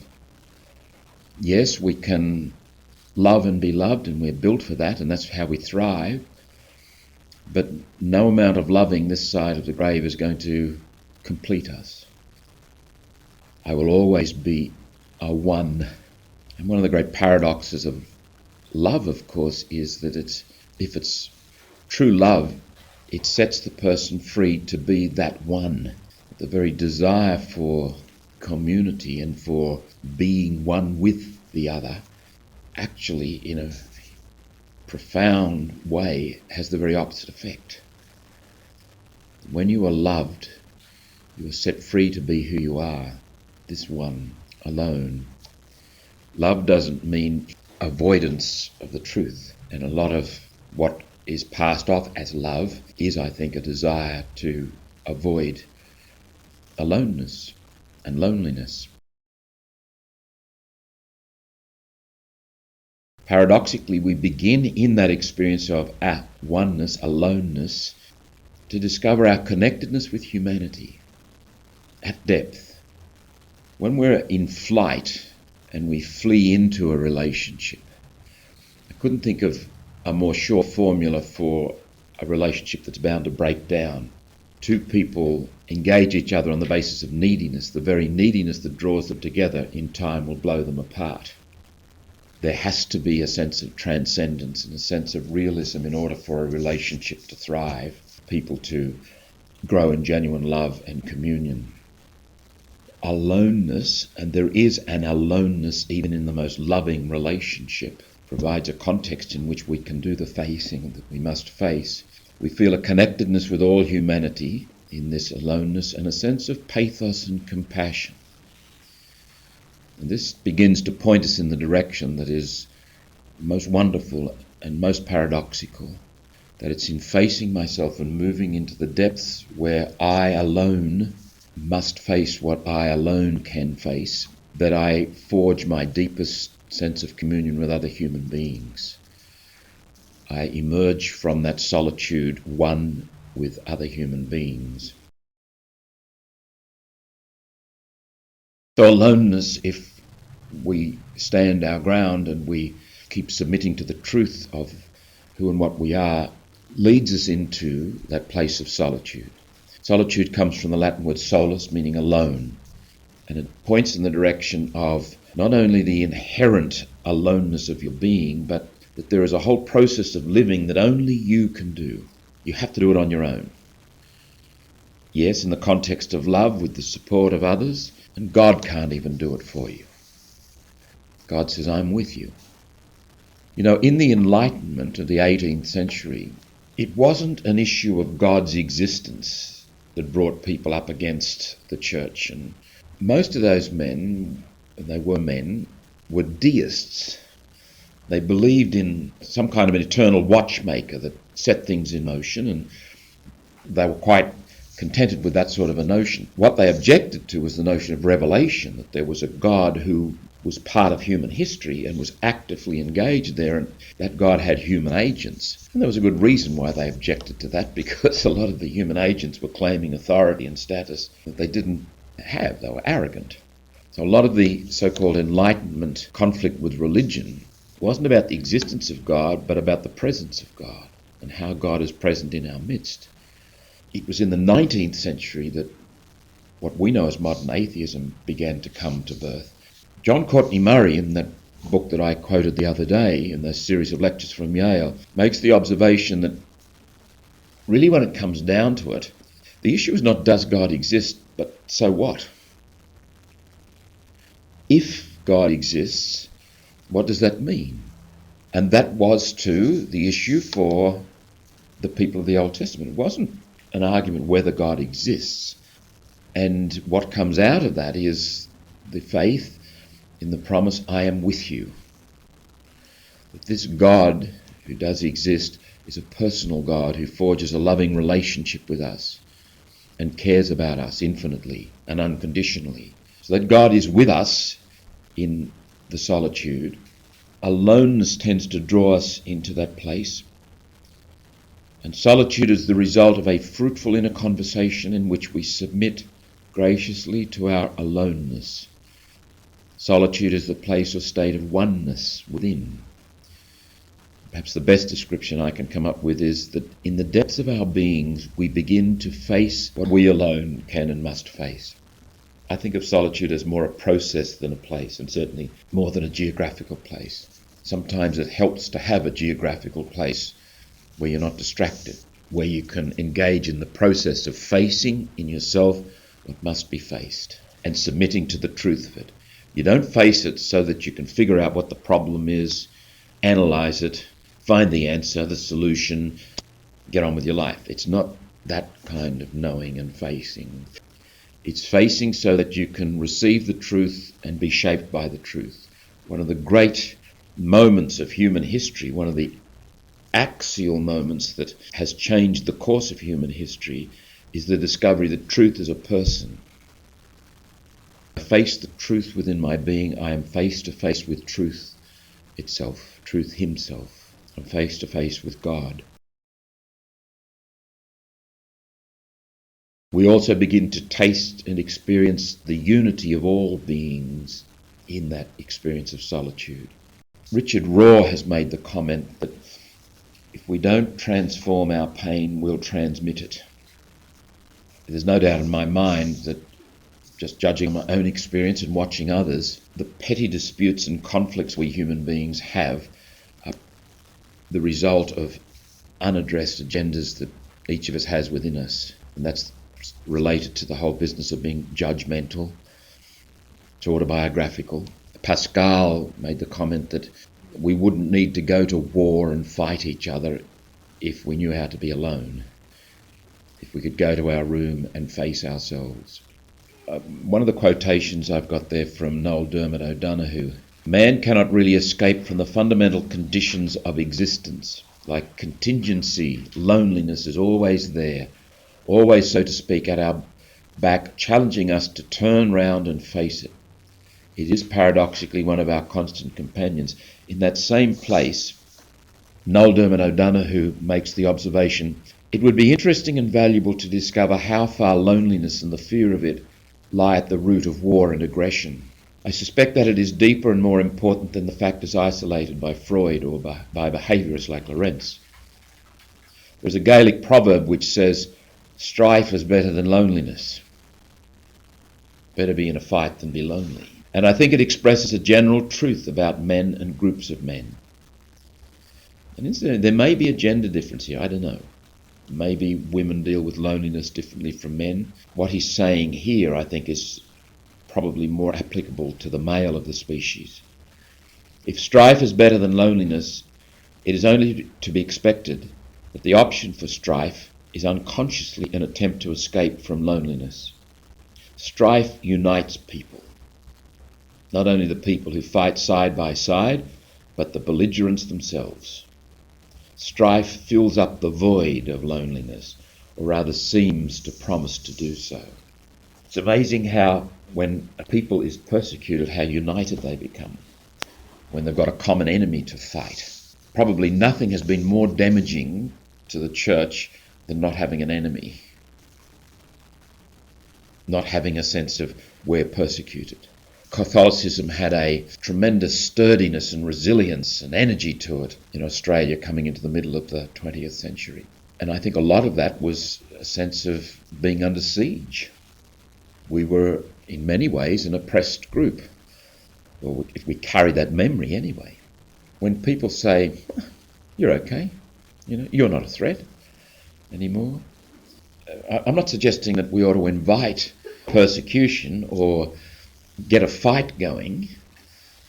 I think it's a very interesting thought to reflect on, though, that when there's not a fight, an external threat, we may lose a lot of our energy for the faith life. That it's much more difficult. You've got to turn up each day and take the steps that must be taken when you could say, well, I can live just as well if I don't turn up. And I think that is a factor in the diminution of the energy of the faith in Australia at the moment. Thomas Merton has in his Conjectures of a Guilty Bystander a marvellous description of standing at the corner of 4th and Walnut, as it was called then. It's now called 4th and Muhammad Ali Boulevard. That he had this vision, he said, of all these people. Merton used to go into Lurville to visit doctors and various friends. Thomas Merton was absolutely bent on getting this hermitage built because he wanted to live as a hermit, and Thomas Merton was never a hermit. And I mean, that's part of the colour and the wonder of the man, that he needed his privacy. He did, and Abbot Fox recognised that. And, he had this hermitage built up there behind Gethsemane, I visited it. And originally it was built as an ecumenical centre. It's a little Besser block place, and there's no way it was ever going to be an ecumenical. And gradually he was allowed to go and live there. And it was his home for, only about 3 years or something, 4 years before he died. Merton is the most enigmatic and extraordinary man, and continues to have great appeal to myself and many others. He was standing there at the corner of 4th and Walnut and had this vision, and the upshot of it was that he saw that this life that he'd idealised, the life of solitude and silence, and indeed this was 1958 or 59, so it was before he actually became the hermit. And he would write and request, he was writing to bishops, can I come and live in your diocese as a hermit? But he had this insight that there is a communion of being, that a monk is someone, as Monica Furlong noted about Merton, someone who's thoroughly human. And he used the phrase, there are no strangers. To be a stranger to another human being is simply the fact that you haven't yet discovered your communion with that person. Solitude is the intimation that the incompleteness of our beings holds the key to happiness and the fulfillment of our heart's deepest longings. And it's at that point of coming up against, or at least intuiting our incompleteness, that our culture says flees. Our culture goes off in the direction of buying things or doing things, acquiring things, or seeking surcease from the pain of living in some external activity or other. When I think the tradition would tell us, paradoxically, keep going, and it is a place of dying. Go through the dying and you shall be reborn. That's where you will become a human being. Solitude is the normal ground of compassion. Show me a genuinely compassionate person, and I'll show you someone who implicitly at least has gone to that place within themselves and faced their demons. They're not in flight from their aloneness or their brokenness. Genuinely compassionate person, someone you wouldn't feel embarrassed telling your innermost secrets to, is someone who's been there. Show me someone who is self-absorbed and narcissistic and mean and greedy, or just plain shallow, and I'll show you someone who's yet to go there. If they are ever to outgrow their shallowness or their meanness or their narcissism, they must engage in that journey of solitude. Merton writes in his book, The New Man, unless we discover this deep self, which is hidden with Christ in God, we will never really know ourselves as persons. Right there in that sentence is the nub of Merton's spirituality, I think. He was completely focused on becoming who he was in Christ before God, discovering the truth. And of course, it's an endless journey.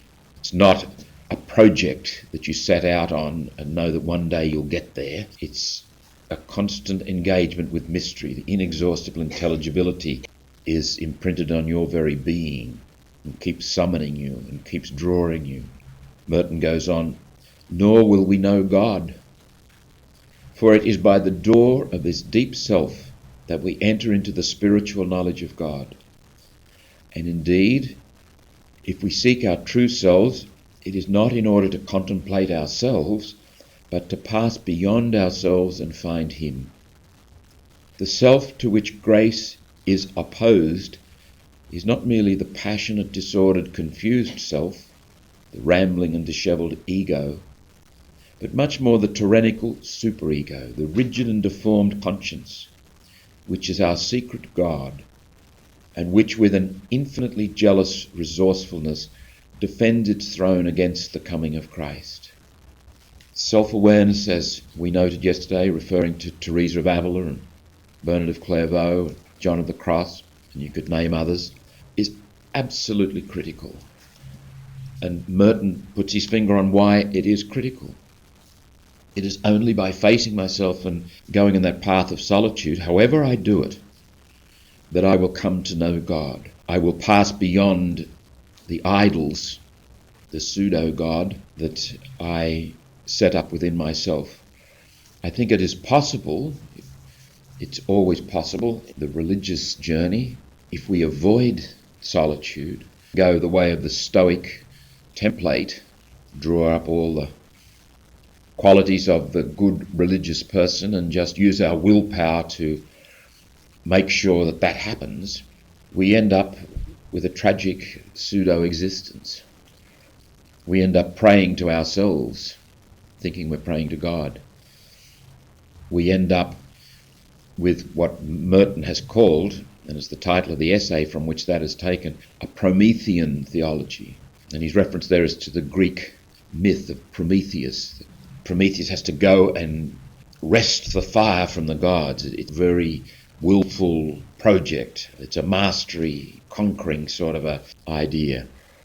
And that certainly did get into our thinking. In the place of solitude, we discover that life is gift. When I studied at Duquesne University, in order to do our research, we had to start with experience. and we had to take a particular concrete experience and write it out and describe it. Now, what I've discovered in myself and in other people and getting them to do that, and you might reflect on this yourself, whenever a person has had a critical moment, an experience in which they've changed in some way, somewhere in that movement of the critical experience, there is a turning that is given rather than achieved. And it's manifested in the use of the passive voice. People say things like, "It occurred to me," or "There came a moment when I felt great relief," or "I was overwhelmed with a sense of light." They say things that indicate that life is, at its core, gift. That the movement more deeply into living is always a graced movement.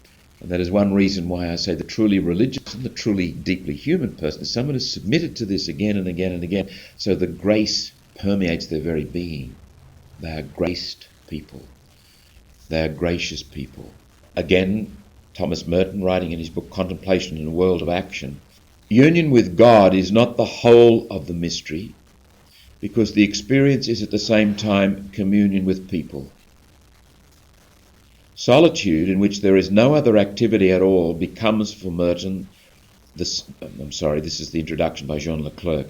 Solitude, in which there is no other activity at all, becomes for Merton the symbol of this absolute, ultimate, and inexhaustible encounter with God and with humanity. There is a point, Merton used to use the French term, which is untranslatable, point vierge, a virgin point, ultimate point within all of us, where we enter into that encounter with God. And if we're not doing it, we're not engaging, facing what is true and what is in the depths of our being, we will never encounter God. I'd like to conclude by reference to the ordinary, and it runs in tandem with our flight from loneliness. I've said a number of times in our reflections that there's a death denial potential and there's a flight from death. And really that strikes at the heart of our humanity, because to be human we must keep on dying. Living depends on dying. That's just a fact of life. Atheists have to do it as well as Christians. When Jesus says, if you want to be a follower of mine, you must take up your cross, or if you want to live, you must die, he wasn't giving a peculiarly Christian injunction. He was pointing to the way things are. Remember, the scriptures always expose, they don't impose. They lay bare. The whole of the Christian life is an inside-out process. It's not an outside-in one. Why do we seek excitement? In our culture too, extreme events. Turn the TV on this afternoon if you dare, and there'll be some kind of advertisement for someone doing something extreme somewhere and inviting you to do it too. Bungee jumping or taking drugs is another form of it. And I think it's a sign of flight. I've got nothing against excitement or climbing mountains or whatever. But it's become an obsession in our culture. See, there's a passage here from Don DeLillo's novel, White Noise, which sums it up beautifully. Two characters talking to each other. Tell you what, Jack, you get old, you find out you're ready for something, but don't know what it is. You're always getting prepared. You're combing your hair, standing by the window and looking out. I feel like there's some little fuzzy person whisking around me all this time. That's why I jumped in the car and drove headlong all this way. To break the spell, I said. To get away from routine things. Routine things can be deadly, Vern, carried to extremes. I have a friend that says that's why people take vacations. Not to relax or find excitement or see new places, to escape the death that exists in routine things. And there's something about the ordinary and the routine that pares life down. It's like the desert. There's no escape in the ordinary. I'll finish with a quotation here from Dag Hammarskjöld, which rounds off that reference to the ordinary. At every moment you choose yourself, but do you choose yourself? Body and soul contain 1,000 possibilities out of which you can build many eyes, but in only one of them is there a congruence of the elector and the elected. Only one which you will never find until you have excluded all those superficial and fleeting possibilities of being and doing with which you toy out of curiosity or wonder or greed, and which hinder you from casting anchor in the mystery of life and the consciousness of the talent entrusted to you, which is your I.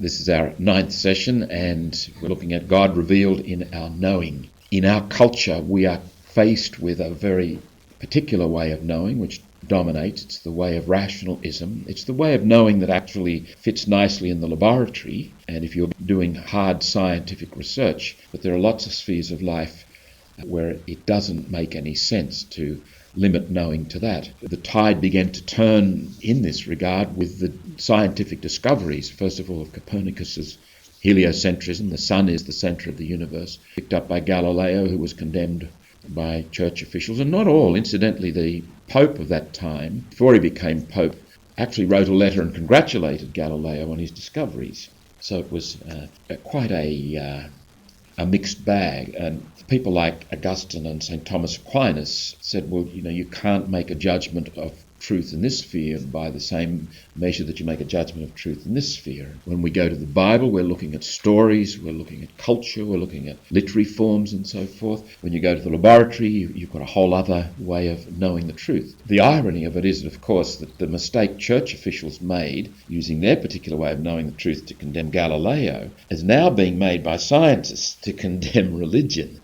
It's a reverse order. There's absolutely no reason to fear truth, however it's known, wherever it is revealed. The great revelation, as I mentioned yesterday, for the history of the human family is that truth is a person. Truth is not just dead facts, details. Truth, and therefore knowledge and knowing, is a relational phenomenon. Not only has that kind of rationalistic thinking that is based on empirical evidence and rational proof tended to dominate our culture, but in our Catholic tradition, sadly, theologians, and not only in the Catholic tradition, but in the Christian tradition generally, against the onslaught of this rationalism, many theologians actually moved into the method of rationalism to try to prove that God exists and vindicate religion. And they made the mistake of not sticking to distinct, not necessarily separate, but distinct ways of knowing. You don't know someone you love the same way that you know a microbe under a microscope. You don't know your mum and dad and the memory of your parents like you know Julius Caesar or Napoleon Bonaparte. There are different ways of knowing, and each is legitimate. Theologians, I think, in the 19th century forgot that, and they, as it were, moved out of their theological sphere into the more scientific rationalist sphere and said, well, we can prove that God exists and we'll take care of you scientists. And I think what has prompted me to think this way is a marvellous book by Father Michael Buckley, a Jesuit, who's written quite a bit about modern atheism. And interestingly enough, he comes to the point of view that ultimately the response, the most effective response to atheism is the contemplative life, not the rational argument. The human being who embodies in herself or himself the silence of eternity, the knowledge of God. Somebody like Richard Dawkins or Michel Onfray or Christopher Hitchens, these kinds of people are probably not going to put themselves in the way of too many contemplatives, so they may not get the force of that presence. But I don't think the response to people like these rationalists is simply to enter their field of rational argument and try and defeat them there. I think the response is a viable alternative, a way of life that answers their arguments, a way of life that is well grounded, that is full of care and concern, that is full of its own amazing logic and its own power to bring healing to the world. Scientists are about amazing things, sometimes spectacular things, fascinating things, but in the end they are all relative things. Contemplative is about absolutes. Contemplative is about that which matters in the end, that which is ultimate. And even if we do it poorly, at least we're struggling to deal with that which matters in the end. I think some rationalists and scientists would be offended by that and say, well, Michael, are you saying that it doesn't matter to discover vaccines and to heal people's eyes? No, I'm not saying it doesn't matter. I am saying it doesn't matter in the end. I am saying it's not absolute. The human race got on quite well without laser surgery and so forth. And it's good. I'm glad we've got it. And thank God for dental surgery of the 21st century. And I welcome it all. But it's not absolute. It's relative. It's helpful. It's useful. It's good. But actually, in the end, the usefulness, and I think this is a great irony, the usefulness of a monastic community far exceeds the usefulness of a group of scientists working in a laboratory, to my mind. And one doesn't exclude the other, of course. But the tragedy of a theological project that has allowed itself to be infiltrated and penetrated by this rationalism, I don't think it can be underestimated. The kind of theological processes that I was introduced to in the 1960s in the seminary were very rationalistic, very abstract. I think it had become disconnected from the storytelling, from the knowledge of God that is implicit in those stories of the Bible. It was all about apologetics. It was a very polemical sort of a thing. It was, as I talked about the first age of the Aquinas Academy, about getting the arguments right so you proved your answers were right, and that gave you confidence to strut into the world and defeat the enemy. And there was a lot of that about it. Certainly that was my impression, and I don't think my impression was a wrong impression. When I was approaching ordination in 1972, I can remember feeling deeply anxious because somewhere inside me I knew I didn't have the answers, but I felt as though I was about to be ordained and sent to the world and I had to have the answers. Even if it was the answers like someone turns up in the confessional and says that they were baptized in the Orthodox Church in Armenia or somewhere, and what am I supposed to say? I'm supposed to have an answer for this. I found it very helpful when one of my confreres, Father Alan Connors, whom some of you might know, who was at one stage director of the Aquinas Academy, and Alan has a very matter-of-fact, down-home kind of manner, and it manifests itself in his lilt of his language. He sucks a hollow tooth and he says, Mick, ecclesia supplet, the church supplies. Don't worry about the answers. Just turn up and do your best and love people, and the church takes care of the rest. That's a very, very good principle, Catholic principle of pastoral care. The church supplies. It doesn't depend on me. It would have saved a lot of those priests who got caught in the scrupulosity of saying Mass. There was a priest I knew, he said his first Mass after ordination, never again. He could not say it because he had no sense of that ecclesia supplet principle. It all depended on him saying it correctly. There's a bishop who shall remain nameless ordained two of our men, Marists, and then called them back in the dead of the night on that same day to reordain them because he wasn't sure that he had the right intention when he ordained them. He was a man who suffered intensely from scruples. And it is a matter of how you think. If you get into this rationalistic mode of thinking, which brings with it a lot of a sense of I should be in control, I should have the answers, it's organised despair. Because you don't have the answers and you're not in control. And it is in the end, from the beginning, grace. Sacraments become magical formulae in that rationalistic mode. Occasionally someone will ask, Father, I'm not a Catholic, can I go to communion? Mass. Or, I'm divorced and remarried, can I go to communion? Well, I will never tell somebody whether they can go to communion or not. Secondly, I developed the custom of saying to the people before such a celebration, look, the only reason that you shouldn't come to communion is if you're perfect. So if you're a saint and utterly perfect and without sin, don't bother. You don't need the bread of life. Only come and ask for it if you're broken. And it's up to you to make that decision. Now, in the Catechism of the Council of Trent, there is actually a catechism answer. It says, those who say that when you receive Holy Communion, it is not unto the forgiveness of sins. They are heretics. Receiving communion is a forgiveness of sins. And to deny that is a heresy. That's church teaching. That's the Council of Trent. Now, the Council of Trent does go on and say, however, if you are in mortal sin, you should go to confession. Well, okay. I'm not sure what mortal sin is, really. I can see, some of those Catholics who helped to run the death camps during the Second World War and who went to Mass and communion. I think that's problematic. Be putting fellow human beings in gas ovens in the morning and going to communion in the afternoon. But your average punter, your suburban citizen who's doing their best, okay, we're all sinners. We all sin daily, 7 times a day.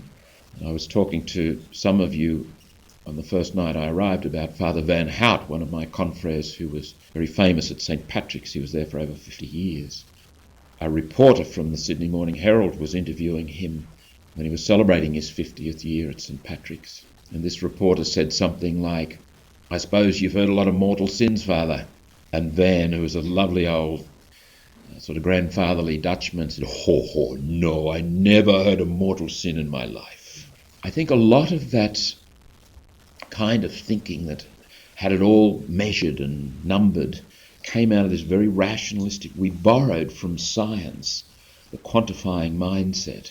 And it's not only science. If you go back to the 6th and 7th century, the Irish missionaries developed, and I think quite rightly, the penitentials, the books which guided clergy in dealing with people pastorally, in giving penances and dealing with serious and less serious and more serious situations. And I suppose there's something in all human beings that wants to bring control by naming and defining and knowing where it all fits. In a loving relationship, you don't operate that way. I couldn't imagine 2 people who love each other dearly measuring everything off and listing things and quantifying things and running their lives by laws and regulations and rules. Where you've got a number of people who care and love each other, you've got to have rules, but if the rules become dominant, and if the measuring and the quantifying becomes the way you live, you've lost the plot. Look at the Gospels. When Jesus encounters the religious authorities, he encounters people who are quantifying, listing. You've got 613 rules and regulations, and you've got a whole lot of other subsets of rules and regulations, and you're not obeying them. He kept coming up against this and refusing to submit to this way of thinking and this way of knowing. It actually does violence to human beings and to relationships. Now, to move to a way of knowing and dealing with people is to move to an arena which is where you're vulnerable, where there has to be trust, where you have to allow a certain room to move, etc., etc. But that's where Jesus has invited us, I think. I think that within our tradition, the problem of Pharisaism never quite dies. Humanly speaking, there are obvious different ways of knowing and different ways of thinking. The poet, for example, thinks differently and knows the world differently, but just as legitimately as the laboratory scientist or as the astronomer or as the physicist or as the biologist. The artist, someone paints an icon. They have engaged reality, they have known reality, and they have articulated reality in that icon, but it's immeasurable. It's not quantifiable, nor is it definable. When I began as director of the Aquinas Academy, I approached Michael Galovic, who is probably Australia's foremost iconographer. I got him to do 3 icons for us. The first icon is the icon based on Rublev's icon of Abraham and the angels, but it's generally taken as the icon of the Trinity. So it portrays the mystery of God. The second icon is the Annunciation, which portrays the incarnation. The third one is the resurrection, so that we've got the general mystery of God, the incarnation and the paschal mystery there. It's quite notable if you stand in front of particularly the icon of the mystery of God, the Trinity. Icons disappear, they draw you in and they take you beyond themselves, and there's a sense of a trans-rational knowing. I dare say that people who know a lot more about icons than I do will think technically about it, but even after they've done that, you're still left with an unknowable quality that you actually know, an engagement that cannot be actually described. And that's a very, very important way of knowing. The way two people know each other when they love each other or care about each other. You live next to somebody for a time and you do get to know them. You may be able to articulate some things about them, but your intuitions, your inarticulable aspects are probably more accurate than those things that you say about them. In a story is a way of knowing reality, and being able to listen to a story and enter a story is a way of knowing and understanding. Rollo May points out that where a culture loses its ability to know and name reality through art and story and poetry and symbol and ritual, through the transrational, doesn't have its rites of passage, it doesn't have its recognised rituals, people start to go mad. You find an increase in the number of psychiatrists and therapists and so forth that are needed to deal with people in whom there is a whole unmet agenda. Primitive, long-standing, stable cultures always have lots of symbols and rituals operating. I think this may be one of the tragedies of our own indigenous people. So they've lost their culture, they've lost their rituals, they've lost their symbols, they've lost their sense of being grounded in country and land and earth. We, the white settlers, have to take some responsibility for that. That said, I don't think the difficulties that the Aboriginal people are suffering can be dealt with from a scientific, rationalistic, bureaucratic point of view. They've been caused by a lack of storytelling and a lack of ritual and a lack of appreciation for the intuited and the spiritual. You can't come in as a rational person and solve the problem, because it's not a problem to be solved. There's a whole mysterious tragedy that must be lived through. And part of it must surely be, as a nation, we enter a ritual where we sit down with those people and say, we are sorry. Rabbi Schneur Zolman says of knowledge, the essential purpose of knowledge is not that people should know the greatness of God from authors and from books, second-hand knowledge. The essence is to deepen one's awareness of God's greatness and fix one's thoughts on God with the strength and the power of the heart and the mind. St. Benedict encourages his community members to listen with the ears of the heart. The rabbi goes on, thus one's thoughts will be bound up with God with a strong and powerful bond, as it is bound up with the physical things that one sees with one's own eyes. I would describe the kind of spirituality that I was taught head and teeth spirituality. Figure it out in your head, be very rational about it, grit your teeth and just do it. It's that influence of Stoicism. It's very much focused on willpower, very much going hand in hand with moralism. It's about behaviour.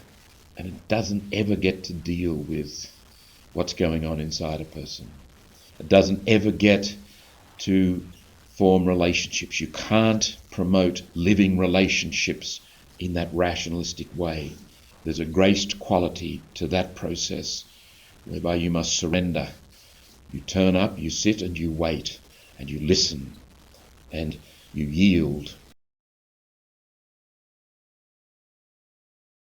St. Paul, I think, is the great guide on what it means to know, the deepest form of knowing. In his letter to the community at Philippi, chapter 3, verse 10, he says, all I want is to know Christ and the power of his resurrection. Now, St. Paul uses a Greek word, gnosis. That's a word that has many layers of meaning. St. Paul gives it a specifically Jewish and then a specifically Christocentric nuance.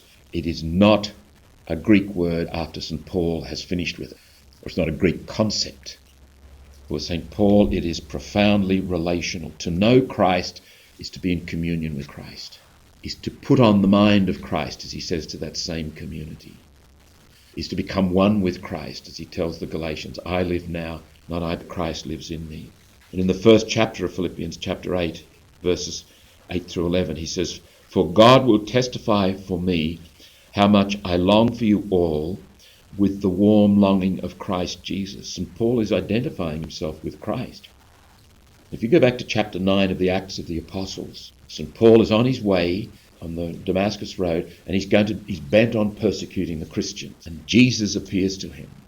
And Jesus, the voice, says to him, "Saul, Saul, why do you persecute me?" And Saul says, "Who are you?" He says, "I am Jesus, whom you persecute." That's the nub of St. Paul's whole sense of being a Christian. To engage those people who are baptized in the way is to engage Christ himself. There is no differentiation between the community and Christ. Later on, in the beginning of the 2nd century, St. Ignatius of Antioch, when he's coming from Antioch, taken as a prisoner of the Romans, and is heading for the Colosseum where he's to be martyred, about the year 110, he writes to the churches in Asia Minor.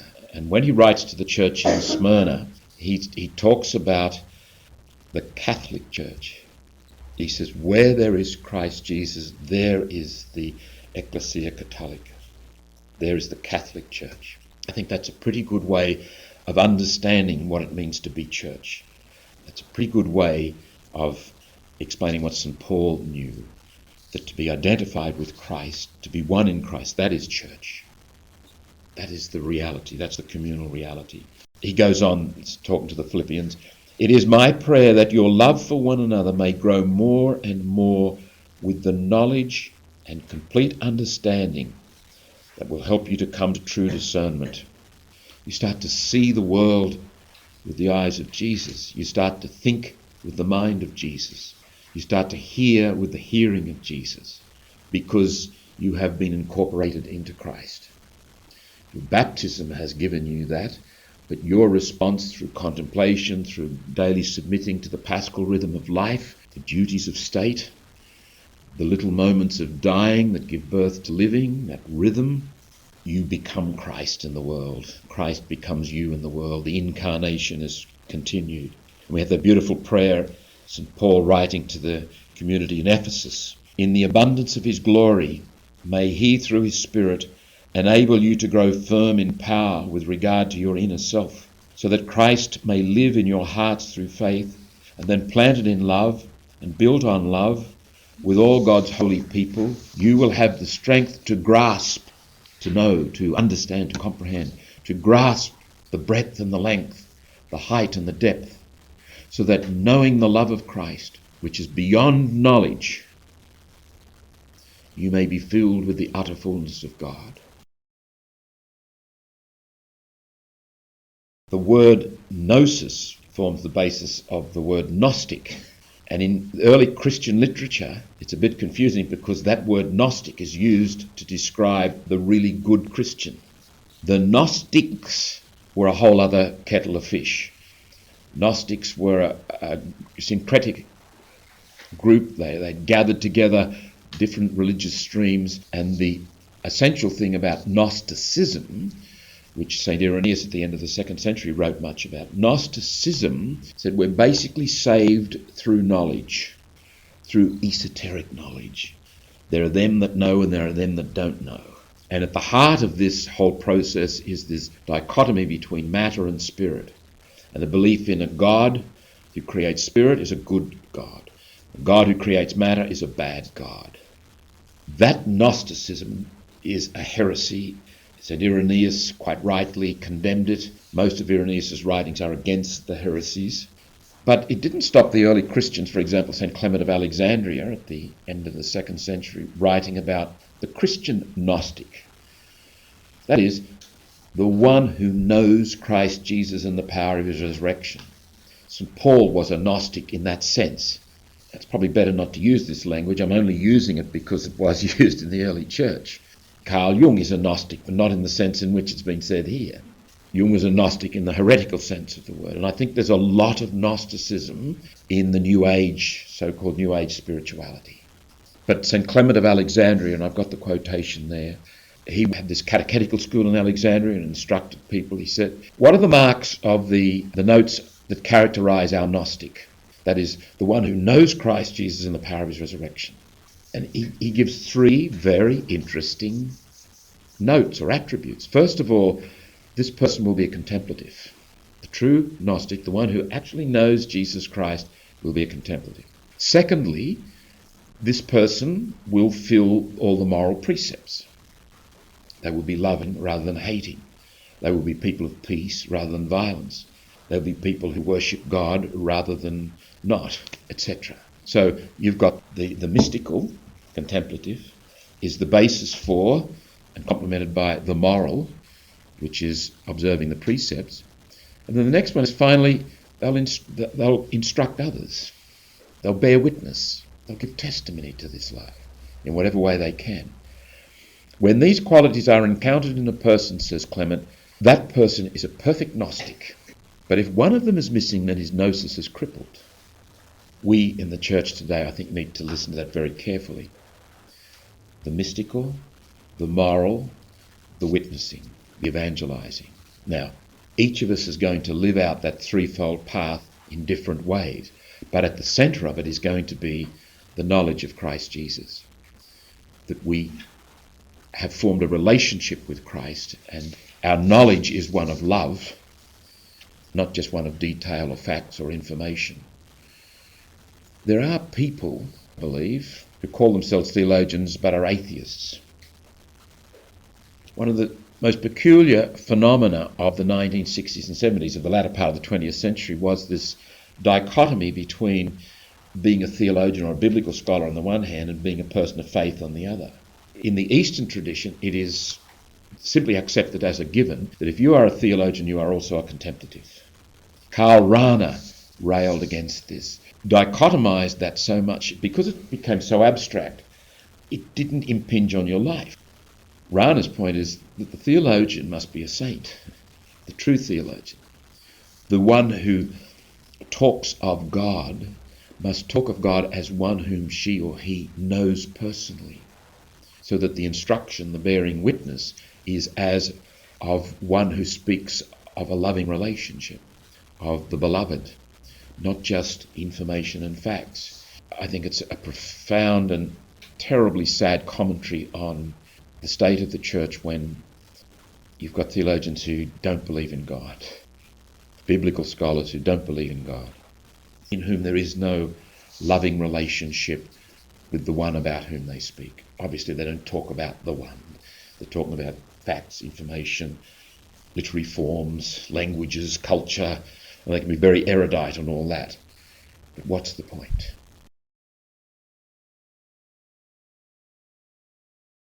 Let me conclude with what I think is a most inviting and challenging comment. St. Paul writes to that community which he said he loved most of all. Now we see only reflections in a mirror, mere riddles. But then we shall be seeing face to face. Now I can know only imperfectly. And this is the part that I find really wonderfully challenging and inviting. Then I shall know just as fully as I am myself known.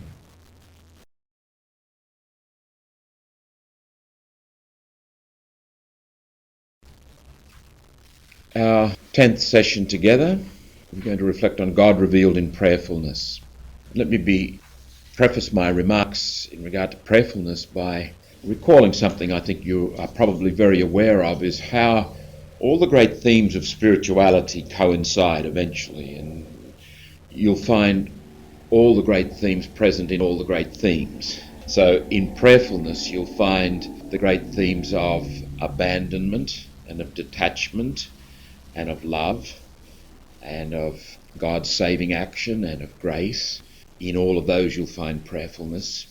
And the sort of themes that we've been meditating on during our time together are just different ways of approaching the same thing. And that's why when I sat down some time ago to think about how I would approach this retreat, I came up with the phrase God revealed in.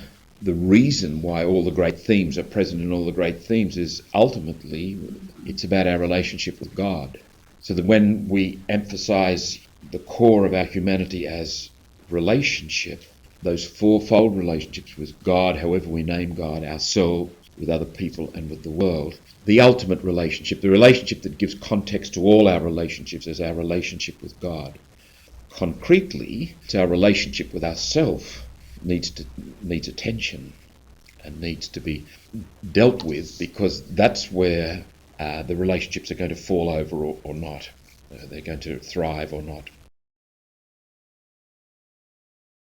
I've used the expression prayerfulness quite deliberately because I think it's much more fruitful to focus on the notion of a disposition than an action, a way of being than something that I do. And I see prayerfulness as a disposition, as a way of being. And more particularly, I see prayerfulness as a way of being present, a way of being present in all things.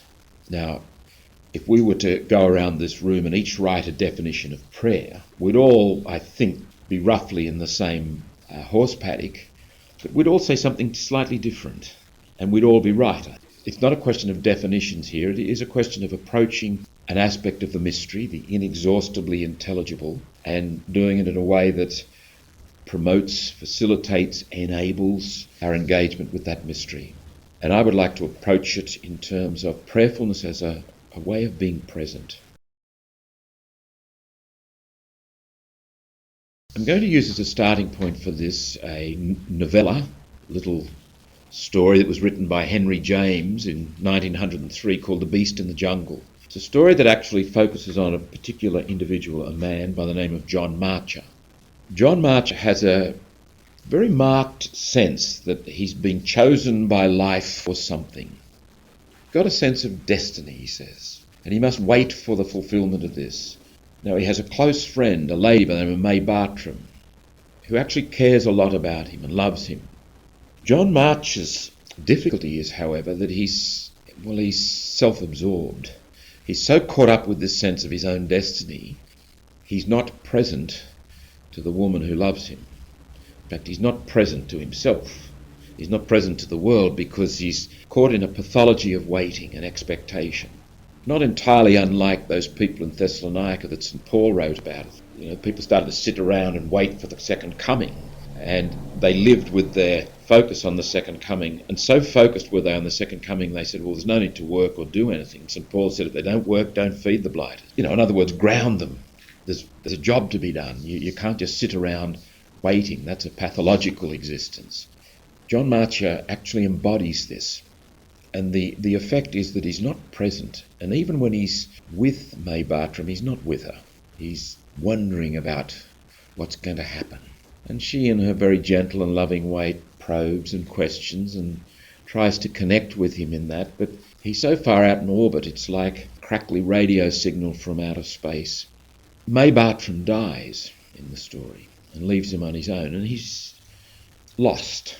It reminds me of an incident, a friend of mine. He told me a story of a man where he was working as an Anglican priest, and this man had been quite miserable to his wife and actually left her with kids. And then she died, and wouldn't you know it, his nibs turns up to grieve and mourn at the funeral. So grief-stricken was he that his wife had died, didn't care a twig about her while she was alive, but now that she's dead, he's grief-stricken. He goes out to the cemetery and they lower the coffin into the grave and he jumps in with his wife. He doesn't want to be parted from her. So Peter said, I looked at the grave digger and just nodded, and he started to throw dirt into the grave. So this guy came out like a rocket. Obviously a totally self-absorbed person. All he could think of was me. And John Marcher is a little bit like that in the story. He doesn't know what's happened. Doesn't know what's hit him, and he wanders the world and he looks at all the great places, but nothing can shake him out of his lethargy and his depression and his despondency. And he goes to visit his wife's grave at the cemetery, and there's a man walking away from another grave, and this man is so smitten with grief. John Marcher looks at him just as he passes, and he realises that man has something that I don't. Something, Henry James writes, something, and this reached him with a pang, that he, John Marcher, hadn't. The proof of which was precisely John Marcher's arid end. No passion had ever touched him, For this was what passion meant. He had survived and mourned and pined, but where had been his deep ravage? The extraordinary thing we speak of was the sudden rush of the result of this question. The sight that had just met his eyes named to him, as in letters of quick flame, something he had utterly, insanely missed. And what he had missed made these things a train of fire, made them mark themselves in an anguish of inward throbs. He had been outside of his life, not learned it within, the way a woman was mourned when she had been loved for herself. Such was the force of his conviction of the meaning of the stranger's face, which still flared for him as a smoky torch. Here is a man who is not present, a man who's been so caught up in waiting for something to happen to him, what he's missed is his life. He's never been present for his own life. Les Murray has written a remarkable prose poem called Freddie Neptune. Freddie Neptune gets on a boat, goes over to, it's a German boat, and finishes up in Turkey at the time of the First World War, sees the persecution and genocide towards the Armenians and so forth, and survives a lot of extraordinary experiences, but seems untouched by them. And it's only when Freddie learns to feel pain that he becomes human, that he's able to emotionally engage with the world. His humanity comes alive. He becomes present to what's actually happening through his emotion. And it's not entirely dissimilar to something that St. Augustine said about himself there at the end of the 4th century. Late have I loved you, O beauty, so ancient and so new. Late have I loved you. And behold, you were within me, and I was outside. And there I sought for you, and in my deformity I rushed headlong into the beautiful things that you have made. You were with me, and I was not with you. Those outer beauties held me far from you. Yet if they had not been in you, they would not have existed at all. You called and cried out to me and broke open my deafness. You shone forth upon me and you shattered my blindness. You breathed fragrance and I drew in my breath, and I now pant for you. I tasted and I hunger and thirst. You touched me and I burned for your peace. One way of describing Augustine's conversion is this coming home to himself, this being present to himself as never before. He's been out there lunging around in the world, thinking he's looking for the object of his desires when it's within himself. I think it's entirely possible to miss your life. I think it's entirely possible to be very successful in our culture, but to still miss your life as you miss a train or a plane. You cannot live at speed, just as you cannot love at speed. You cannot listen at speed. And in a very, very noisy, fast-paced world, there's every likelihood, if we don't take steps to the contrary, that we will simply miss what's right under our noses. We will not hear, we will not see, we will not be present. Prayerfulness, fostering presence, is a great antidote. It's also countercultural. The prayerful person is the person who is present, actually and really present. The corollary of this is that for those who are really present, others are really present to them. Watch the television news in the coming months as we enter the political season in both Australia and the United States, and you'll see lots of people shaking hands and not looking at the person whose hand they're shaking. To me, that's an awful symbol of not being present, using people. Now you say, well, Michael, come on, they can hardly be present to everybody. If they were, they wouldn't get through the day, which is probably true. But it's a dangerous way to live, isn't it? And I rather suspect it has a tragic effect on many of our public figures. They're present to everybody and nobody. And I think it's a danger for us clergy too. Now, it's probably not a danger for, in quite the same way anyway, for an enclosed community, because the publicness that demands your attention is not so eager, it's not so present. But work can actually usurp your being present. I suggested an exercise the other day that some of those things that you normally do without reflection and maybe hastily, slow down and do them reflectively. Like turning on a tap, like making a cup of coffee, like putting a knife and a fork on the table, like washing your face, like walking.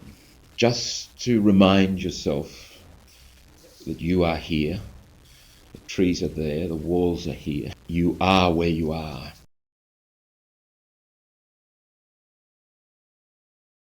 R.D. Laing had some marvellous and I think brilliantly insightful comments to make about our culture when he wrote his book, The Politics of Experience, back in the early 60s.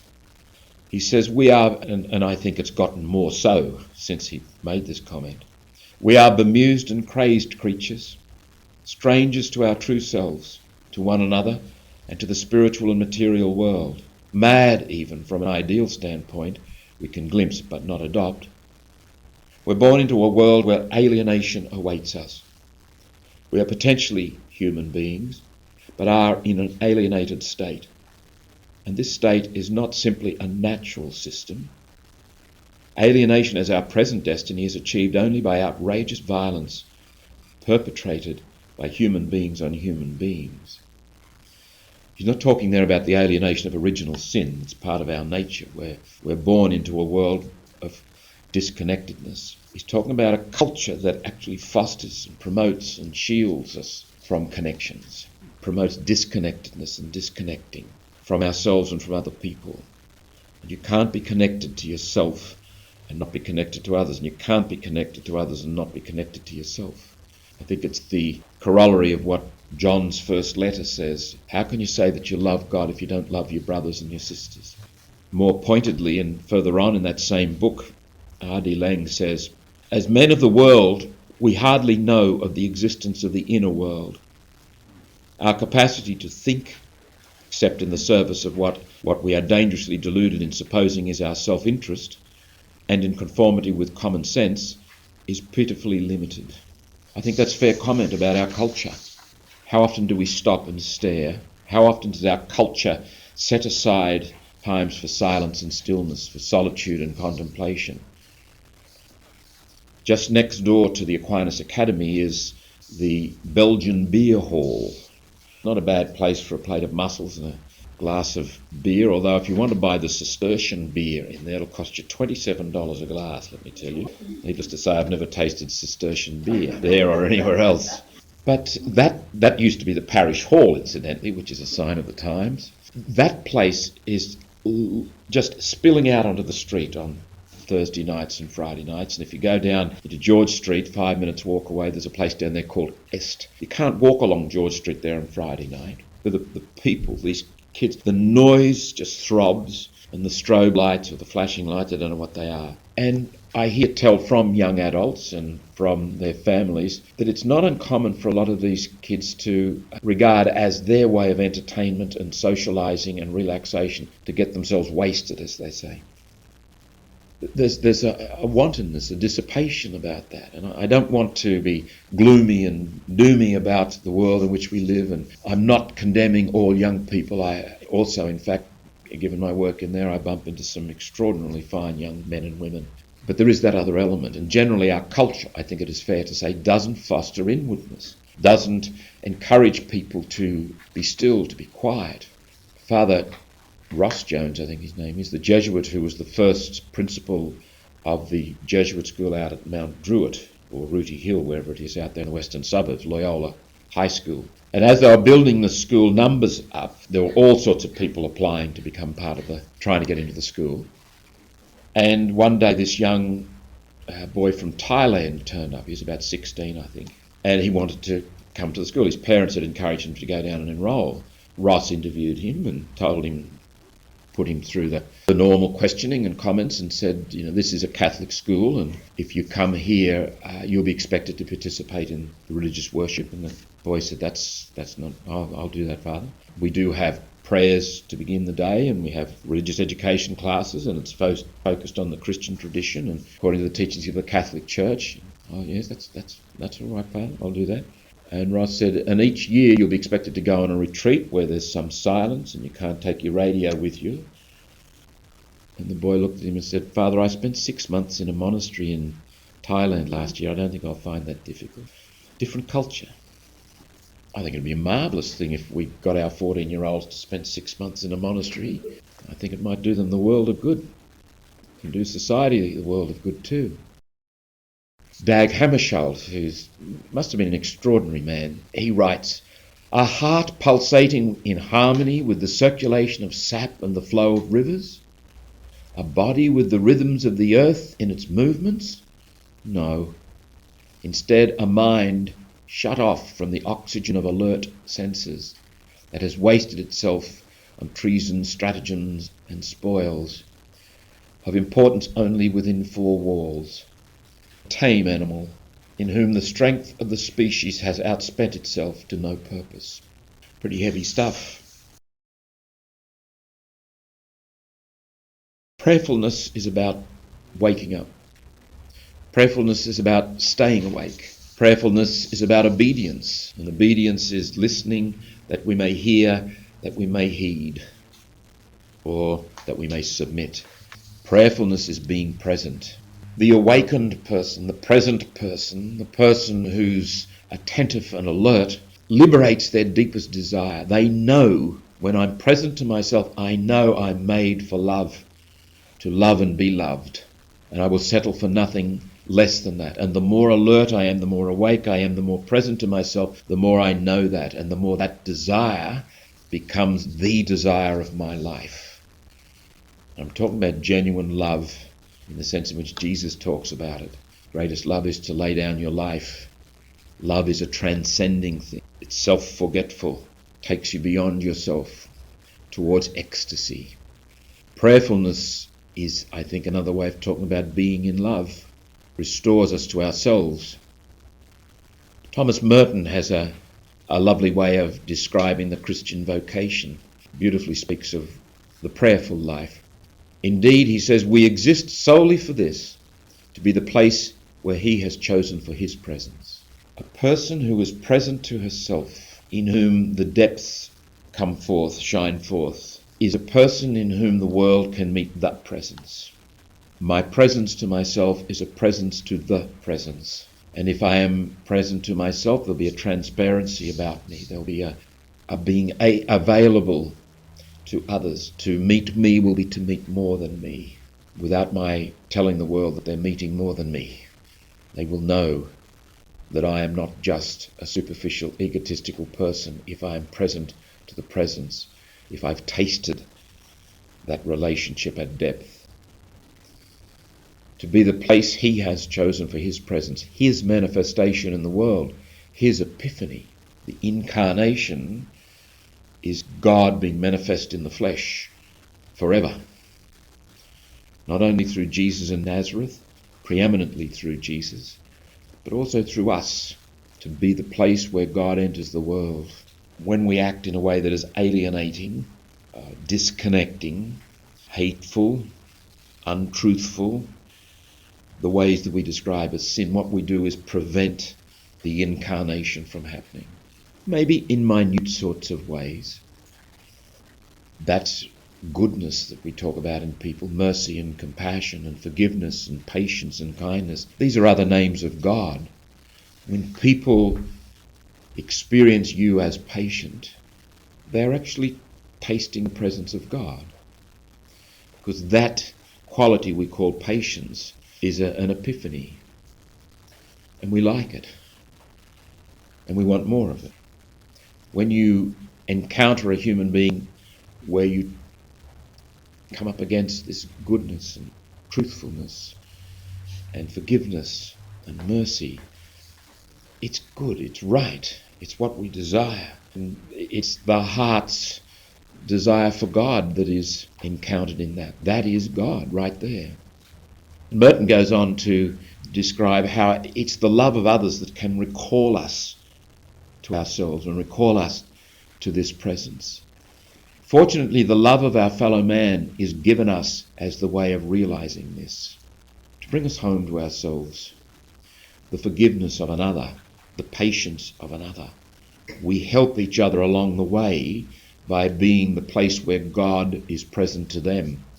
We don't know how much they need God's presence at a given time, and how our unique part in that can be so important to the brother or the sister. It is the love of my lover, my brother or my child, that sees God in me, makes God credible to myself in me. And it is my love for my lover, my child, my brother, that enables me to show God to him or her in himself or herself.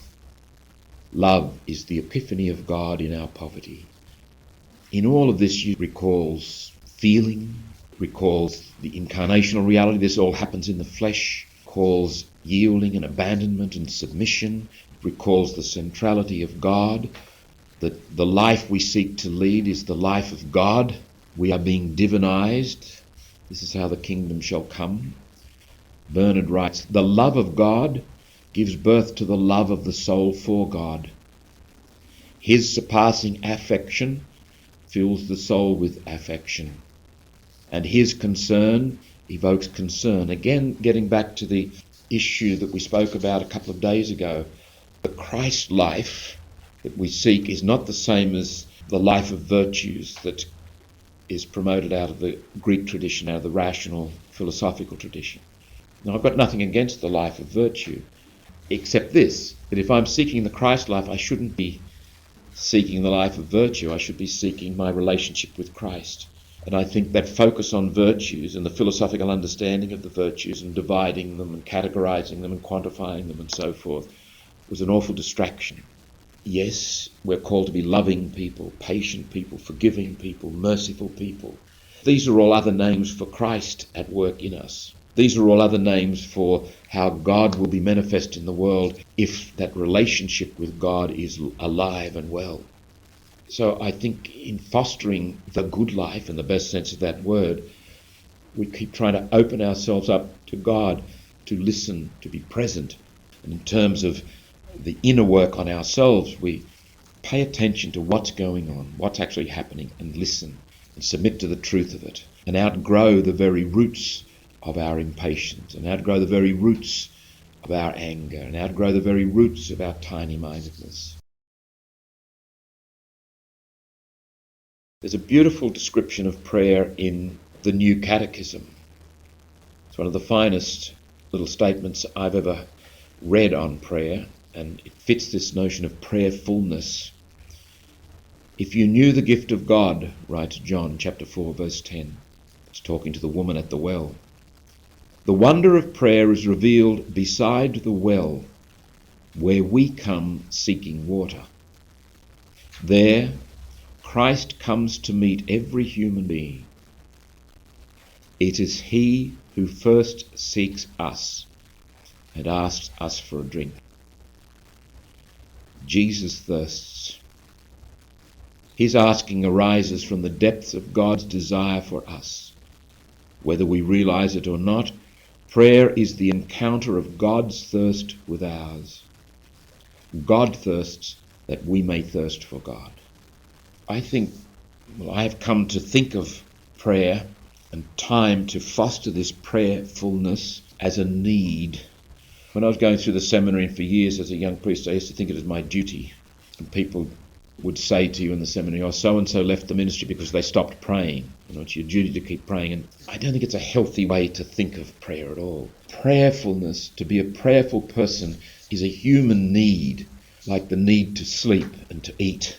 And therefore it is a right. And it is also a duty to pray for your brothers and sisters and to pray for yourself and to foster this. I'm beginning to think in my own life, for example, that if that is right, and I believe it is, I have to factor in solitude and silence into my work week.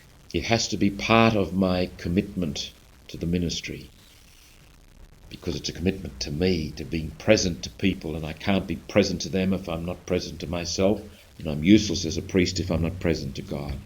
It's a need.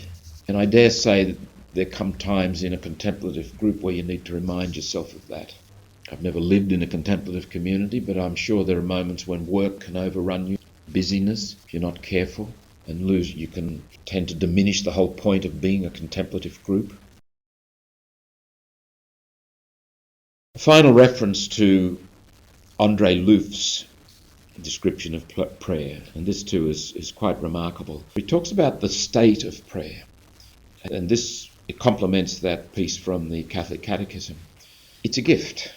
Before I think of it as something that I do, I should think of it as something that is given. It is part of my very being. Andre Louf writes, "For our heart, our true heart, is asleep, and it has to be woken up gradually through the course of a whole lifetime. It's not really hard to pray. It was given us long since." Saying the monk's ascesis is to set the wood ablaze, fan the flame, that somewhere inside you, your heart is going full pelt, says Andre Louf. Prayer is happening, become conscious of it, become present to yourself so that you're aware of what it is you seek. That's what you're made for, to be present to God. Presumably that's what heaven's going to be about.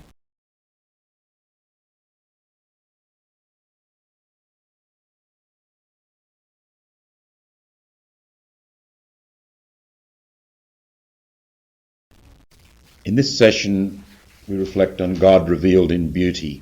I'd like to make some preliminary summary comments about where we've come during our reflections by way of a leading into this reflection.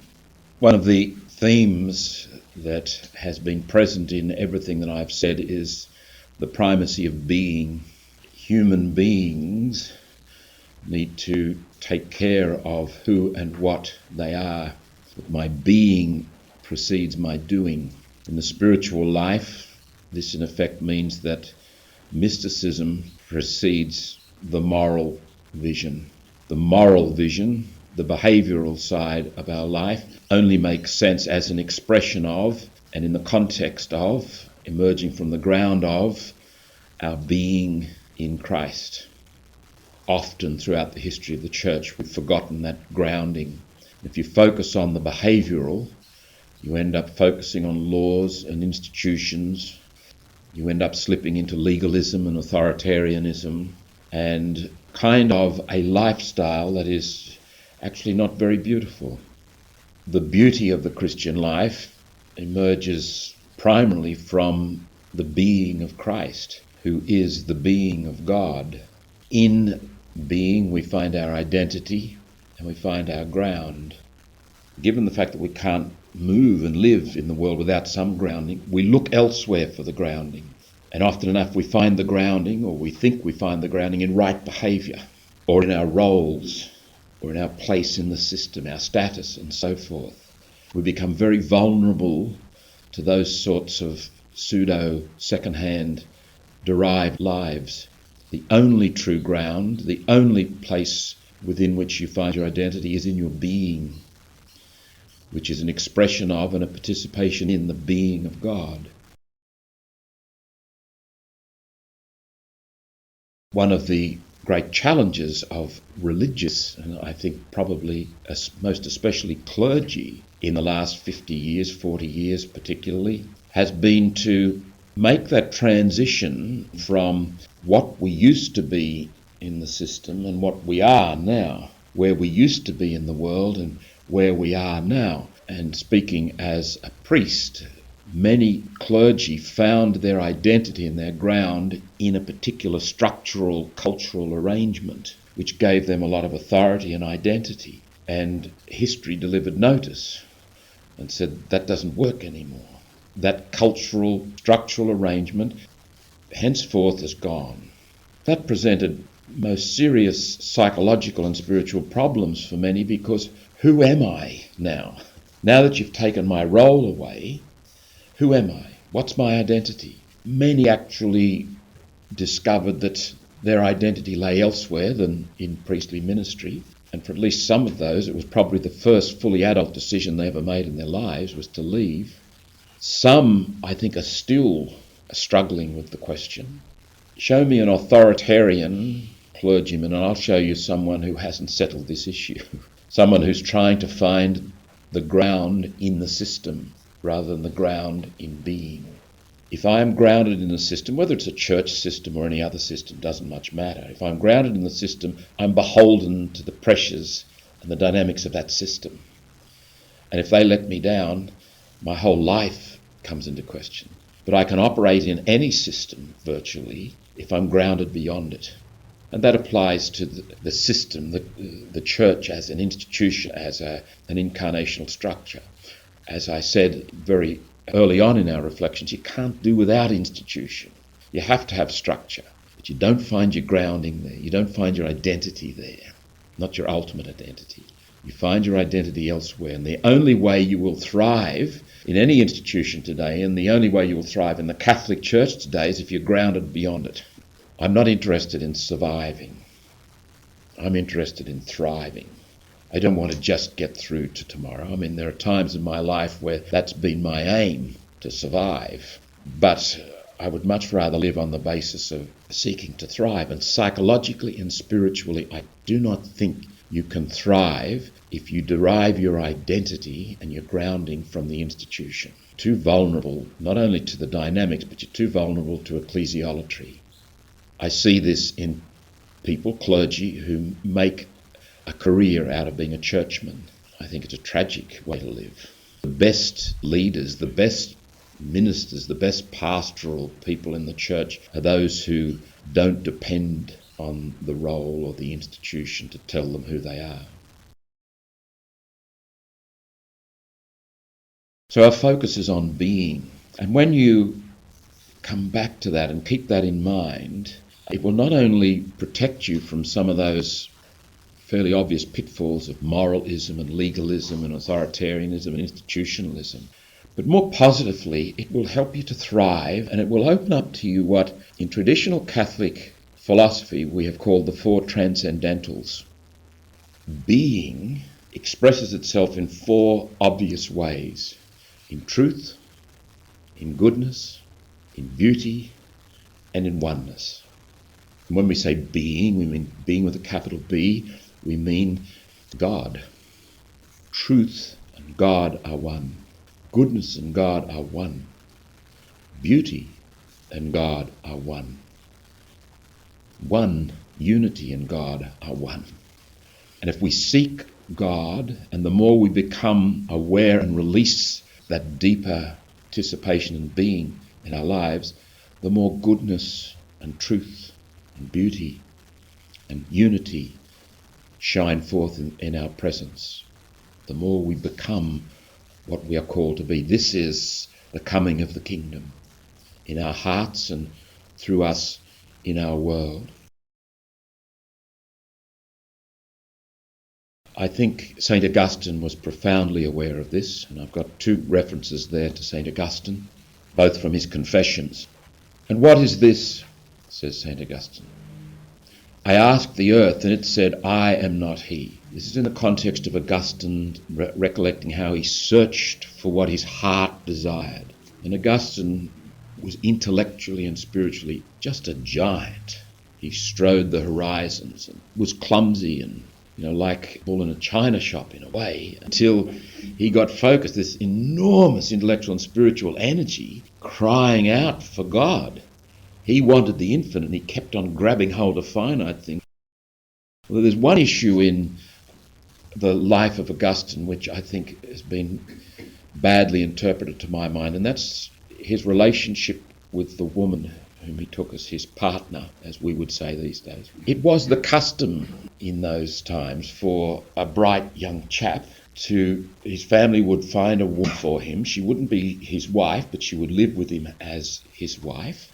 And that would pertain until he settled down and his career was in place, and then you would find a woman from an appropriate level in society to be his wife. And he may maintain this other one. So it was a class thing. It was a way that you did things. And the person who organised it was Monica, of course. And then in the end, Monica got rid of this woman. I'm assuming I'm going to get to heaven, and that may be presumption, but I'm going to find Monica and say, why did you do that? And she'll say, well, it was the culture, Michael. What else can I do? She's never named. We don't know that woman's name. And Augustine himself talks about it with deep pain, the separation from her. And the son they had he called a Deodatus, gift of God. And a Deodatus died too. I think Augustine was a man, he's described as a rake and a profligate and promiscuous and all the rest of it. I don't think that was quite right. I think there was a lot more complexity and paradox and enigma about Augustine than that would seem to indicate. He's a profligate until 386 or 87 when he's converted, and then he becomes the saint. Augustine was still struggling until, when the barbarians were knocking on the gates of Hippo and he was dying. I think he was still searching. Peter Brown, in his wonderful biography of Augustine, has chapter 15 entitled The Lost Future. Augustine saw himself, as indeed most of the philosophers and thinkers of that day, saw himself arriving at a point where he'd settled all the major questions, and he would sit there and pontificate with all his disciples, and it would all be done in such tranquil, sort of civilized manner, and then he would die. Augustine, when he came back from his time in Italy, and Monica had died, and Deodatus died, and one of his very dear friends dies, he starts to engage with people. He's, by a popular acclaim, made a bishop, and he's forced to address the human reality in a way that he's never had to address it, the human reality of other people, the pastoral care. And it opens up for Augustine an unending journey. There's no arriving in this world. There's no getting the answers. So Augustine remains a searcher. He wrote retractations, and some of his earlier writings, which people are fond of quoting, he says some pretty awful things about original sin and about people and so forth. But bear in mind that he was a pioneer. He had no one to show him the way. He found it for himself, and an immense intellect. He had it was a Boeing 747 engine in an ultralight plane. Anyway, back to the Confessions here. And Augustine is searching. What is this? I asked the earth, and it said, I am not he. And all things in it confessed the same. I asked the sea and the deeps, and among living animals, the things that creep. And they answered, We're not your God. Seek you higher than us. And I asked the winds that blow, and all the air, with the dwellers therein, said, Anaximenes was wrong. I am not God. I asked the heavens, the sun, the moon, and the stars. We are not the God whom you seek, said they. To all the things that stood around the doors of my flesh, I said, Tell me of my God. Although you are not he, tell me something of him.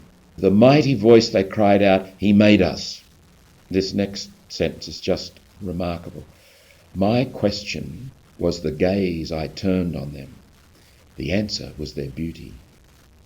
And the next quotation complements that, still with the Confessions. I did not know this at the time, but I loved lower, beautiful creatures, and I was going down into the very depths.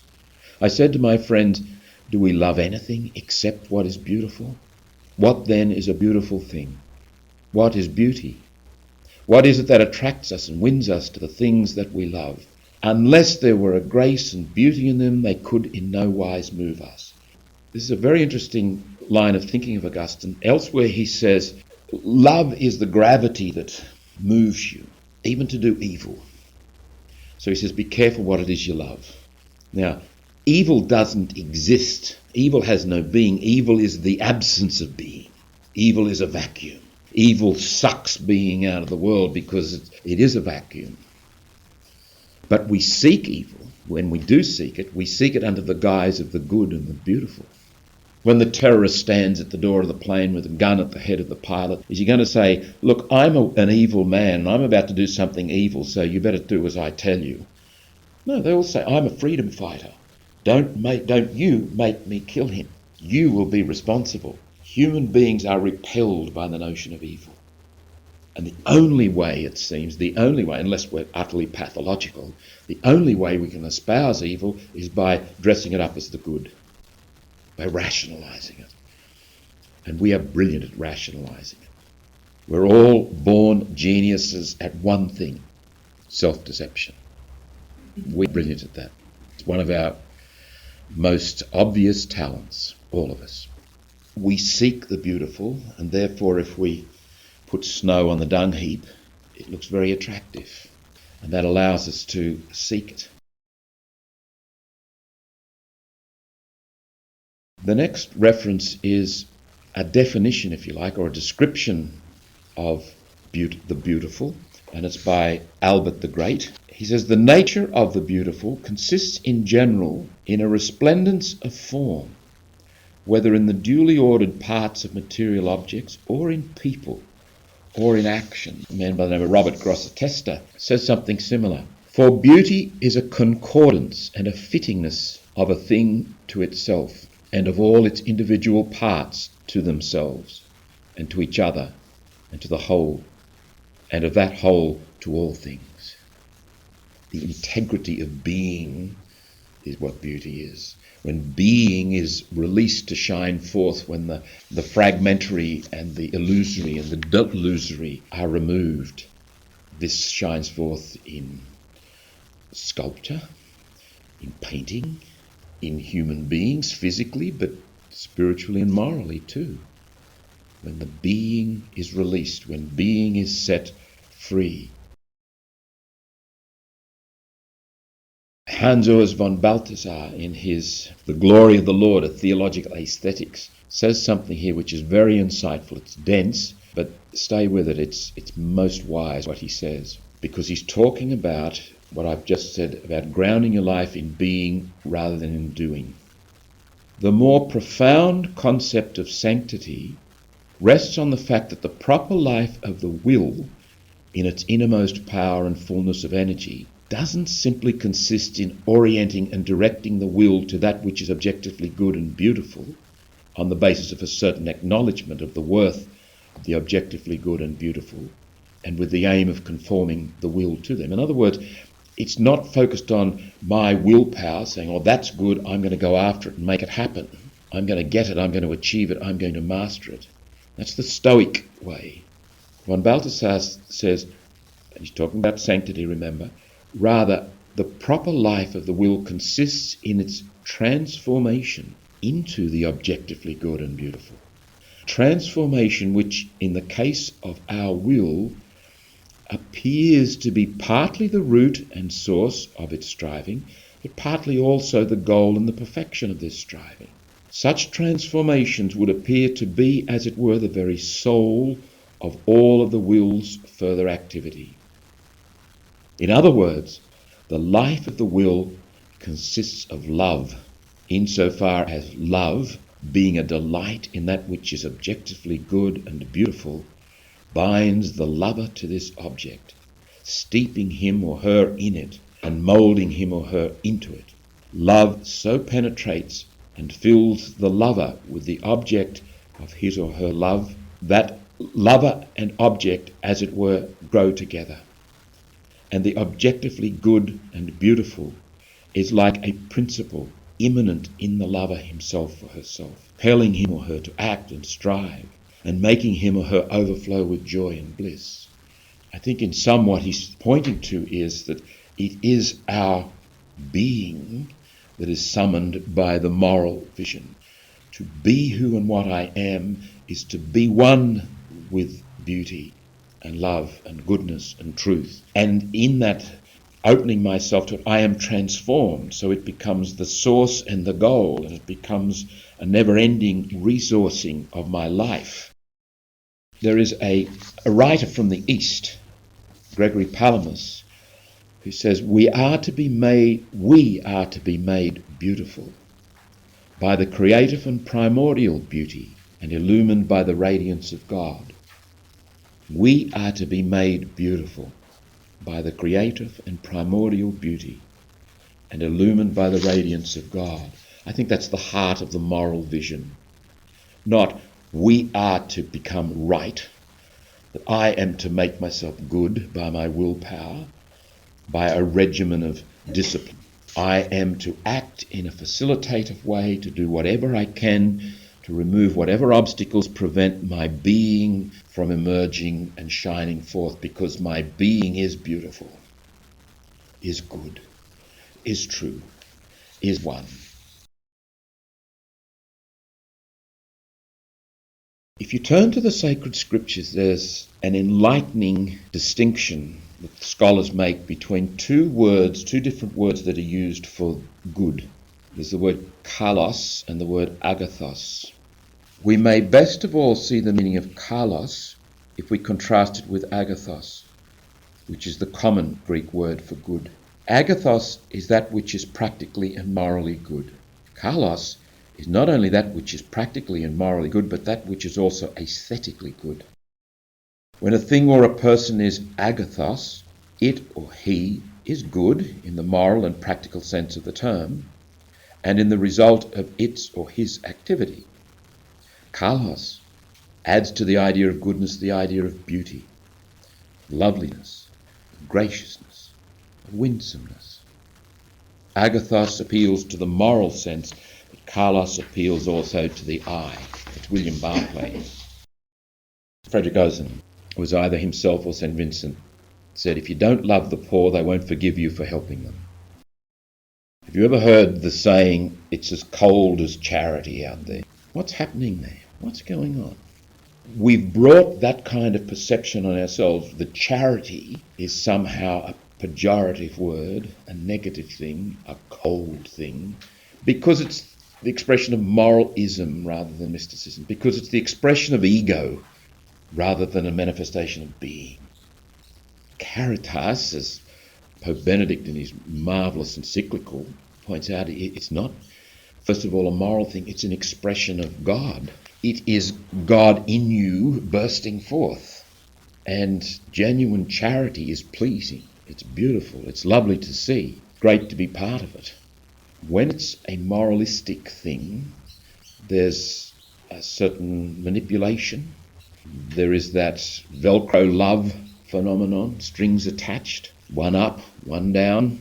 I'm helping you and you ought to be grateful.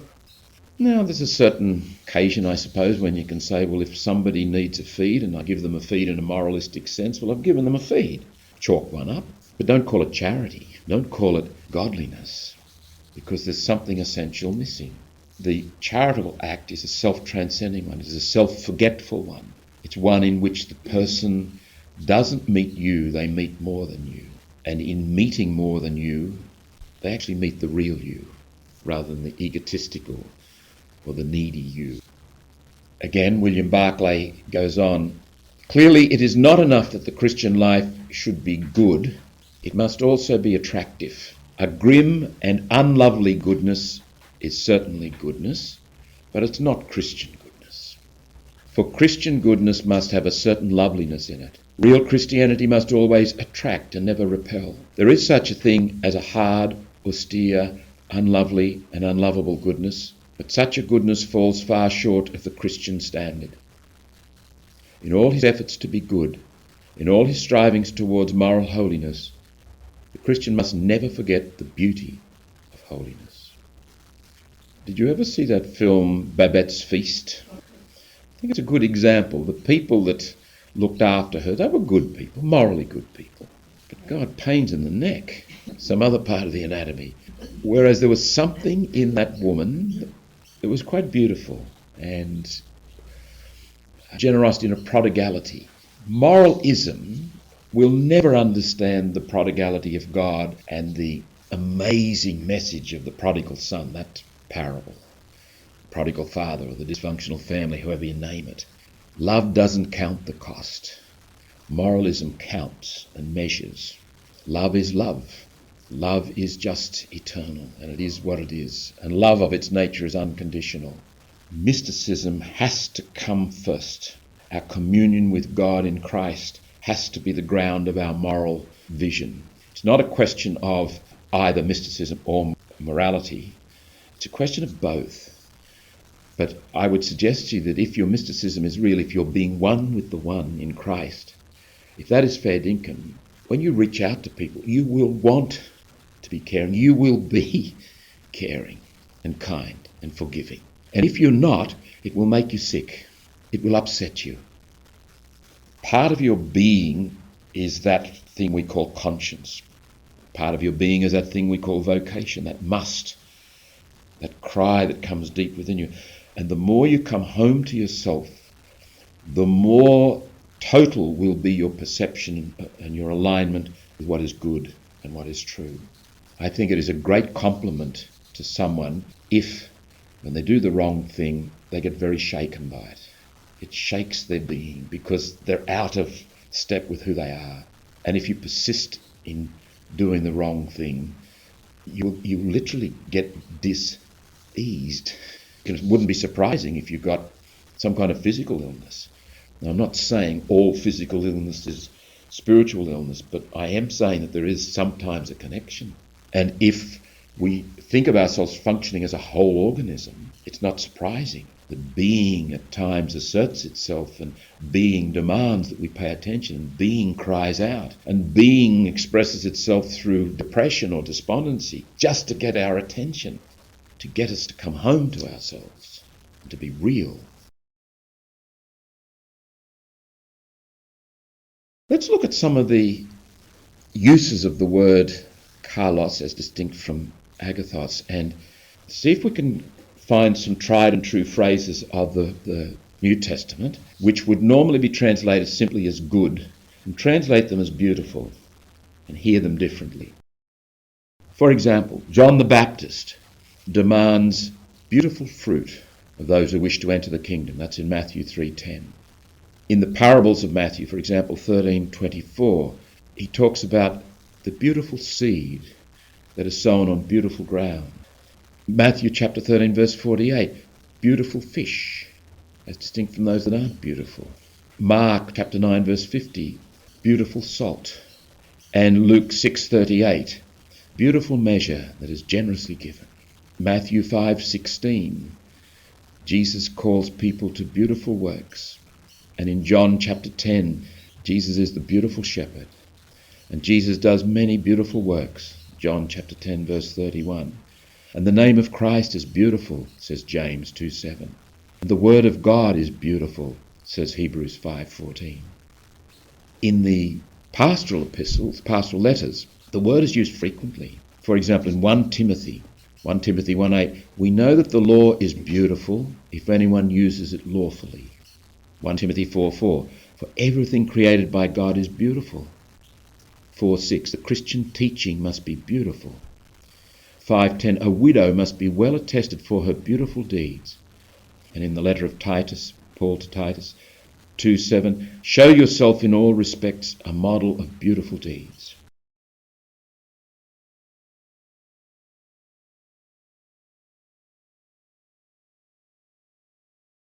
Our fourth session will meditate on God revealed in our feelings, and complements our earlier session on the incarnation, God revealed in the flesh.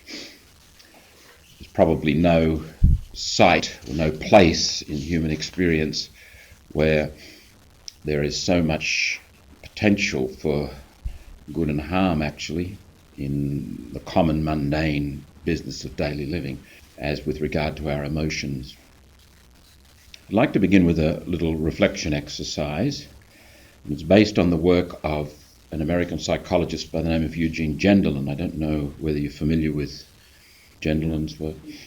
He and a number of his colleagues back in the 1970s asked the questions, why is it that so many people go to therapists, psychotherapists, and come out worse than they went in?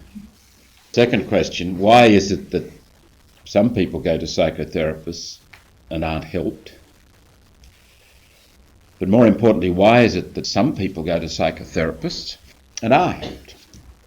What happens when we are helped in terms of therapy? What goes on inside a person? It's that question that I suggested that you have ready at hand. It's the most practical question you can ask yourself at any time. In other words, what's happening? What's actually going on here? Now, they believe they have uncovered something, and I too believe they have uncovered something very practical. It's a very respectful way to listen. If there's one thing you and I ought to be doing, it's listening. I think it's at the very heart of the spiritual life. I think there are actually three first principles to the spiritual life. The first one is listen. The second one is don't stop listening. The third one is always keep listening. There are two keys to understanding Jandelen's notion of this inner listening, paying attention to what's going on. The first one is a simple notion of what he calls the felt sense. Have you ever had the experience of going out of your room or going somewhere and having the funny feeling that you've forgotten something? Now, it might just be that you're neurotic or whatever, that you do forget things, or that you just have that sort of feeling, but it might be that you know something that you don't know that you know. Somewhere inside you, you know that you've forgotten something, indeed you know what it is. And you think to yourself, I know I've forgotten something. And then when you are 10 kilometres down the road, or, that's what it is. You knew it all along, but you didn't know that you knew it. We have this remarkable, it's part of the mystery of who we are, this remarkable ability to know things and not to know what we actually know. Now, focusing is, as the name suggests from taking a photograph, allowing those sorts of things to come into focus. So you have those aha experiences more often than you normally would do. So that notion of the felt sense is key.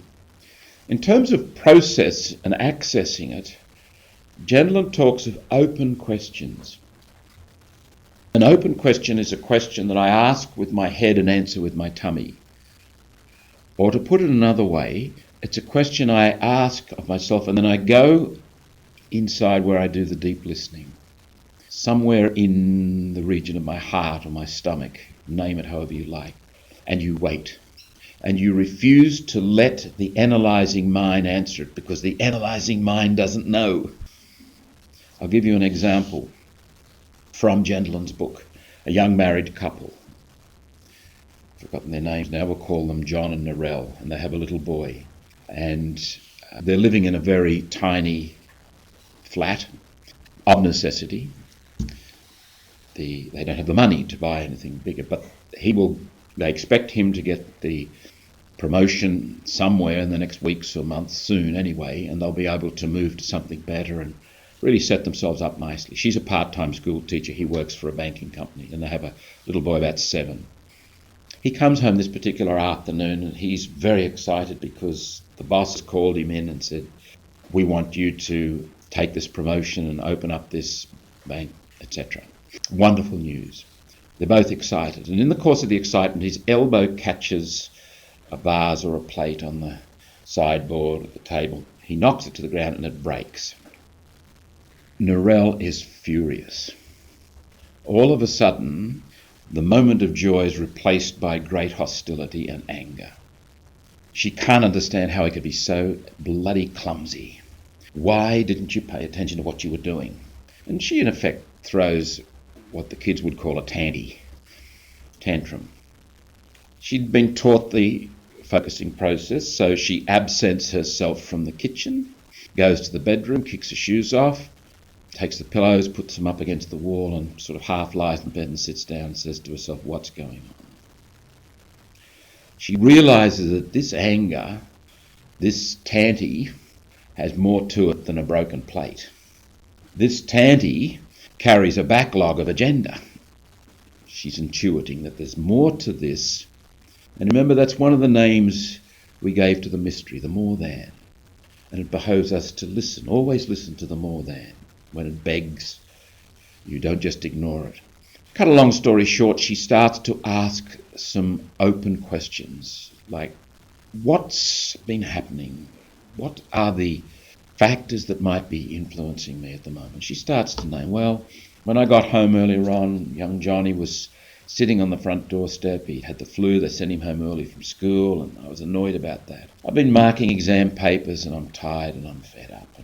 And it's all very well for him to be excited about his promotion, but I'm a part-time teacher. I can do just as well. She hears a little clue in that. She says, well, okay, it's probably influenced by all these things, but I'll just focus on this one thing. I'm upset about him getting the promotion and I'm not getting any promotion.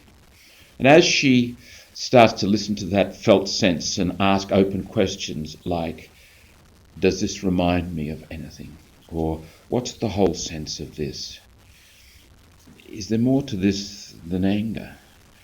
And she tries on names. And in the trying on of names, she tries on one that says, I feel left behind. And there's a moment of, yeah, that's it. There's a body shift in that. You actually feel different. Now she's come to a very interesting point. This might have taken her 15 or 20 minutes. She's come to the point where she has to admit, if she admits the truth, she has to admit something that's quite embarrassing. But let me tell you, if she goes back to the kitchen now and says to John, tells him the truth, look, John, it's got nothing to do with that broken plate. That was the trigger. That was the catalyst. That's true. I feel left behind. I'm upset. Now, if he's got more than a bird brain, he's going to meet her halfway, and instead of berating her for something childish like feeling left behind, I do all the hard work anyway. Well, so you get half a day off, for God's sake. There's a sense of empathy. There's a sense of recognition and acknowledgement. They are in a position to break open a bottle of red wine and have a bowl of pasta and celebrate. Roll back the film half an hour when the tanty's just happened. And she says, don't worry about it, clean it up. Let's get out a bottle of wine and have some pasta. It doesn't matter. I'm all right. They haven't dealt with it. They're proceeding on the basis of not truth, but on the basis of willpower. What happens to... There's two things about that constellation of feelings. One is she doesn't benefit from the wisdom that's there. And the other is it gets stored in her knapsack. And you can bet your bottom dollar, 6 months, 6 years, 26 years if they're still together, that's there and it'll be drawn out. And it'll be so mixed up with so many other feelings of anger, she won't know where it came from or what's what. Open questions are therefore questions that invite a response from down here, and you have to pay attention and listen. I'm going to lead you through a little focusing exercise now. It'll take about 5 or 6 minutes. It's not only a method that you can use when you are in a moment of intense feeling, but it's a method you can use to dispose yourself lectio divina. In the context of reading the scriptures, something happens. Put the book aside and just say, well, what's happening? Your inner life becomes the book. It is God at work in you, your spirit and the Holy Spirit bearing a united witness that becomes the focus of your listening. It also can assist with prayer, dealing with distractions and all the sorts of things that comet's tail of feelings that you can bring into any moment where you're seeking contemplation. But it can also be just a general way of approaching life so that you are constantly listening, so that any time there's any interaction or reaction, this is your spontaneous response. To ask the question, what's happening here? All right, take up a fairly comfortable position, and I will give you some guiding open questions. The first open question is simply, how are you? Don't analyse, don't be judgmental. Gently become aware. The whole sense of you, this moment. How are you?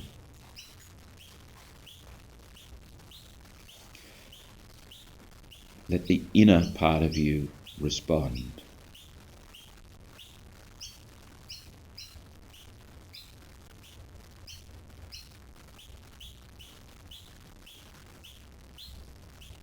The second open question, what matters press for attention in your life at the moment? Just let them come gently, receive them non-judgmentally. Get a sense of each one and put it to one side. And then we'll decide in a moment which of those you'll focus on. Let your head ask the questions. Let your inner self respond. What matters? Press for attention.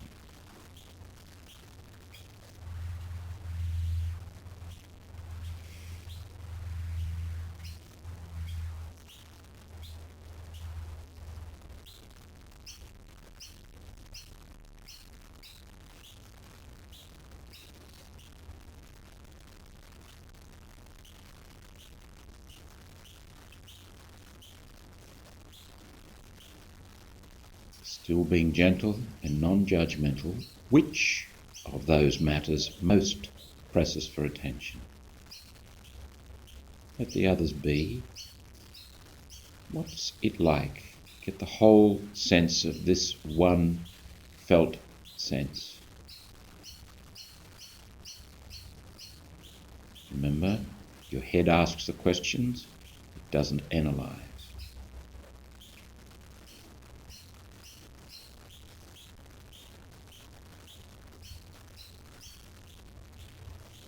Try on some tentative descriptions. Don't force them, just what's it like?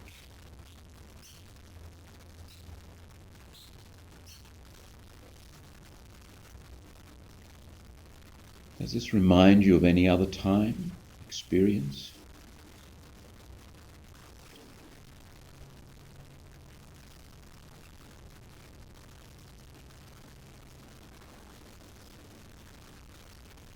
What triggered this sense?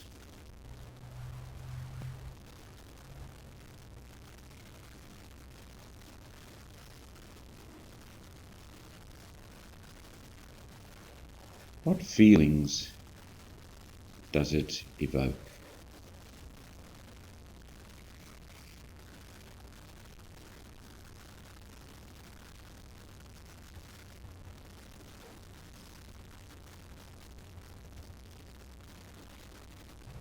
What thoughts does it evoke?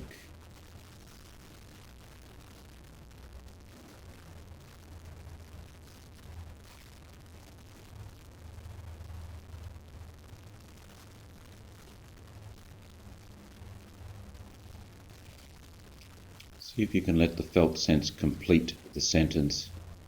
It's like.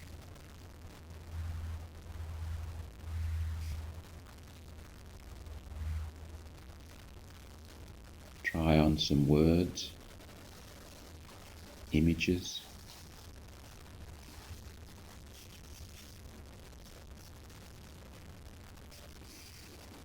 It reminds me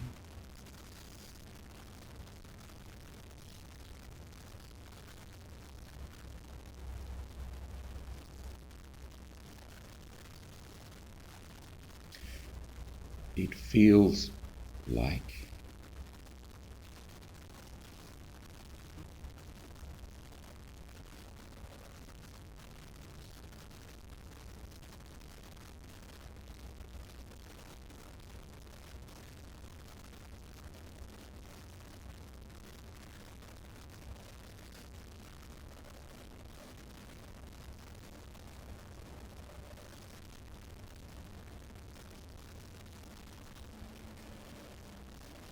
We call to mind the presence of God.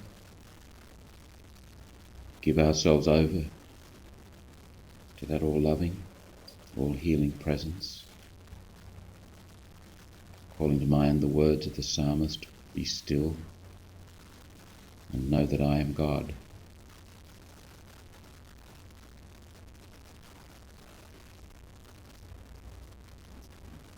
Be still and know that I am.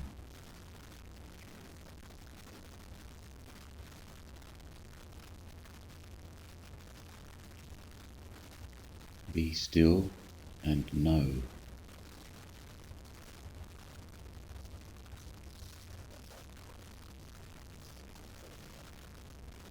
Be still.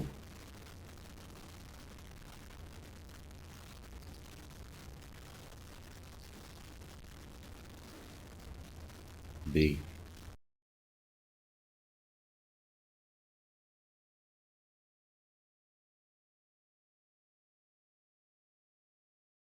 A little taste or indicator of how you might use those open questions to listen to and face within what you should be facing. Those open questions and that listening and that facing form the basis of an inner conversation.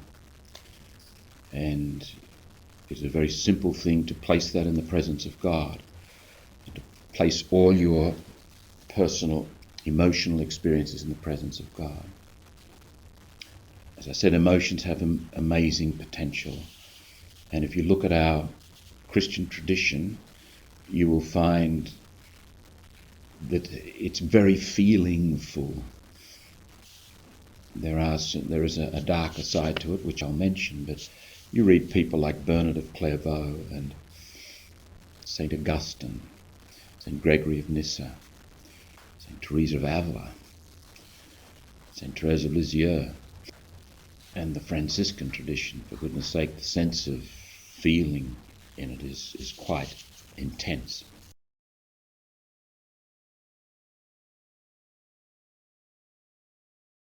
Emotions are a major source of our uniqueness.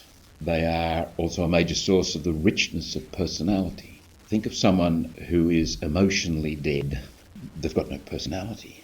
Being with them is like pulling teeth. It's just, you feel like knocking on their forehead and asking, is there anyone at home? It's just, emotions are the sign that there is somebody at home. And they're also the basis for joy, for realistic responses and engagement. They give energy. The very word emotion and I use the word interchangeably with feelings and emotion, but the word emotion comes from the Latin word motus, meaning moved, that's all. And emotions have no moral import as such, per se. It's what we do with them. They move us in a certain direction. That's when the morality of the emotion comes in. They are a great source of our ability to empathise with another person, to be able to connect emotionally with another is a remarkable thing. They're also potentially threatening and can cause us to live lives of evasion. I said when we talked about God revealed in the flesh, that if we embrace our humanity as best we can, as we understand it, and be as open, as honest about it, we become integrated and our humanity becomes a source of growth and goodness and great constructive contribution in the world. But if we resist and try and dominate and control our flesh and our humanity, then our flesh and our humanity will become not our friends and not our servants, but our enemies. And we'll set up a hostility within ourselves. And the same happens with emotions. You can't deal with emotions in a dictatorial way. You can't simply dismiss emotions because you don't like them or because they don't seem to fit your definition of holiness. The Spanish philosopher Unamuno, writing at the beginning of the 20th century, said something which I think is very, very insightful and is as topical and as insightful today as it ever was 100 years ago. He said, and he's talking about Don Quixote, the great idealistic Cervantes creation, the romantic figure. Don Quixote has not arrived at the age of tedium vitae, the tedium of life, which is commonly manifested among not a few modern spirits in the form of topophobia. Now, Benedict would have loved this. The two Greek words, topos and phobia, meaning fear of place. Topophobics. These people spend their lives running at top speed from one place to another, not from any love of the place to which they are going, but from odium of the place they are leaving behind, thus fleeing all places, which is one of the forms of despair. It is immensely wise. I have come to the point of view that so much of our lives are in fact topophobic, are about flight, are about evasion. So much of the breakdown of human relationships is rooted in the inability to face what must be faced within. To be human is to be in pain. We're all in pain. It's part of the human condition.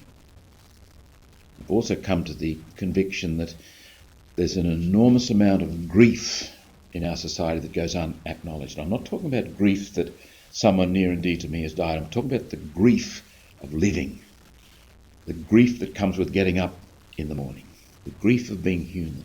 Pain that I don't deal with in here, I will put out there. If it's not transformed, it'll be transmitted.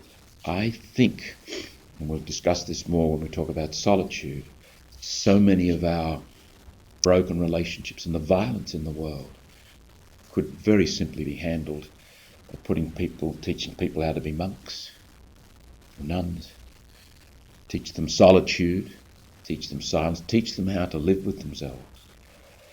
Because the violence one person wreaks on another person is autobiographical. Like all our judgmental statements, they're autobiographical too. Which is a bit disconcerting. If you feel moved emotionally to pass judgment on someone, just button your lips because you're about to tell the world something about yourself. Listen rather to that movement. What's going on with me that I want to dump it on them? So there are times when we can and must make judgments, but there's a lot of times in our lives where we actually pass judgment, and it's our way of dealing or trying to deal with the pain that we've got inside our souls.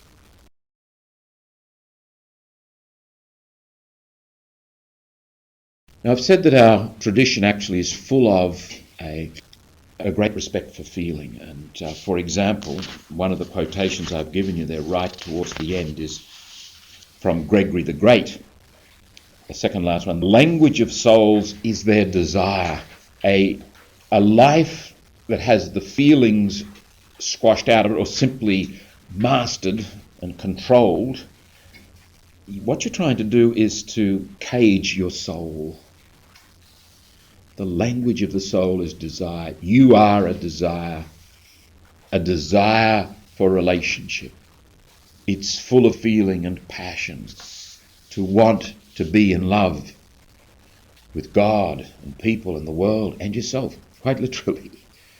Concretely, those relationships won't come to fruition if there's stuff in here that I'm not dealing with.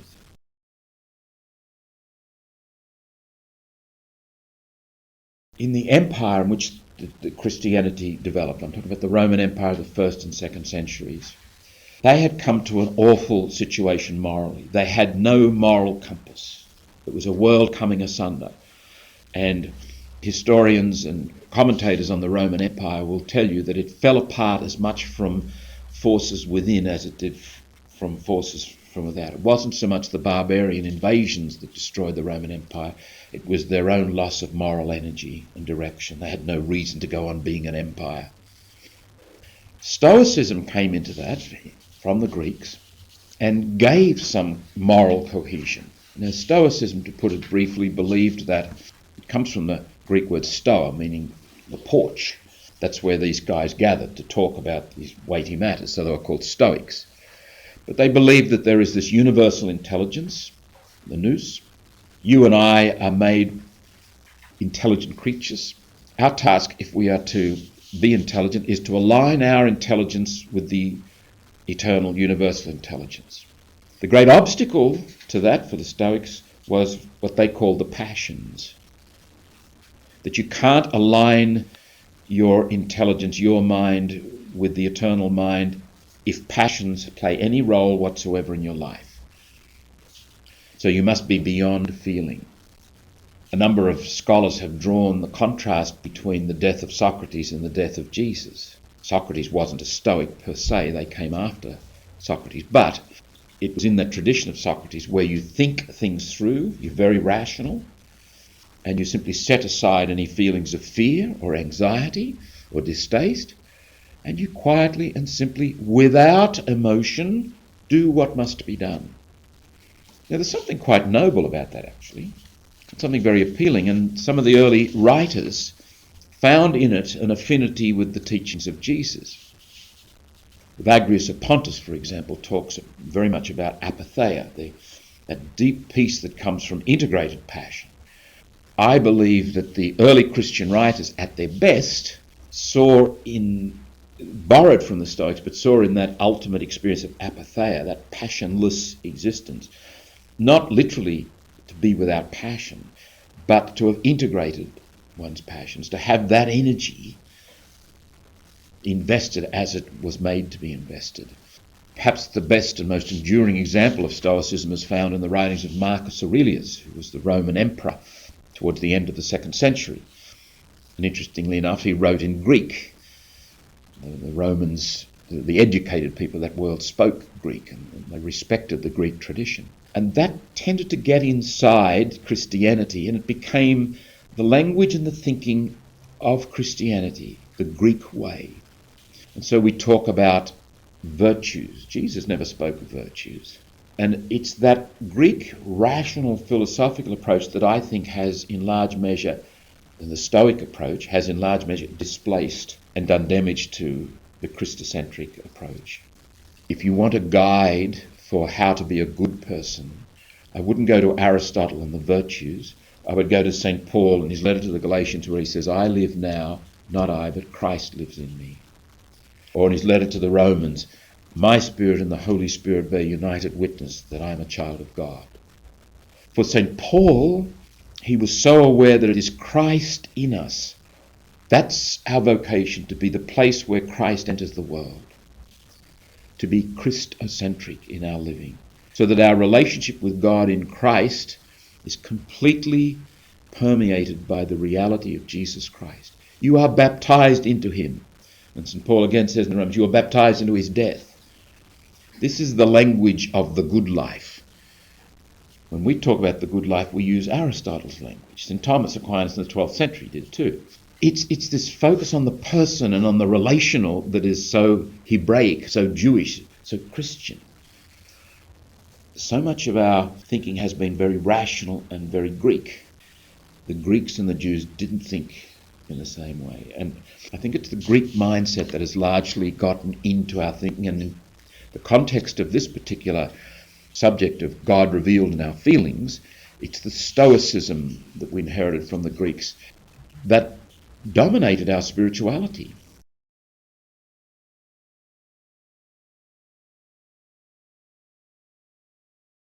Mystical horizons of Ignatius are just stunning. By any accounting, Ignatius is a giant in the human family. He strode the horizons and pointed the way. But like all giants, their disciples grab it and reduce it and make it manageable and controllable. So that the Jesuit way of meditating, which I inherited when I went to the seminary in 1965, was discursive meditation, so-called, which is the beginnings. Ignatius certainly got that there, but you progress beyond that. And in the exercises, it is a school of prayer as well as discernment, but it is a school of prayer. And you should walk away from those exercises a contemplative. This is Ignatius' vision, and you go into the world a contemplative. After 3 years, it might have even been longer in the seminary, I was going mad with this discursive meditation, Imagine a scene and ask who, when, where, what, why, and reconstruct it and have a conversation with this one and then have a colloquium and make a resolution and go out grinding your teeth and saying, this is prayer. I remember going to my spiritual director and I said, I think I'm being called to a higher form of prayer, Father. And he did that. He laughed at me, Jude, and he said, no, just keep going. Now, in fact, it was charismatic renewal that enabled me to discover the contemplative style of prayer. And reading The Living Flame of Love much later, St. John of the Cross is wonderful. He said that very quickly, weeks, certainly within months of you beginning the prayer journey, you will come to a time of aridity and a sort of an impasse. It's not working for you anymore, this using the imagination and images and thoughts and what have you. It is the work of the director to gently hold you to the task and help you to get through that aridity, because it is a transition phase to contemplation. The director that keeps you doing discursive meditation is doing the work of the devil. I never went back and told my spiritual director that. But that wasn't uncommon. When Thomas Merton went to the Cistercian Abbey, he was dismayed and outraged by these people who'd been Cistercian monks for years and years and years, and they were taking little stubs of pencil and bits of paper and writing out their meditation points and still doing the discursive meditation. Where's the joy? Where are you going to get the passion that only contemplation, and the freedom that only contemplation can give you if you're constantly burdened with that style of prayer? And there was accompanying that the Jansenistic notion that you're not meant to be happy anyway. That's after you die. And it's the kind of thing that gives Jesus a bad name. That, and I think the seeds of it are found in Stoicism and a failure to recognise feeling and of emotion.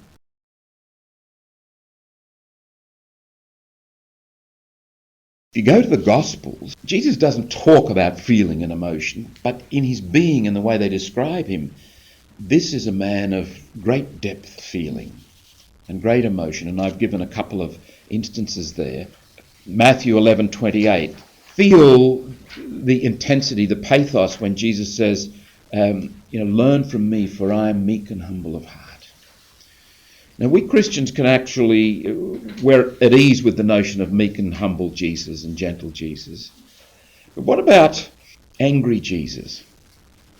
All four Gospels, there are not a lot of events in the life of Jesus, apart from the Passion, that all the four Gospels actually talk about. There's one that they all talk about, and nobody describes it more vividly than John, and that's when he cleansed the temple.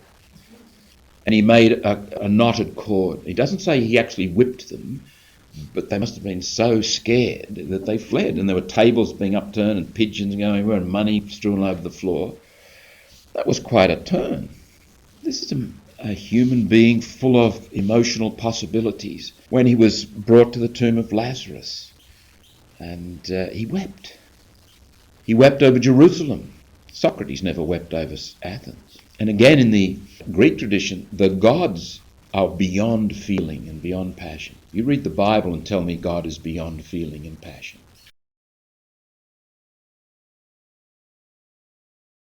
Human feeling and emotion operates, I think you can think of it in three different levels in our lives. There's the obvious level of our bodies, our physicality. If you stick a pin in me, I feel pain. And my hand moves away and I say, ouch, what did you do? At another level, beyond the physical or the physiological area of emotion, there's the psychological area of emotion, which is much more complex. We tend to use the same language. I can feel psychological pain too. You can't stick a pin in my psyche, but life, as it were, sticks metaphorical pins in your psyche, so you get to feel anxious, or you feel depressed, or you feel grief. You feel a certain pain in there. There's a much deeper order of feeling. And again, we have to bring the same language with us because we don't know how to describe it. It's the realm of the spirit, the realm of ecstasy, the realm of desire, the realm of deep passion for the things that matter ultimately. In our culture, I dare say, if I went to a doctor and said, I don't know what's the matter with me. I get out of bed in the morning and I just don't want to go to work. I feel desperately tired all the time, but I can't sleep. From time to time I burst into tears, sad. Can you help me? Doctor says, perfect description of depression. Here's some Prozac, son. And by the way, go and take a holiday on Hayman Island. Leave the wife and kids at home. Now maybe, just maybe, what I'm suffering from is not psychological depression, but spiritual depression. Maybe I don't need Prozac or medication. Maybe I need a retreat. Maybe I need not the ministrations of a doctor, but the ministrations of a spiritual director who can say, you're living in denial, son. You're not acknowledging your deepest desires, your deepest passions. You're just caught in this treadmill of work and acquisitions, and you are being left out of the equation, the deepest reality, and it's rebelling. And in that sense, something like that reaction, which is diagnosed as depression, ought not be seen as a disease, but a dis-ease, which doesn't require medication, not even therapy. It requires common sense. It requires listening. It requires paying attention to what's going on. Now, having said that, I think it is entirely possible that depression can be generated psychologically, reactive depression. And I honestly don't know. The experts disagree on this, whether depression can be generated physiologically. I'm prepared to believe it can be. We really are in the hands of the experts. But some of the experts aren't experts when it comes to the spiritual disease. I think the issue of discernment includes emotion and feeling. I think sometimes we know in what gentlemen call the region of the felt sense, intuition, horse sense, that A is better than B, but we can't explain it. In my years in formation and dealing with people coming to the seminary and seeking religious life, after you'd looked at the facts. You know, does this person practice the faith, for example? Does this person have some kind of prayer life? Is this person running away from jail or whatever? You know, deal with the obvious things. The rest is horse sense. The rest is felt sense. The rest is, and you get a sense, you meet the family, talk with them about anything, and just listen with the third ear. So discernment is not just a rational weighing up the pros and cons. It's a human sensitivity to what is good and what is bad. And the more you do that in your own life on a day-to-day basis, the more you are at home with facing the truth, the easier it will come to you when you need it. The second point concerns what Michael Casey calls the world of compunction. Compunction comes from a Latin word pungere, meaning to pierce. Jean Leclerc says that the literature of medieval times was a literature of compunction. The boiler room of the spiritual life is an experience which is at once sadness and joy, at once remorse and relief, at once a great blow to one's confidence and a great fillip to one's trust in God. It's a constellation of feelings that will often have you crying and laughing, rejoicing and seeking to confess your sins. It's called compunction.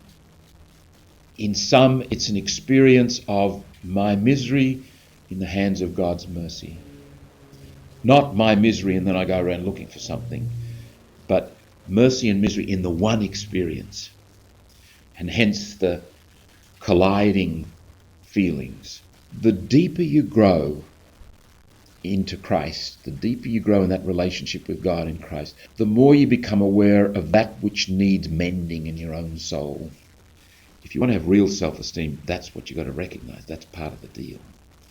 Because whilst ever you are not facing that stuff, you're not free of it. And compunction is an experience of freedom.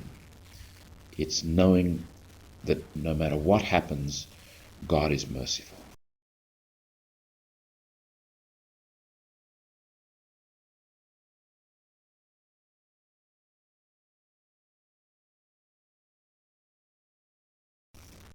This is our fifth session together. We're going to meditate on God revealed in truth. One of the challenges, I think, for our culture, and you'd have to include the church in this, is to find a new way, a new effective way of speaking about evil. The old symbolism and the old language of evil that worked until about the middle of the 20th century for many of us in our Western culture doesn't have the kind of credibility or carry the same sense of gravity as it once did. I find John's Gospel a wonderful assistance in this regard, where he comes down to simply telling the truth versus telling the lie. John identifies Jesus with the truth. I am the way, I am truth, and I am life. We read in John chapter 14, verse 6. And chapter 8 of John's Gospel is a beautiful contrast, quite explicit, between Jesus as the bearer of the truth, truth incarnate, the truth enfleshed in our midst, versus those who tell the lie, who live a lie. Early on in that chapter, in verse 32, he says, "Make your home in my word. You will learn the truth, and the truth will set you free." And later on in that chapter, about verses 39 through 47, he's in conflict with the scribes and the Pharisees, the religious authorities. And he says, your father is the evil one, is the father of lies. The constant combative experience of Jesus with the religious authorities is quite a feature of John's Gospel. Indeed, it comes through in all the Gospels, but you'll find they're often referred to just as the Jews. Now, I think it's probably fair to say that a misreading of John's Gospel formed the basis of anti-Semitism in later centuries. Remember, these are Jewish groups. At the time of these Gospels are being formed in their verbal, vocal form, oral tradition, you've got those Jews who believe that Jesus is the Messiah. They belong to the Messianic group. But by far the greater majority of Jews and their leaders, no, he wasn't the Messiah, and they stick to the waiting for the Messiah and the normal traditions, and it's a Judaism that since the temple is destroyed, that's focused on rabbis and synagogues, and that's the way it is to this day. We are the Messianic Jews, they are the Rabbinic Jews. And I think Freud could have a field day in analysing why we, the Messianic Jews, persecute our father, the Rabbinic Jews. There's something quite twisted about that whole thing in history. Tragic, awful. There's no excuse for it. There's no reason to be anti-Jewish in the sense in which it was played out so terribly in the 20th century, indeed in many other places down through the ages. Clearly for John, Jesus is the manifestation of what was promised to Moses and to Abraham and down through the ages, and here it is in our midst. Submit to what is true and you will be free. Now I think it's more than just an orthodoxy or a dogmatic position that I believe Jesus is the Messiah versus those who believe he is not.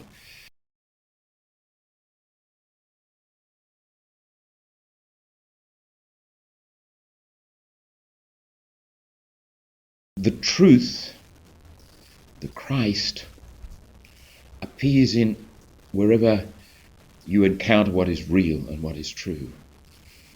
In the deepest sense of the word, anybody can be a Christ bearer for you and me, insofar as they are truth sayers or truth bearers.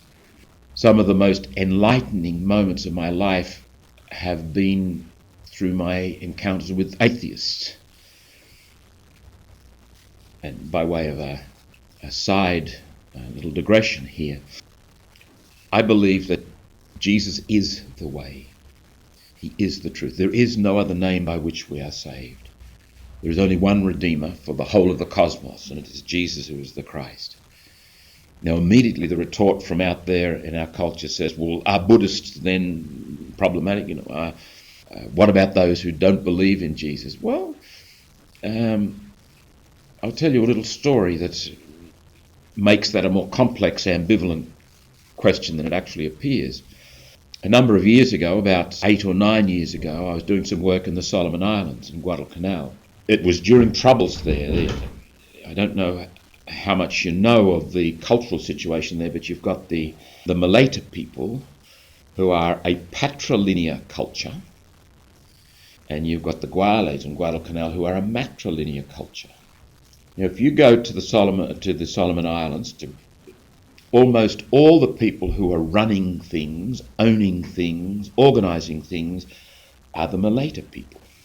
They've come across from the island of Malaita, and in some instances actually managed to manipulate the local people to gain land, which is against the law. They're not allowed to alienate their patrimony. In Guadalcanal, the matrilinear culture, they are much more passive. They will stand back. They will let the aggressive Malaita people take over. And they get pushed and pushed. And what happened in the 90s, of course, is what happens when you get passive people who are pushed to the brink. They explode. They don't say way back here in the beginning, look, you're pushing me, I won't stand for that. They remain silent. And they get pushed, and they get pushed, and they get pushed, and they get pushed until they just can't stand it anymore, and there's an explosion. And it was, I think that's what basically happened. But there's a local congregation of sisters there called the Daughters of Mary Immaculate, DMIs. And up the northwestern end of the island of Guadalcanal is their mother house. One of the younger sisters, got on the little bus and travelled into Honiara. The whole situation was fraught and was tense, and if somebody went missing for a few hours, you really got worried about them. So this sister got on the bus, was seen in Honiara, got back on the bus and didn't make it back to the convent. There was quite a deal of panic. What are we going to do? Now, I'll tell you the part of the story that doesn't matter. She was okay. She was in love with a bloke in a village halfway home. She just got off the bus and went and joined him. And that was that part of the story. The part of the story that leads me into the important part of the story was this. What do you think the Mother General, Major Superior of that group at Versailles did when they found out that the sister was missing, before they discovered what had happened? Did they kneel down and say the rosary? Did they go to the chapel and keep vigil before the Blessed Sacrament? They did a ritual slaughter of a white pig. These are second-generation Catholics. Now, the important part of this story is not what they did or did not do, but what it made me think of, and it was this: how much of my being is evangelized? How much of me remains to be set free by Christ? When I'm at a lovely dinner party and we're all smiling and having our canapes and champagne or whatever people do at dinner parties, I can be very Christ-like, as I dare say you can and everybody can. Tread on my toe and I can give me a moment and I'll get back into my Christ-like mode again. Say something nasty about my mother and you're starting to push me out of my Christ-like mode into some primitive, unevangelized territory. And I might turn quite nasty. I might do something that is actually very un-Christ-like. I think there's a boundary. I think there's a limit to the evangelization in all of us. And our lives are about expanding that territory of freedom. That territory that is Christ within us. And none of us can let down our guard and say, oh, I'm a Christian, I believe in Jesus Christ, end of evangelization. I need to be constantly evangelized. And I meet people who say, they hate church, they've been damaged or whatever, and I see in them they have been evangelized in some way. I hear the voice of Christ, even in their criticism. So I can believe in the uniqueness of Jesus Christ as a Redeemer, but I can also believe that I can learn from my brothers and sisters who are atheists. They can proclaim the truth to me. They can be Christ bearers to me. And Hindus and Buddhists and Muslims and what have you. So Christ is not walled in by the Catholic Church or held in hostage by Christianity. Christ is the Christ of the cosmos. And it's up to us at any time of our lives to keep seeking the Christ, to keep seeking to submit to the Christ. What I'm suggesting in our reflection here is the point of access to that is what is true. Keep asking yourself what's happening. What's actually happening? The Catholic culture can create an environment within which someone who's a priest gets protected from what is true. You can be seduced by the power of it. And one of the issues in canon law that I think is really bad law, and I'm not a canon lawyer, so I'm allowed to say that, and it's this: it speaks of the parish priest when he takes possession of his parish. There's this sense of over-bloated importance. And it should be stressed again and again and again for us priests that we're there to serve. My own founder, Father Jean-Claude Collin, I think was a remarkable man who grew up in the time of the French Revolution and should have been a raving, dysfunctional Jansenist, given the culture and the church in which he grew up in. But he constantly, one of his great sayings to us was, ignoti et quasi occulti, be unknown and as it were hidden, get out of the way. Facilitate the people, and he had a focus on the lay people. This is France in the middle of the 19th century, for God's sake. Very prescient, very prophetic, I think. To enable, to facilitate, and then disappear. And always be instruments of mercy. Wait in the wings, people who get spun off the edge of the spinning universe of life. Comment by George Herbert: dare to be true, nothing can need a lie. Question that you might have in the back of your mind as we reflect here: why do we tell lies? Now, I'm not talking about peccadilloes the Nazis come to the door and you've got Jews in the back room and say, are there any Jews in this house? And say, no, there are no Jews in this house. Well, I'm not talking about that sort of thing. I'm just talking about the common everyday lies that we tell ourselves. I think this is the vulnerable point at which the devil gets into our lives.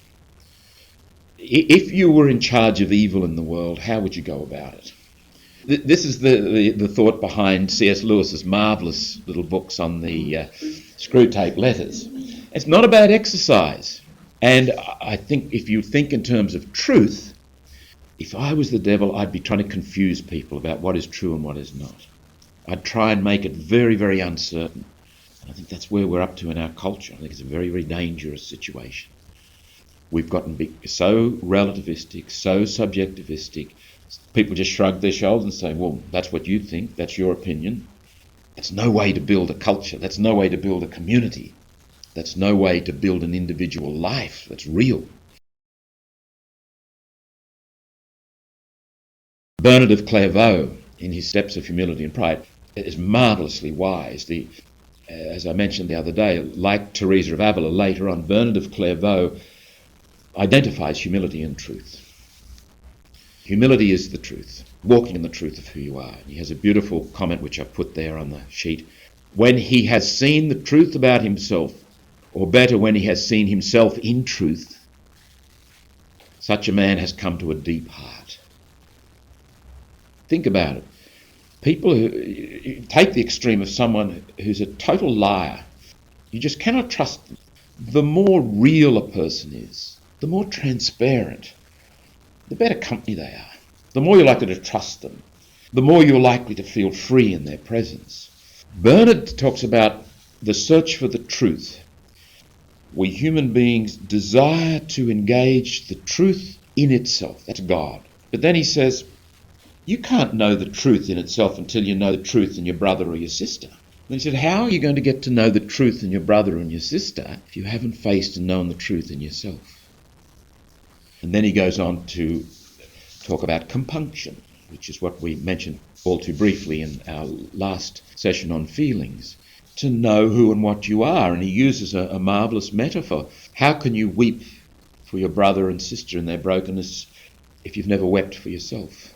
This knowledge of truth is not a rational, analytical knowledge. It's the knowledge of compassion. It's facing yourself in compassion. It's being present to your neediness and your brokenness in compassion. That is the beginning of all. Perhaps one of the signs of lying is our judgmentalism. When we judge other people, it masks a lie, or at least an evasion. Because if you follow the trail, you'll find it's telling you something about yourself. All judgments are autobiographical. In each and every one of us, there is what I would call a must. This is the root of vocation. This is the root of conscience. Your very being demands your attention. Your very being sets the direction of your life. Middle of the page there, I've got a quotation from Kierkegaard, the Danish theologian, psychologist, philosopher of the 19th century. He says, the self that did not become Caesar is the thing that is intolerable. So much of our disappointment with ourselves when we catch ourselves in moral failure may in fact be the disappointment with the self that didn't become Caesar. The failure of an idealised project. I thought I was a saint. I thought I was well down the track. I thought I'd really become a patient man, and then you turned up and blew my little lie to pieces. The self that didn't become Caesar is the thing that is intolerable. Going back to the readings this morning, Abraham and Sarah and Hagar and all that tribalism and stuff. That's the human reality. That's the incarnation happening there. God's word struggling to be born in the mud of human existence. And it's still happening in you and me. It's the same human reality. It's just a different story. And the same with the Gadarene demoniacs and the Gadarenes themselves who want to get rid of Jesus. Those same dynamics are being played out in us, and more importantly, the God dynamic is being played. The God story is seeking to be told. Our task is to listen, not to become morally perfect, but to encounter God in that mess. And then the mess becomes a source of grace. The mess becomes a source of compassion. The mess becomes a source of wonder at God's beauty and God's goodness and God's saving mercy. The existential must in you and me raises the question of freedom. What does it mean to be free? The paradox of freedom is you are most free when you are able to be what you must be.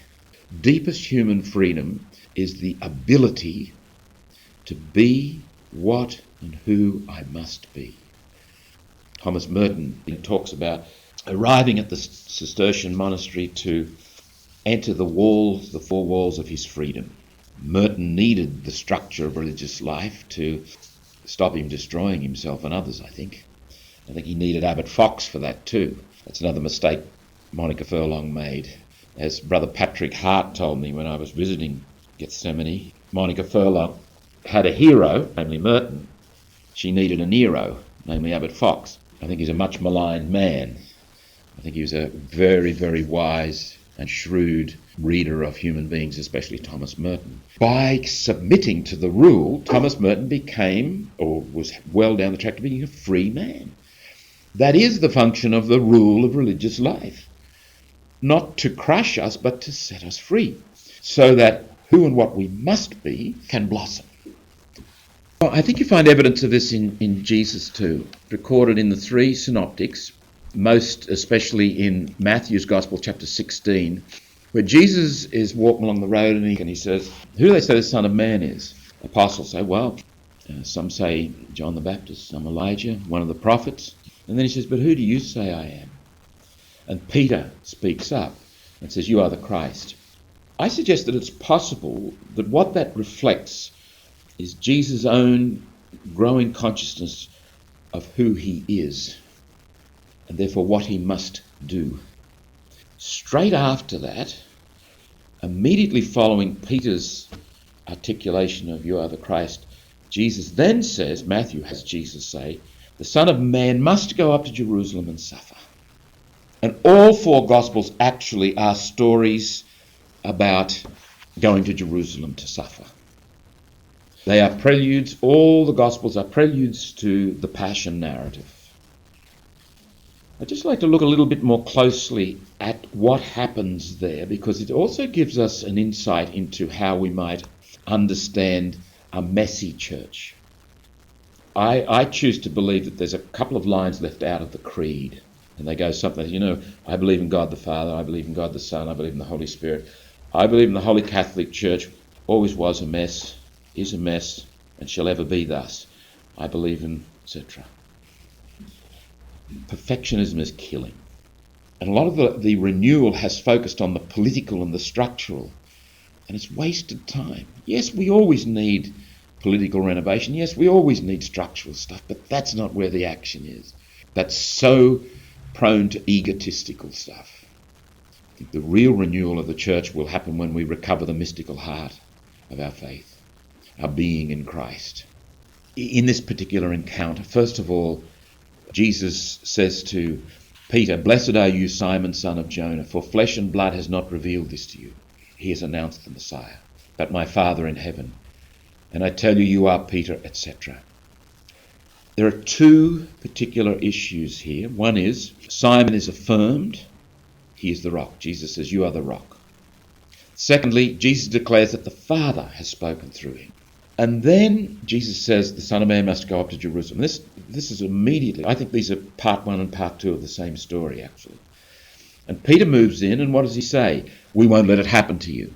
What he is in effect saying is, we can't afford to let you be who you are. That's not part of the way we see it. We'll stop it happening. And Jesus, just having affirmed Peter and called him the rock, calls him Satan, in effect. Get behind me, Satan. You are a stumbling block. You're not a rock on which we can build things. You're a stumbling block. For you are setting your mind not on divine things, but on human things. There's a point and counterpoint here. Simon is affirmed as the rock. Simon is reprimanded as a stumbling block. Simon is affirmed as the one through whom the Father speaks. Simon is challenged as the one whom the devil speaks. If you know anything about history, that's a pretty good summary of the papacy. I would sum it up this particular way. He is the rock, cling to him. He speaks the words of the Father, listen to him. He can be a stumbling block, watch your step. He can think, speak and act inappropriately, be discerning. If you look at the history of the papacy, it makes good sense. After the First Vatican Council in 1870, we got such an overexpanded, bloated notion of the Pope's place and infallibility that we forgot the messiness of the community. We forgot that it's all about God. The church is what it is, like the people of old, because it's grounded in God and because it is faithful to the truth of God.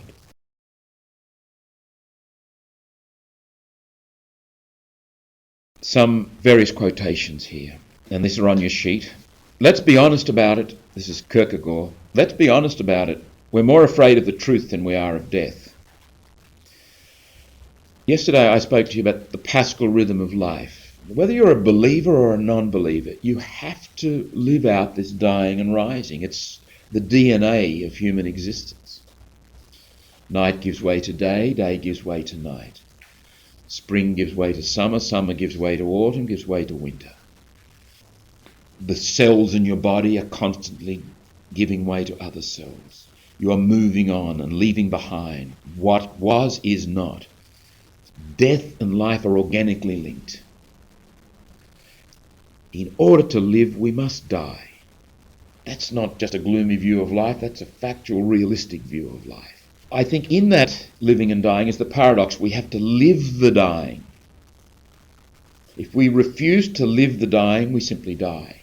Or to put it another way, we carry little bundles of death around with us.